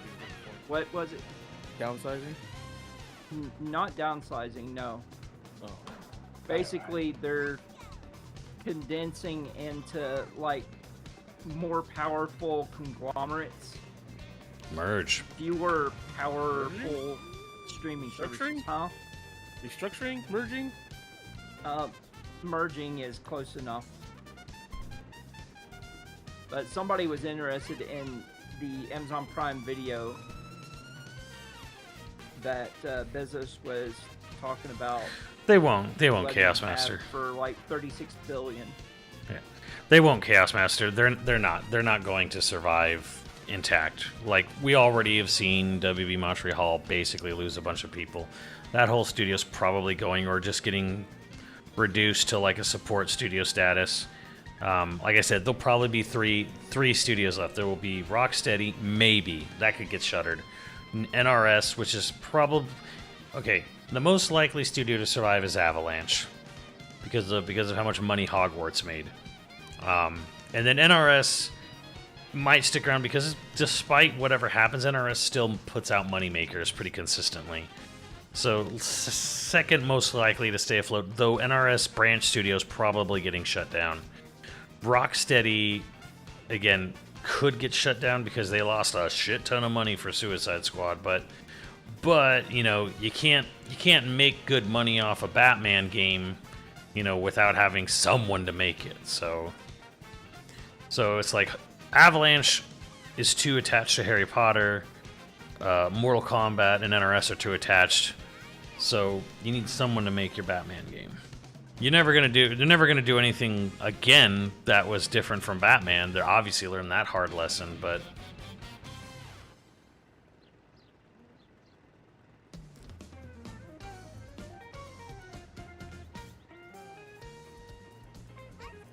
Paramount turns and sells the gaming division. Sell to who? Who the fuck is gonna buy WB Games?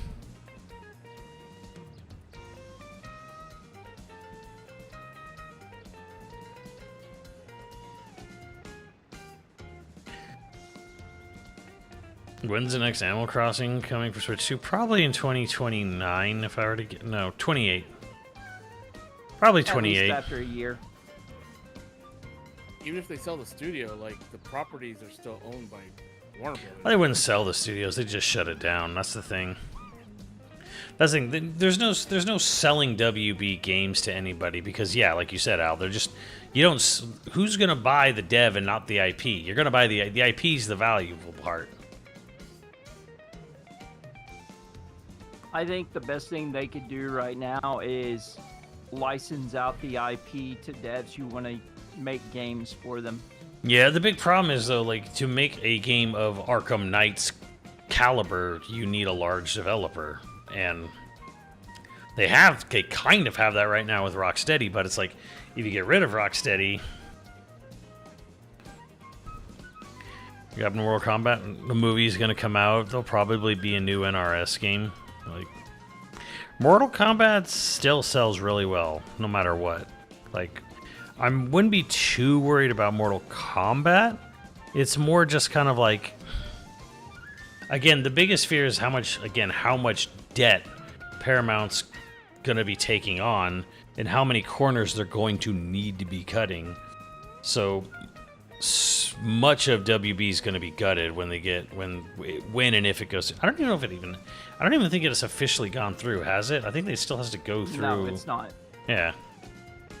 It has to go through antitrust. Yeah.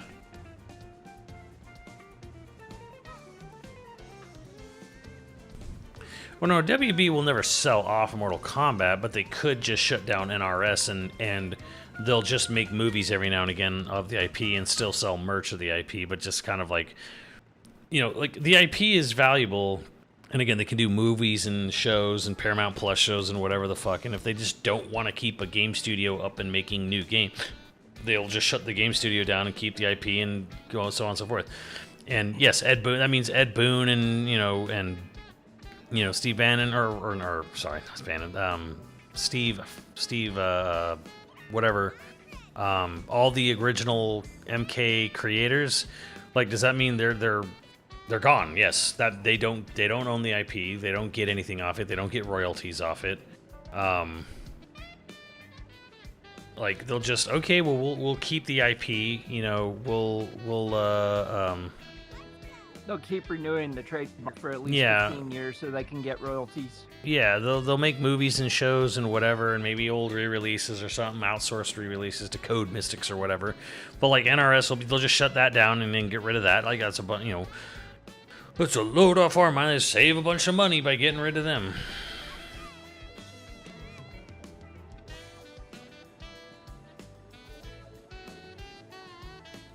My Switch is dying, so I have to hop off right now.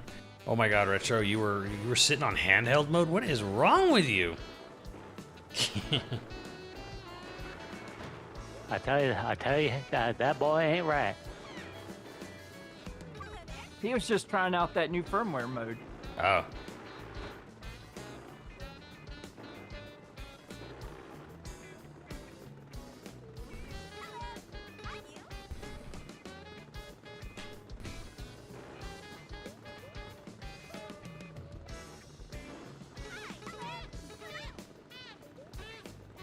He added a boost to handheld mode for Switch 1. My god, it's all toilet sounds. To Switch 1 games, yeah. Oh, whoa, hold on. Hold on, how backed up is this shit? Oh my god, that's amazing. Oh my god.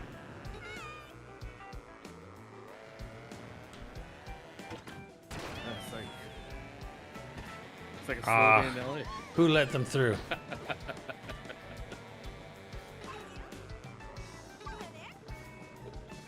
See, that update would be cool if I ever played my Switch 2 or even my Switch 1 undocked. Cost effective would be to license it out. It's always more cost effective to license it out. Because that's just pure profit. They don't even have to publish it. Too comfy right now. All right, well, hold on. I'm gonna take a quick break. I'll be right back. And yeah. 200 milligrams of caffeine gone through you, huh? Oh, of course. I take one a day. I don't exceed it, Oh, but Scotch is out of piss like a racehorse. yeah, Get you some shit. that's To a miss. drink. Shit to drink. That's a Miss Doubtfire quote. He's got to replenish his fluids after he, dumps it all. Yeah. Yeah, time to get water.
Chat.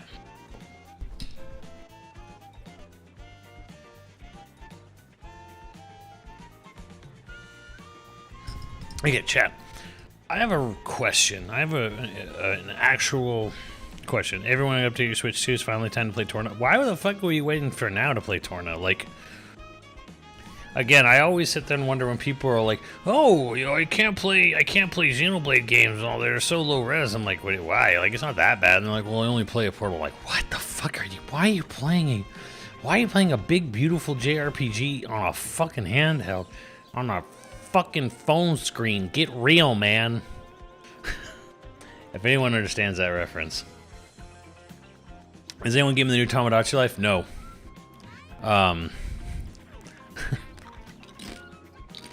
Crunch. I'm going to traffic. Good. So I have a thought. Played all of 2 handheld. Well, see, Torna's better than that, so why haven't you played Torna?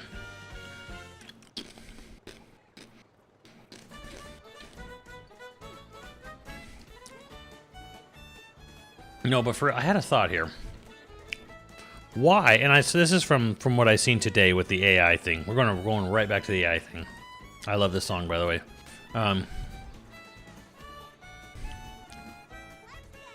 probably have 600 hours on 3DS Tamagotchi Life. Doing what?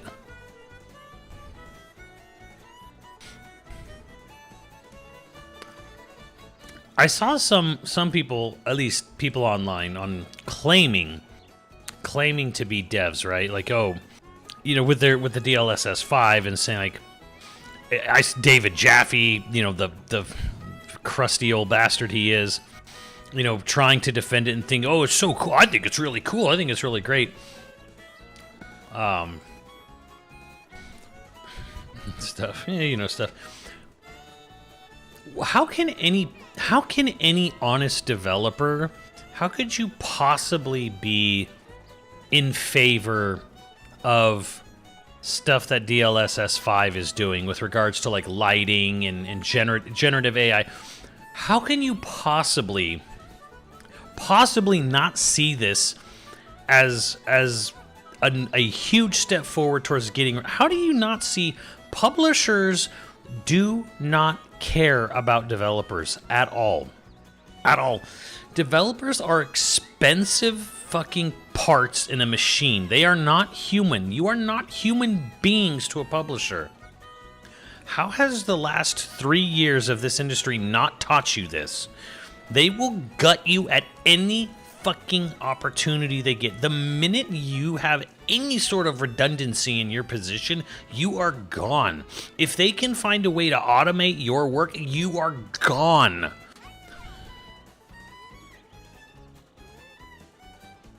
Oh, Todd Howard's not a developer. Todd Howard is the fucking money-grubbing publisher at the top. I'm just saying, like people like on Twitter claiming to be actual devs who see the potential in the future of this fucking DLSS. I'm like, no, dude, you're literally writing the code for the AI that's going to fucking make your position. This just happened at Amazon. They had a bunch of AI programmers program in a bunch of parameters, and then they for their own job, and then got laid off because the AI they made literally took over their own job.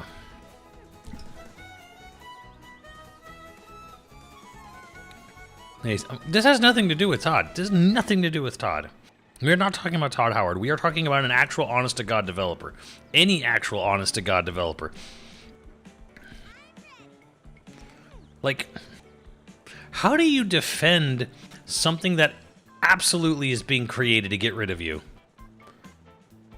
Like, how many tens of thousands of developers have been laid off and made redundant and whatever for money-saving purposes? And here's this technology which is meant to do what? Save time and money.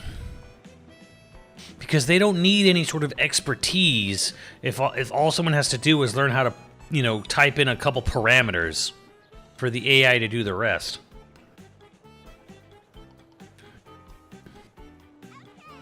I don't get it. Someone explain this to me.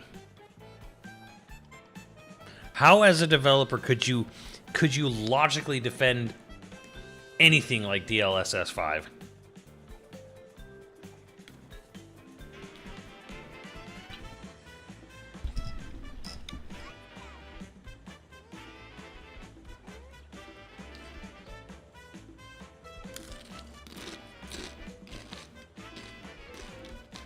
Nobody has your back. No one.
Why focus on some music?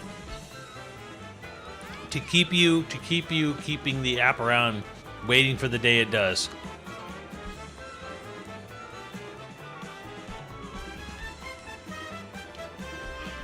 I don't think it's going to take that long, 10 hours. A couple really bad years in a row and it's gone.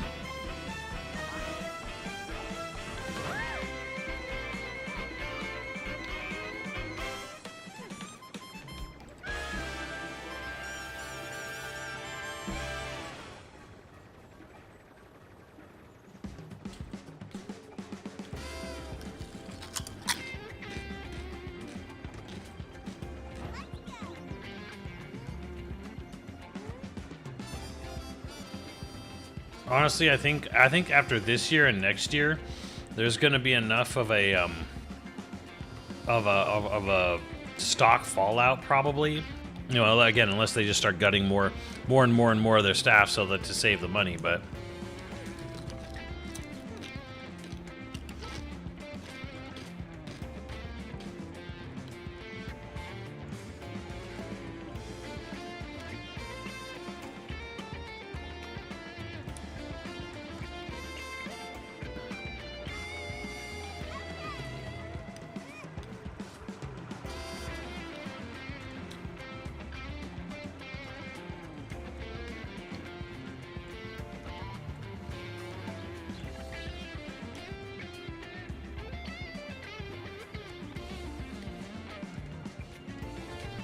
Right, so I mean, honestly, like,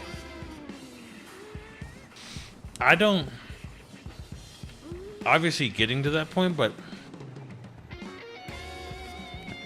how much worse, you know, how bad would it really be if, say, there was no stock market?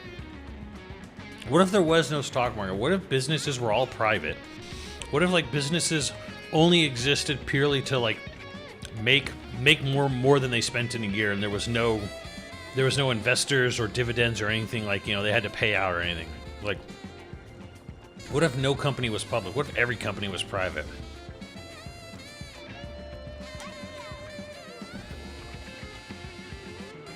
It doesn't seem so bad. I mean, getting there now would be rough because, again, of how much of the world economy runs on a fucking stupid stock market, but shit, how bad would it really be?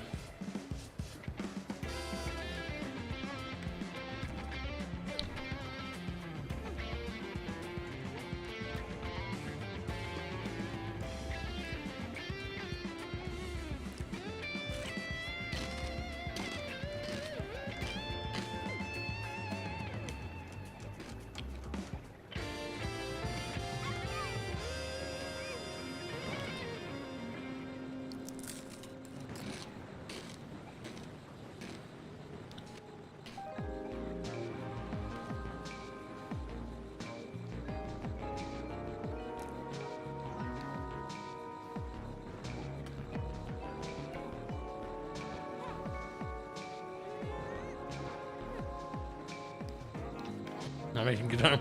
Or you can just be like Valve and never get anything done. What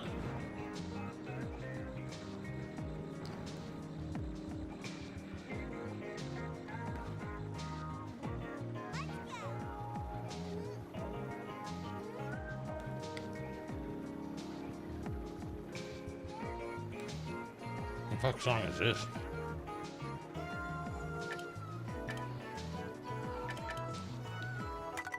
Often Shoals.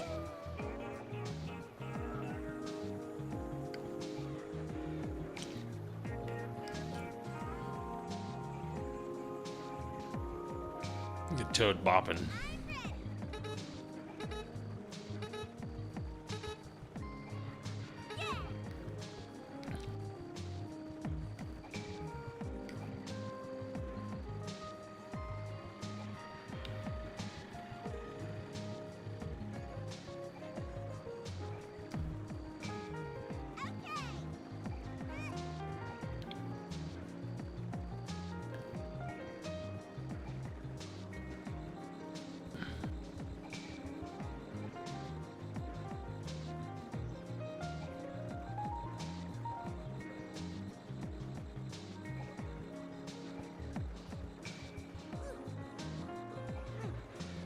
Oh god, did the Tekken update piss everyone off again?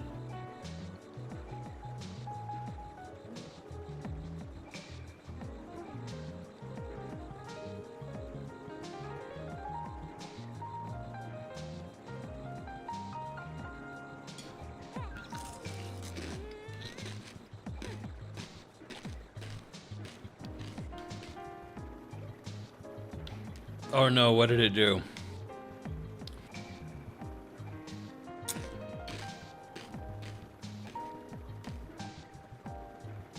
Tekken players are never happy.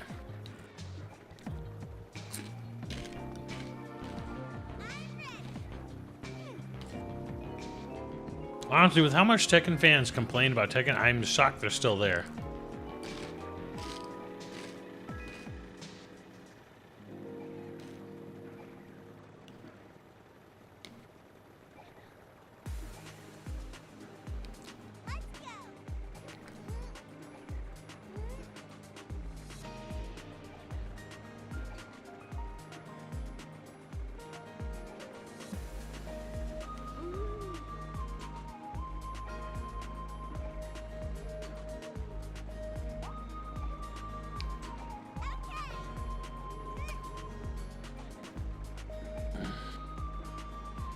They added more moves, made it more offensive, and didn't really nerf characters. Oh god.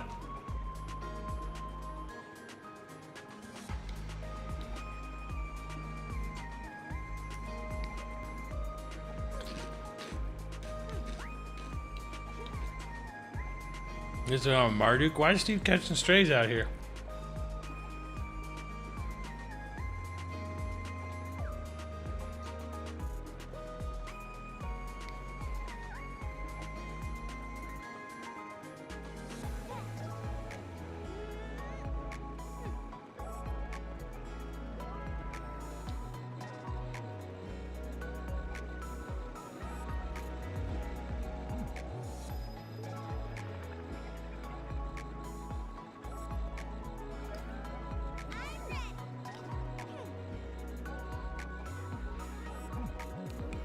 Chat, there's no way they literally just they did it with Tekken Season 3 what they did with Season 2.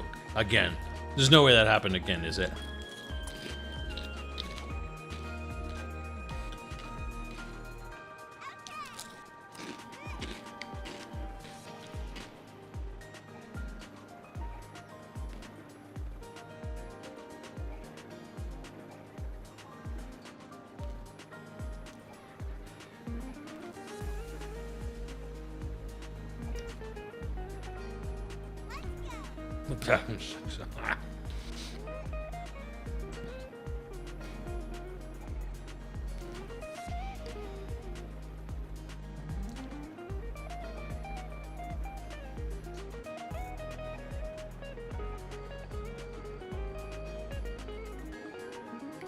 Did Eris even play Tekken 8?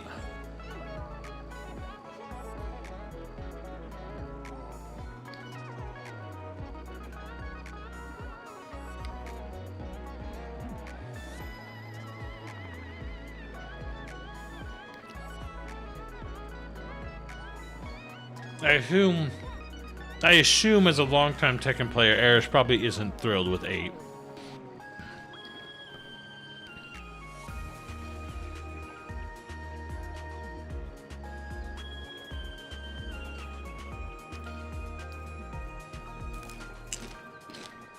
It looks? He doesn't like the visuals? That's a little weird.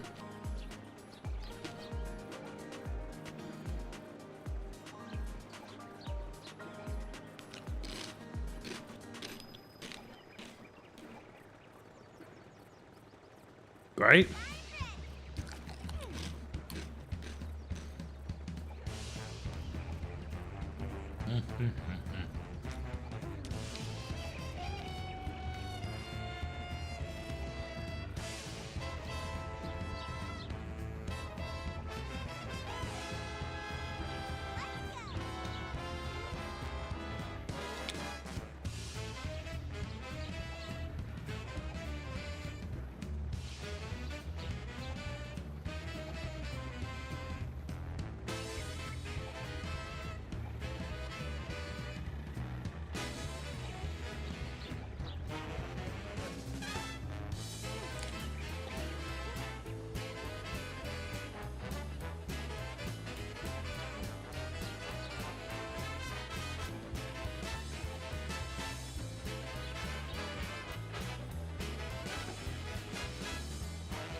Oh, like the pizzazz and shit? There's a lot of visual noise on screen. I guess I kind of get that.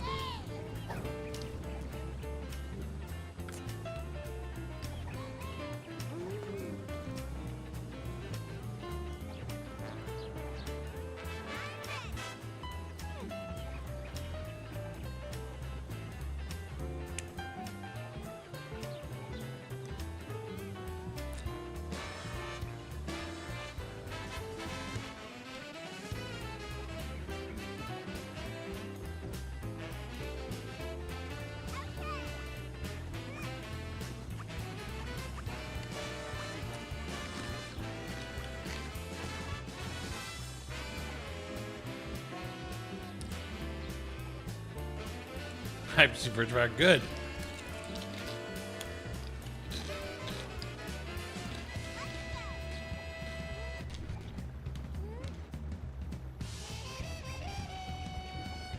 Look, man, if you were playing Tekken 1 when it was brand new, or shit, even came in at Tekken 3, you're fucking old by now.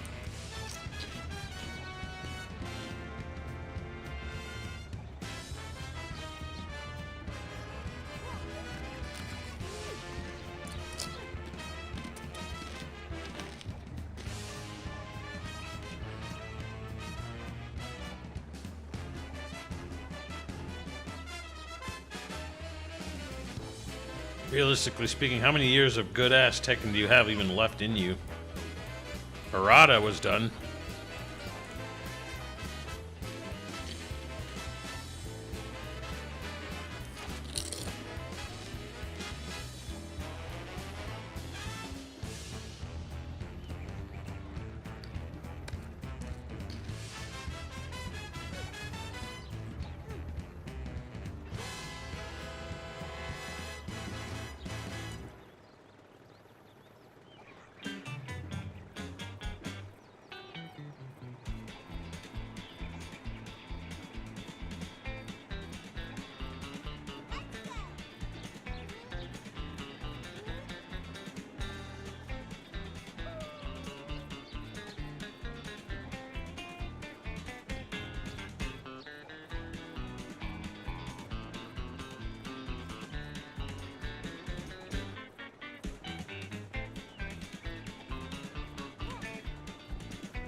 Alright.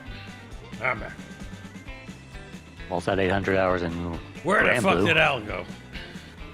Al was tired, so he went to bed. Motherfucker always tired, you old ass man. But I'm He had to get up tired. early and take his grandmother to the doctor, so. Old man. I'm home. Alright, Dan. Do you wanna keep racing? We can keep racing. Fuck it, I don't give a fuck. I don't care either way. I got shit all We were day. just talking about the games that we were excited for, interested in this year coming out, other Yeah. than the obvious. Yeah, it's getting kind of. There's a lot of games coming out this year, but I'm like Phantom Blade Zero.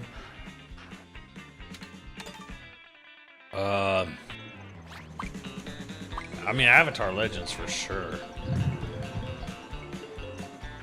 I was saying that one thing I'm hoping for is that they announce Season 3 for Granblue at Arc World Tour this weekend. Yeah. Because the last character of Season 2 released just last month. Oh yeah, that's right. Like, they finally got through it. What's up, Star Matt 12? Hey, that contributes. I don't Switch when you sold 10. Do you think they'll ever stop making games for it, or will they continue to make some first? They're gonna stop making games. There probably won't be any new Switch 1 first-party games from Nintendo after this year. Maybe some cross-gen stuff, but also, yeah, the reason is games are just, they take too much time to make, and they're too expensive, and Nintendo can't really be they gotta sell Switch 2s, and they're, in my opinion, they're coasting on their brand name right now, because I don't think a lot of like Nintendo's offerings on Switch 2 are really convincing of like why you needed to get a new system. Why you need to They've drop not really a... shown any actual Switch 2 Yeah. only developed games. Yeah, because Everything's been cross-gen so yeah, far. Mario Kart World and Bonanza both started out on the Switch and they were making these games years ago on the Switch 1. They showed it. They talked about it openly. So, sorry, Dan. Yeah, that's fine. I'm not in first. Look at that. I fucking hit you and you sped up. You rolled faster than me. Fuck this game. I never even got hit. Really? It looked like you got hit on my end. Nope. I did not get hit by anything. Wow, netcode.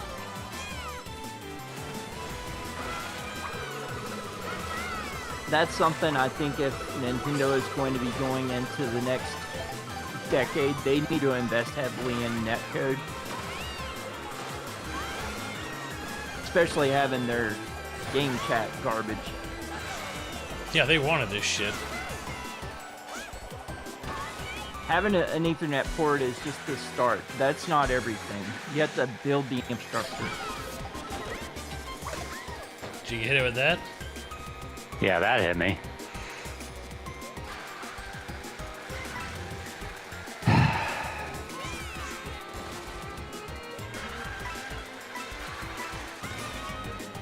Yeah, that's not true. Fucking getting Mario Karted over here.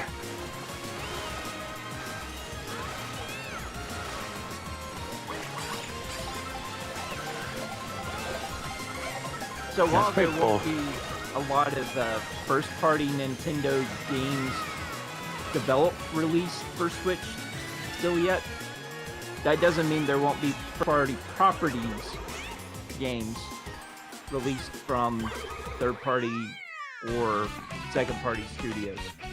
No, Rhythm Heaven Groove is already announced for the Switch 1.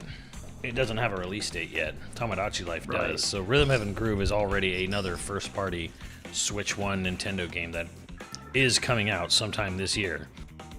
No release date, though.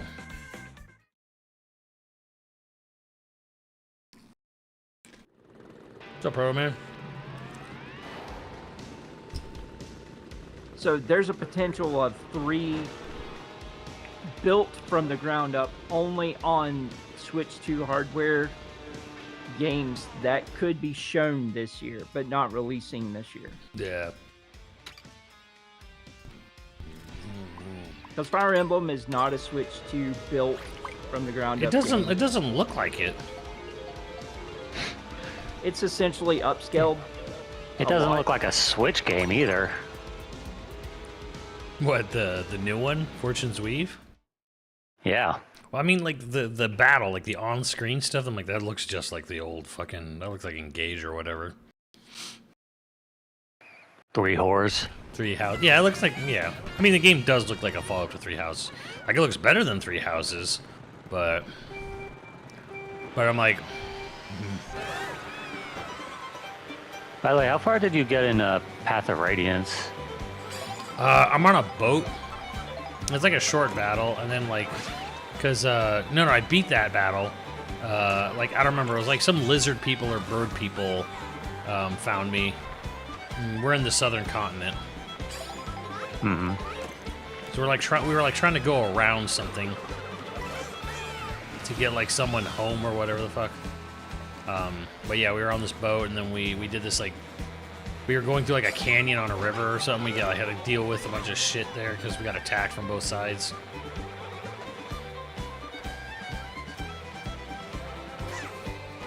Word of man, it was more than earlier than halfway. through Prodigy, run development. over the banana, you son of a bitch.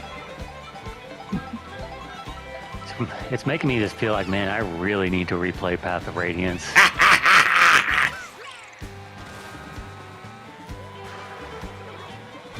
Is that the one that's on the GameCube app?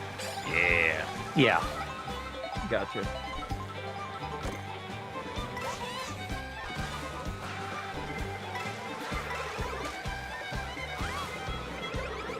You want to stop doing that?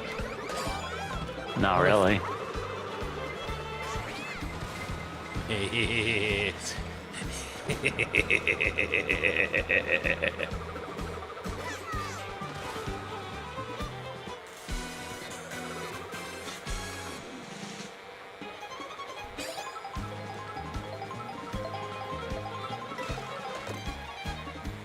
Man, the thing about voxels is you can't really make voxels look impressive as far as like clean. It's going to look very textured.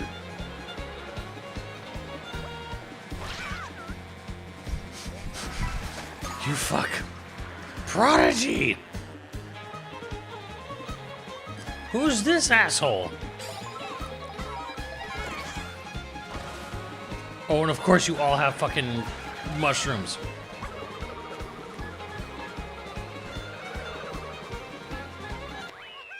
I hate you all. We started Xenoblade 1. Got any tips for early game? Yes, actually. Number one, you do not need to do all the side quests. There is a million, billion, jillion side quests in Xenoblade 1, and they are all pretty trash. Like, they're just, go here, give me five hoodly doodlies, go kill, like, 6, what's-its, bunnets or whatever. You do not need to do the side quests. The side quests are all pretty much garbage for most part. Do not worry about side questing.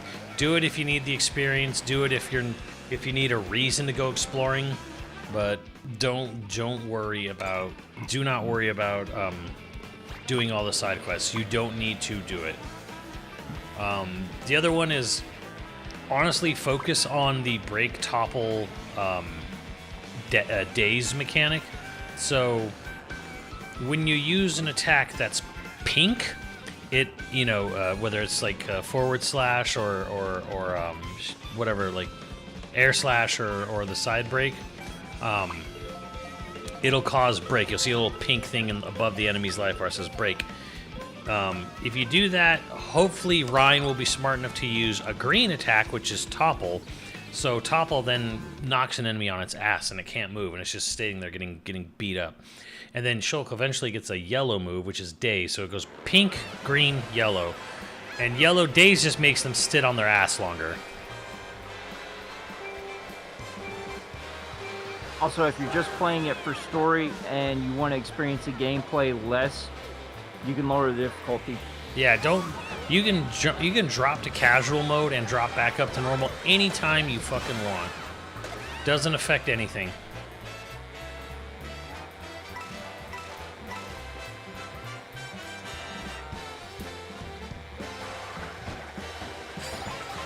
Who's this cat a quack? Eat a dick.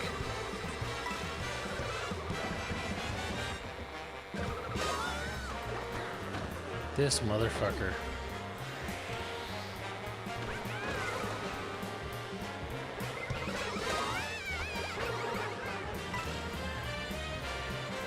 See, the thing is about the information that you're spouting out right now is leakers slash insiders are going to say anything to justify what they're trying to say is going to be happening. They will twist things however they want to make it seem more suggestible of what they're talking about. Fuck. Because engaging them gives them more money.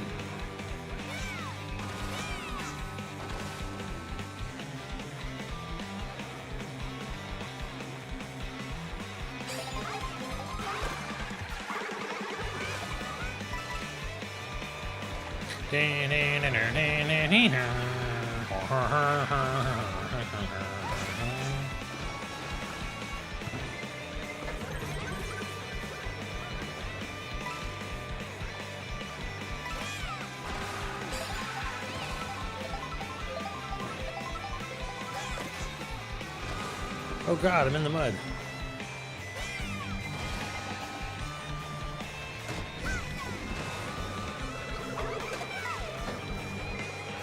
No! Where'd that shit echo? Fucking Yoshi bullshit.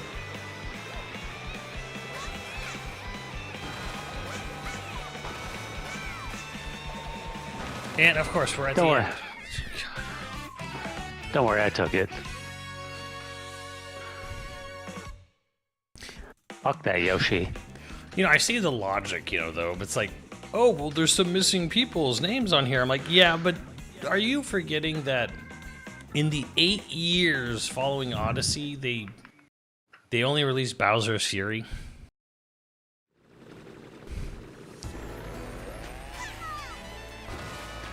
And then it was Donkey Kong, like...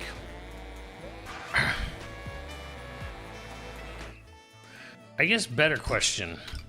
Since everyone seems to keep, is talking about, well, the names are missing. They're making it. They're totally making it. I'm like, okay, how many of them who made Odyssey did Bowser's Fury?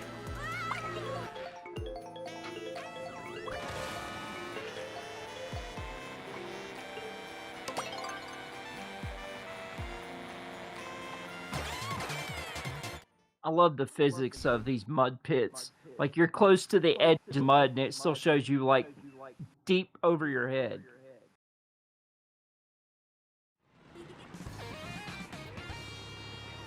I just don't see it. Like, there's no... I'll pull up the fucking chart, I swear to God.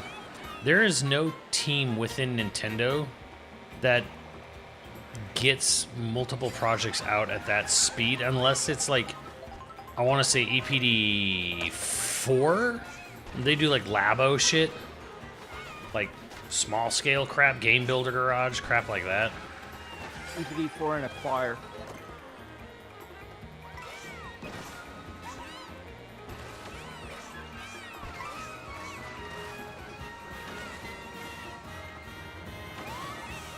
Fuck.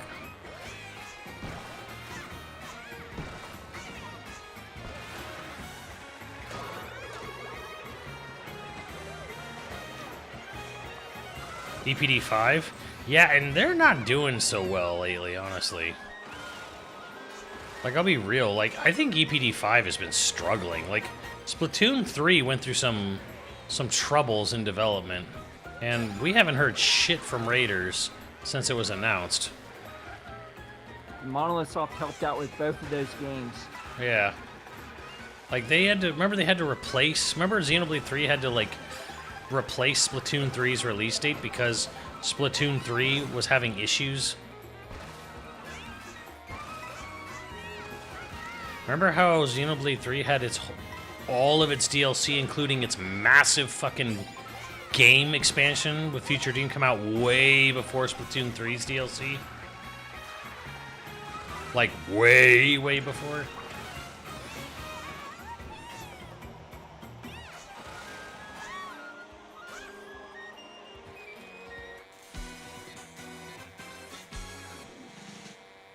Yeah, Splatoon 3's DLC got delayed by over 2 years. Yeah, there was like something. I swear. Yeah, it was like 2 years or some shit by the time it came out or something.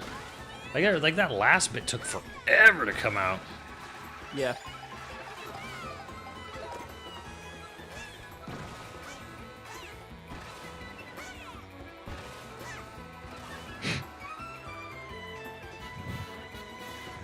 Fucking hit this fucking cataquack with a banana peel. Does not slow down whatsoever.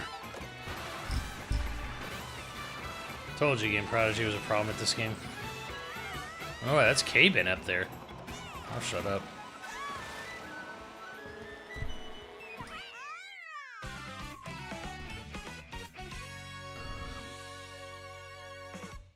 You didn't have a clue Splatoon 3 was a catalyst? Oh yeah, we could go back. We could go back to the February Direct. Splatoon 3 was supposed to come out summer 22. And Yes, was out in July. Xenoblade 3 was supposed to come out September. And guess who flip-flopped on their dates? Because Xenoblade 3 was done in February. And Splatoon 3 wasn't.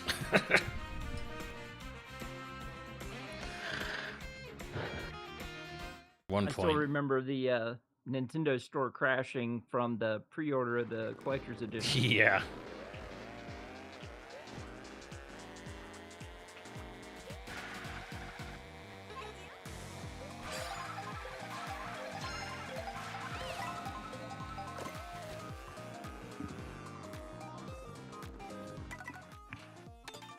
Go again. Also, you know what? I'll throw the room info if anyone wants to come in late.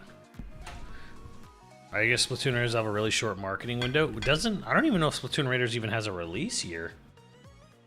I don't remember. Nope. I don't remember. That might not even Just have a said in year. development. Yeah, it may be. Hold on, I have to look up fucking. Let me look at it. Because it was just a Nintendo Today thing.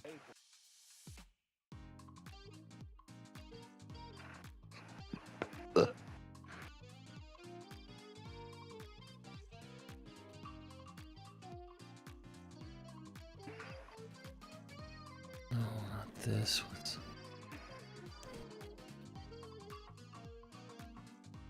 Where's the release date?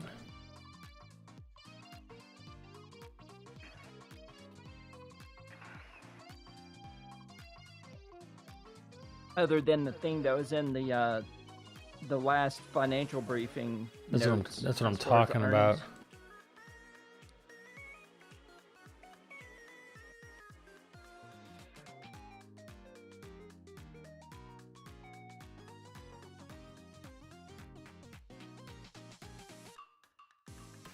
It's not. Splatoon Raiders doesn't actually have a release year. Looking Yeah, it at just had periphery.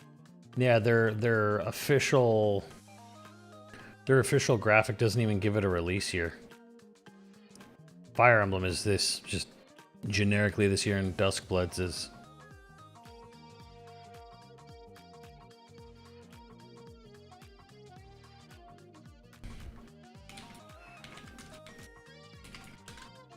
That's, of course, one of the only games I'm looking forward to see more of.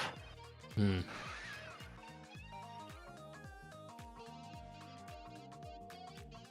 Proper justification for buying a Switch 2, then. Oh, I just Duskbloods. bought it just cause. Duskbloods didn't hurt. Yeah. Yeah, Splatoon Raiders is TBD. They don't even have a release year.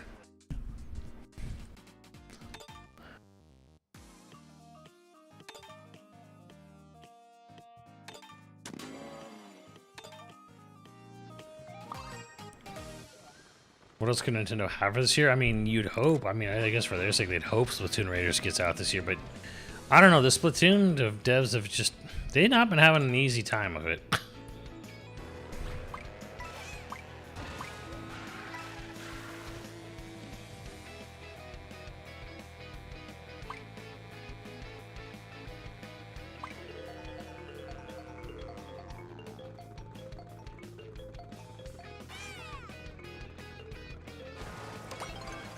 Pichu Pichu.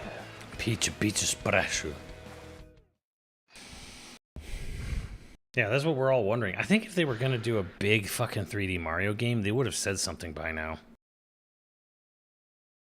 Like the last time Nintendo had a sort of major game release that was announced in June and released in October was Dread.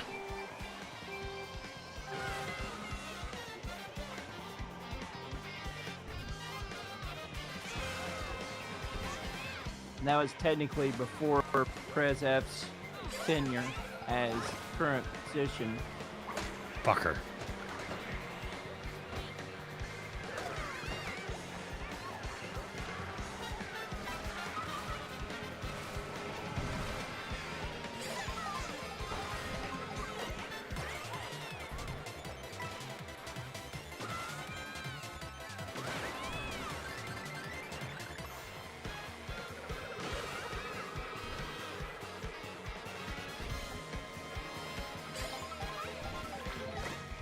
To be honest, I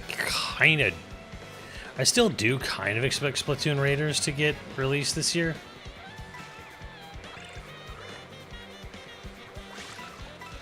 I would say it depends on if it's a gas game or not. Because, like I said, building infrastructure is important, especially for things like that. Prodigy.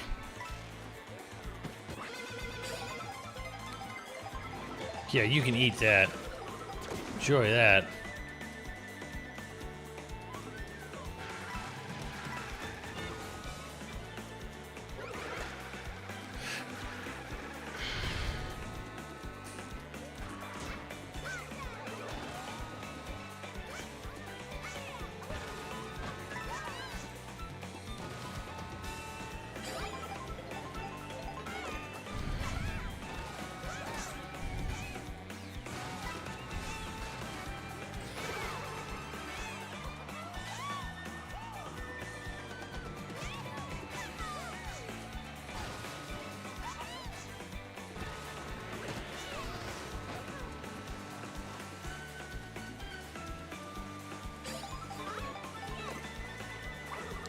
Ah!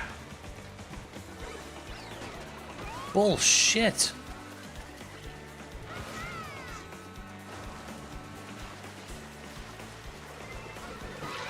Oh my you god. Fucking what the fuck? Whatever, you all deserve And I'm that. getting Mario Karted. Mario Kart. You fucking cock. Right at the end, my shield didn't even protect me.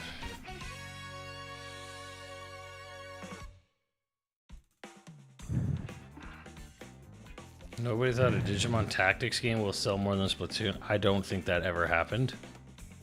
What the fuck are you talking about?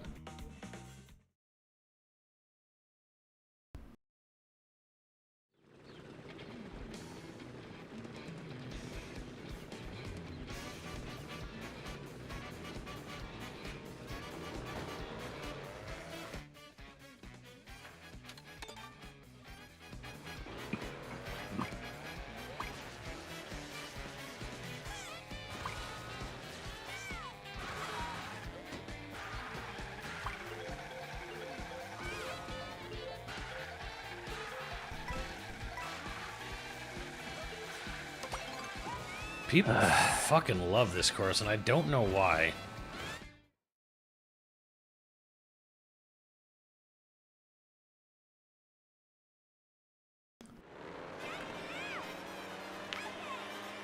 Are you talking about week 1 sales?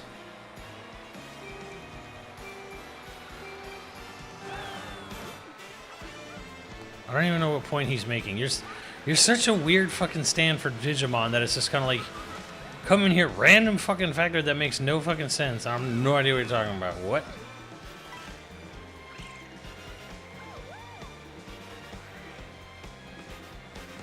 Like, Splatoon 2 and 3 have sold like fucking 12 million copies.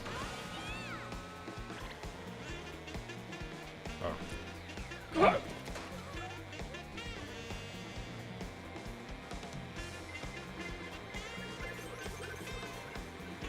So Simmons, one question I have: do you think we'll get a Splatoon 1 remaster? It's an interesting question because it's it's gone. Like it's stuck on the Wii Yeah. U.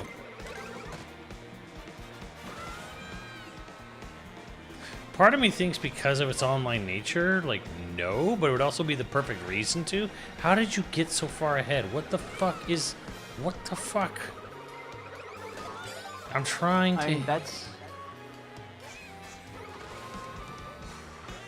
that's just one of those things that they could just crap out, like the 3DS HD remasters as well.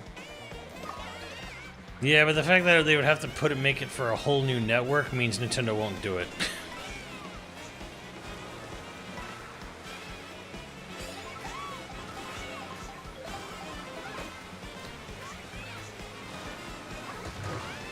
Unbelievable. Everyone's going like way faster than me. I'm barely even getting hit. It doesn't even make any sense. Music is great though.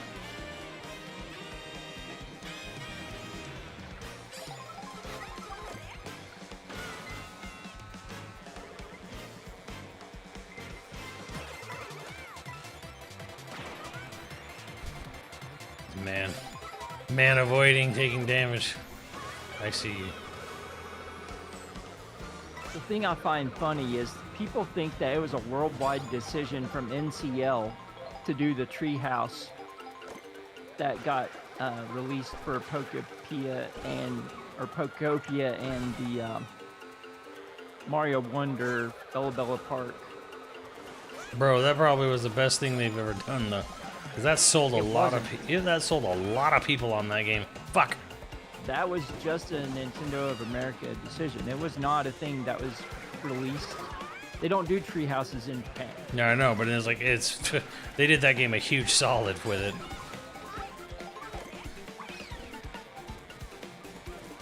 Motherfucker. God I mean, that was all. fucking damn it.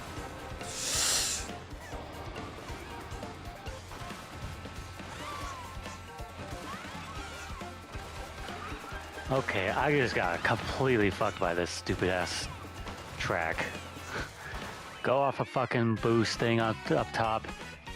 Happen to just run into the stupid T-Rex's tail as it's running by. Go off course. I have no idea why so many people I have no idea why so people are in love with this stupid course. I blame it all on Zoomers being kids when the GameCube was out, and they're like, "Hey, I have this game on GameCube."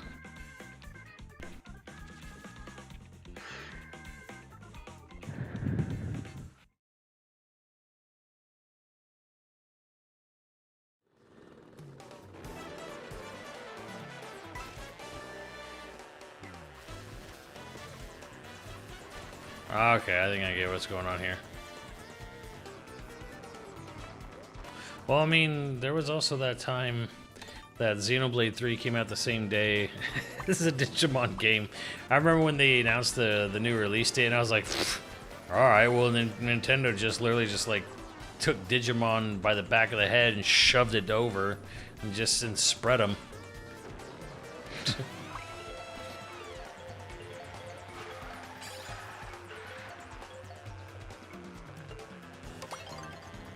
Like you better hope the fans show up on deep discount Steam sale, because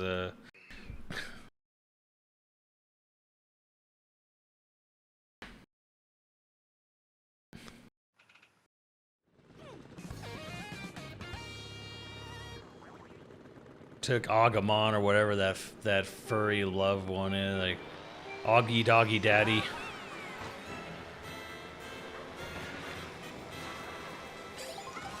Well, if you're Zawa, then it's War Greymon. Or War Greymon if you're Zawa.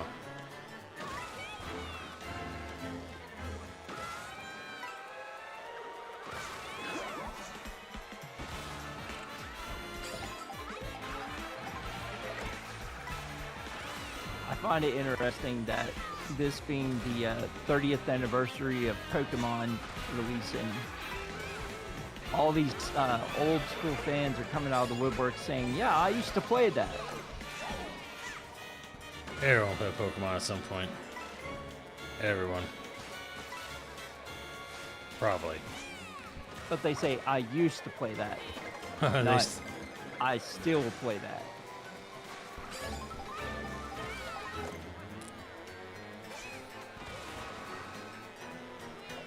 They all play Pokemon Go and they know it. Caven, do you play other video games, or is this just it for you?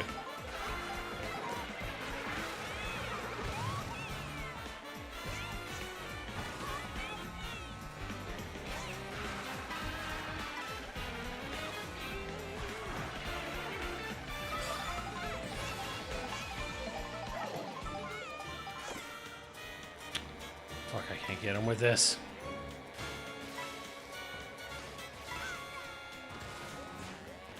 Tournament, I played Digimon World 2 on the PlayStation, and I played all the Monster Rancher games. Monster Rancher.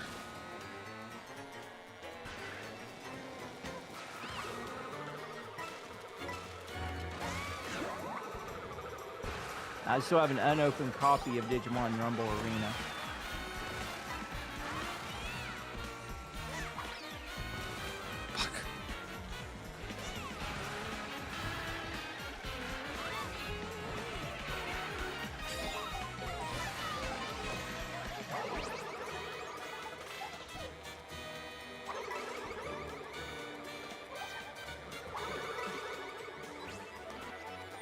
Look at that. You guys see that? I was super far behind him. I hit him with the red shell, and I had the three-peat. I hit him with another red shell, and then I threw the third red shell. I'm still way behind him. It doesn't go after him. It goes to the guy who's crossed first already, is no longer even in the race.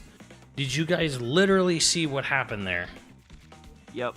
This game literally robbed me of getting in second. Horrible programming. What the fuck?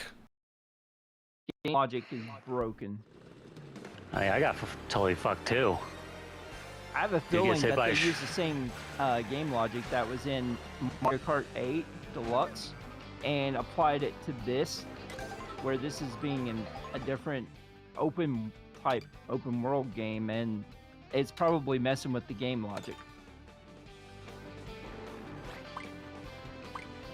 Because that's just the kind of thing that team would do.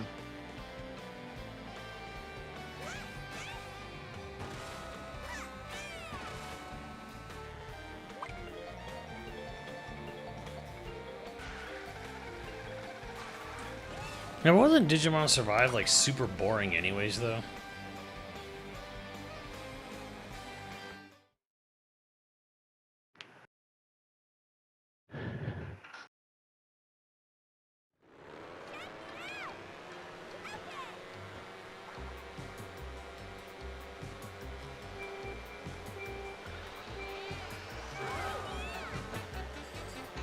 What the fuck is going on?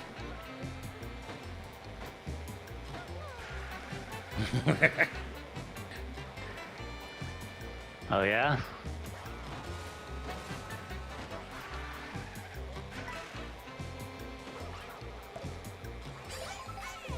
I like how they're getting faster than us doing nothing. Fucking A.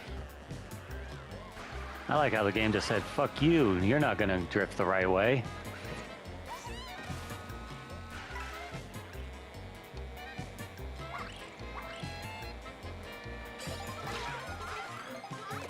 Yeah, fourth place, give me one mushroom. That's gonna help.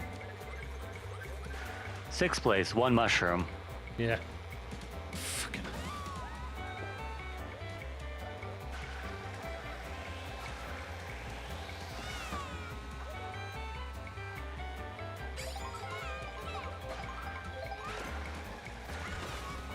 A moose.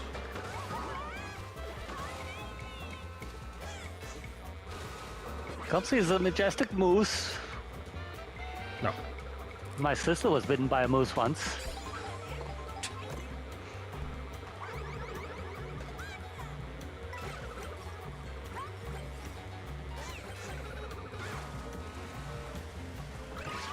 The fuck hit me?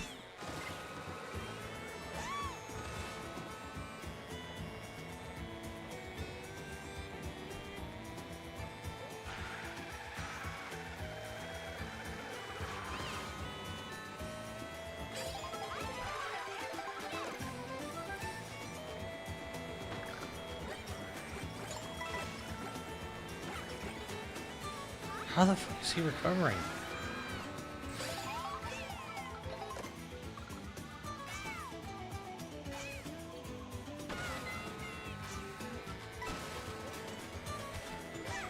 Oh yeah, okay, game, that's great.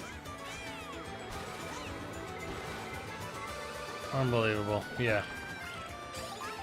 And somehow a red shell just falls right on top of my head. I like how they always have a means to deflect.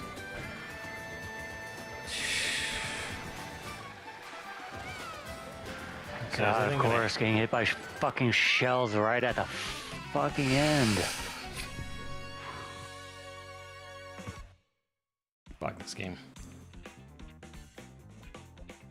Fucking thing sucks. Fucking thing sucks. Game Prodigy somehow still got second.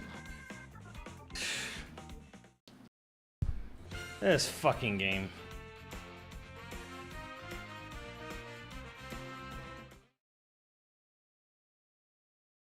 Fucking hate this game.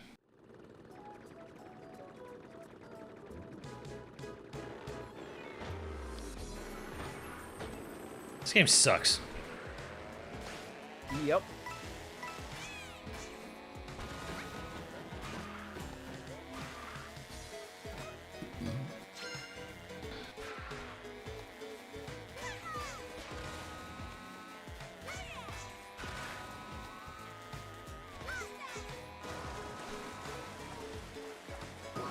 Oh fuck. I thought you could jump on those.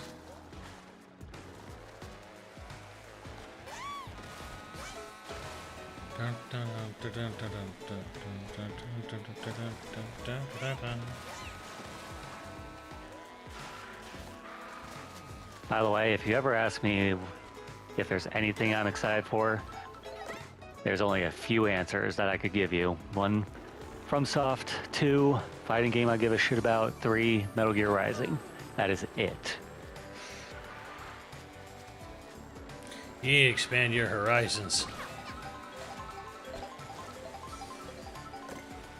Well, I'll get back to you when I actually give a shit about anything else. What about a Xenoblade action RPG? You have to With try. combat focus. You have to try. You'll watch me play it, I'm sure. Fuck. I'd say even Max would play a combat-focused action RPG from Monolithsoft. Maybe, yeah. I mean, if it looks interesting enough to me, I'd play it, but would I be excited? Not really.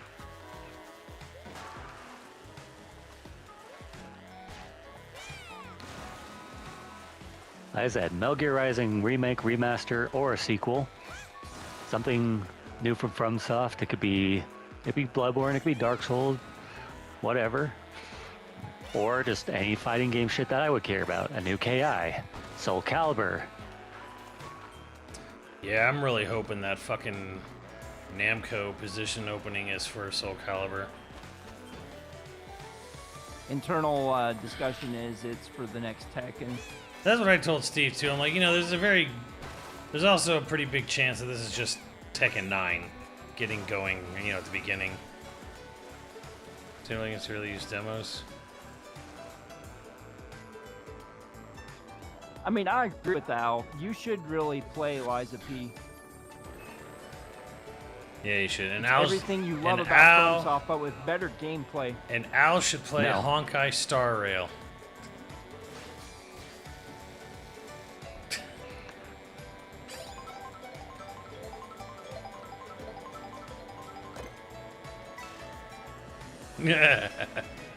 See, turnabout's fair play, Al.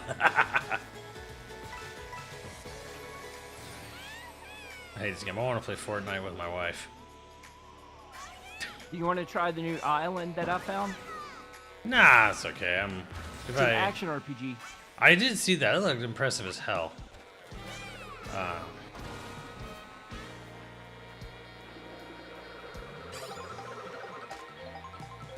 You already tried and didn't care for it. Did you, though?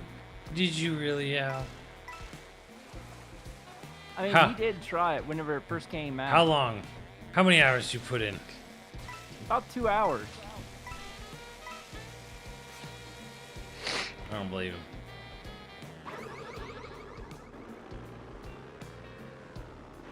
He's just like, this isn't for me. I should sleep in a racing car, do you? God, where's that from? Was that was that Millhouse's dad? When he was divorced or whatever?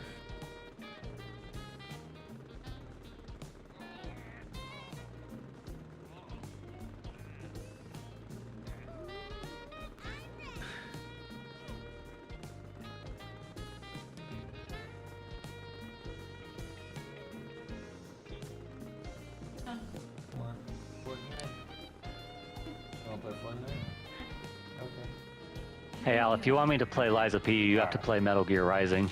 Ooh, He wait. has played it. Wait, did he beat it though? No, we gotta get Al to play. Al has to play Bloodborne. I think he's come close to it. No. If we're gonna say Dan has to play Liza P, Al has to play an equivalently large game. So he has to play through Bloodborne.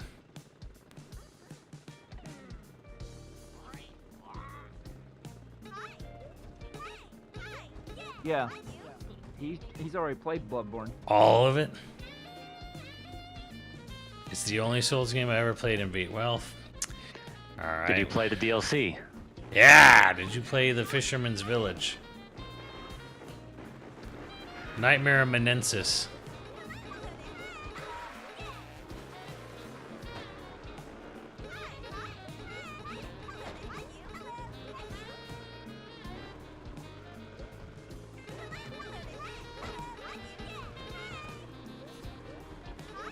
I mean, if he's got the trophies for it, he probably did.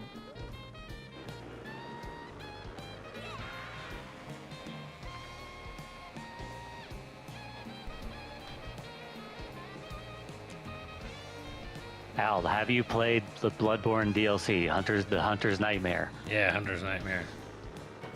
Yeah. Played Have you it. beat Ludwig, Kaz, Lady Maria, and Lawrence? Wait, what's the difference between Lawrence and... Wait, which one's the horse? Ludwig. Ludwig. What's the difference between Lawrence and Ludwig? Wait, which is which? Lawrence is the flaming cleric beast. Oh, okay.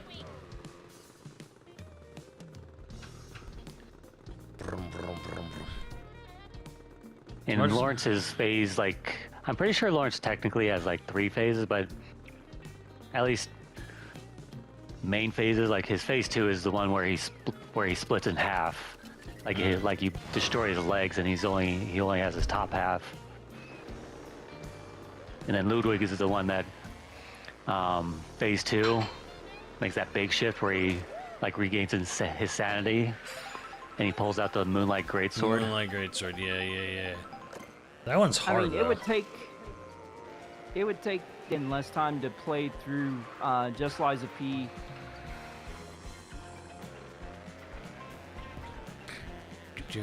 Al, Ooh. Al, I am asking, have you beaten Bloodborne's DLC? The answer is no, it's obvious. He has not. Alright. You guys don't need to stick around Mario Kart World anymore. I'm playing Fortnite with my wife. I've had it with this. We need to see about giving that island a try at some point. It's one guy making it, and he's updating it every other day right now. Those one guys. That's what the new like toolkit or whatever, the creator toolkit or Yeah, the UEFN, the Yeah. Unreal Engine Fortnite network. Yeah.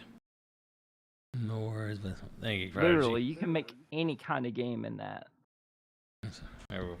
Also, you should play some Fortnite, Prodigy. You need to play other games besides Mario Kart. Goddamn. You and Cave-In. Well, when I'm playing Fortnite, I kind of go on and off. I started playing it when No Build came in, and then I've been like kind of on and off. It's been like, I go through periods where I play it, and then I just go through long stretches where I don't. So on and off since No Build. So you're going to do Save the World next month when it goes free? The no build version? Hell no. RoboCop's got enough to talk me into that, but no. I haven't touched Mario Kart for months. I don't know. Yeah, I haven't played Mario Kart World in months either, and I'm just over it.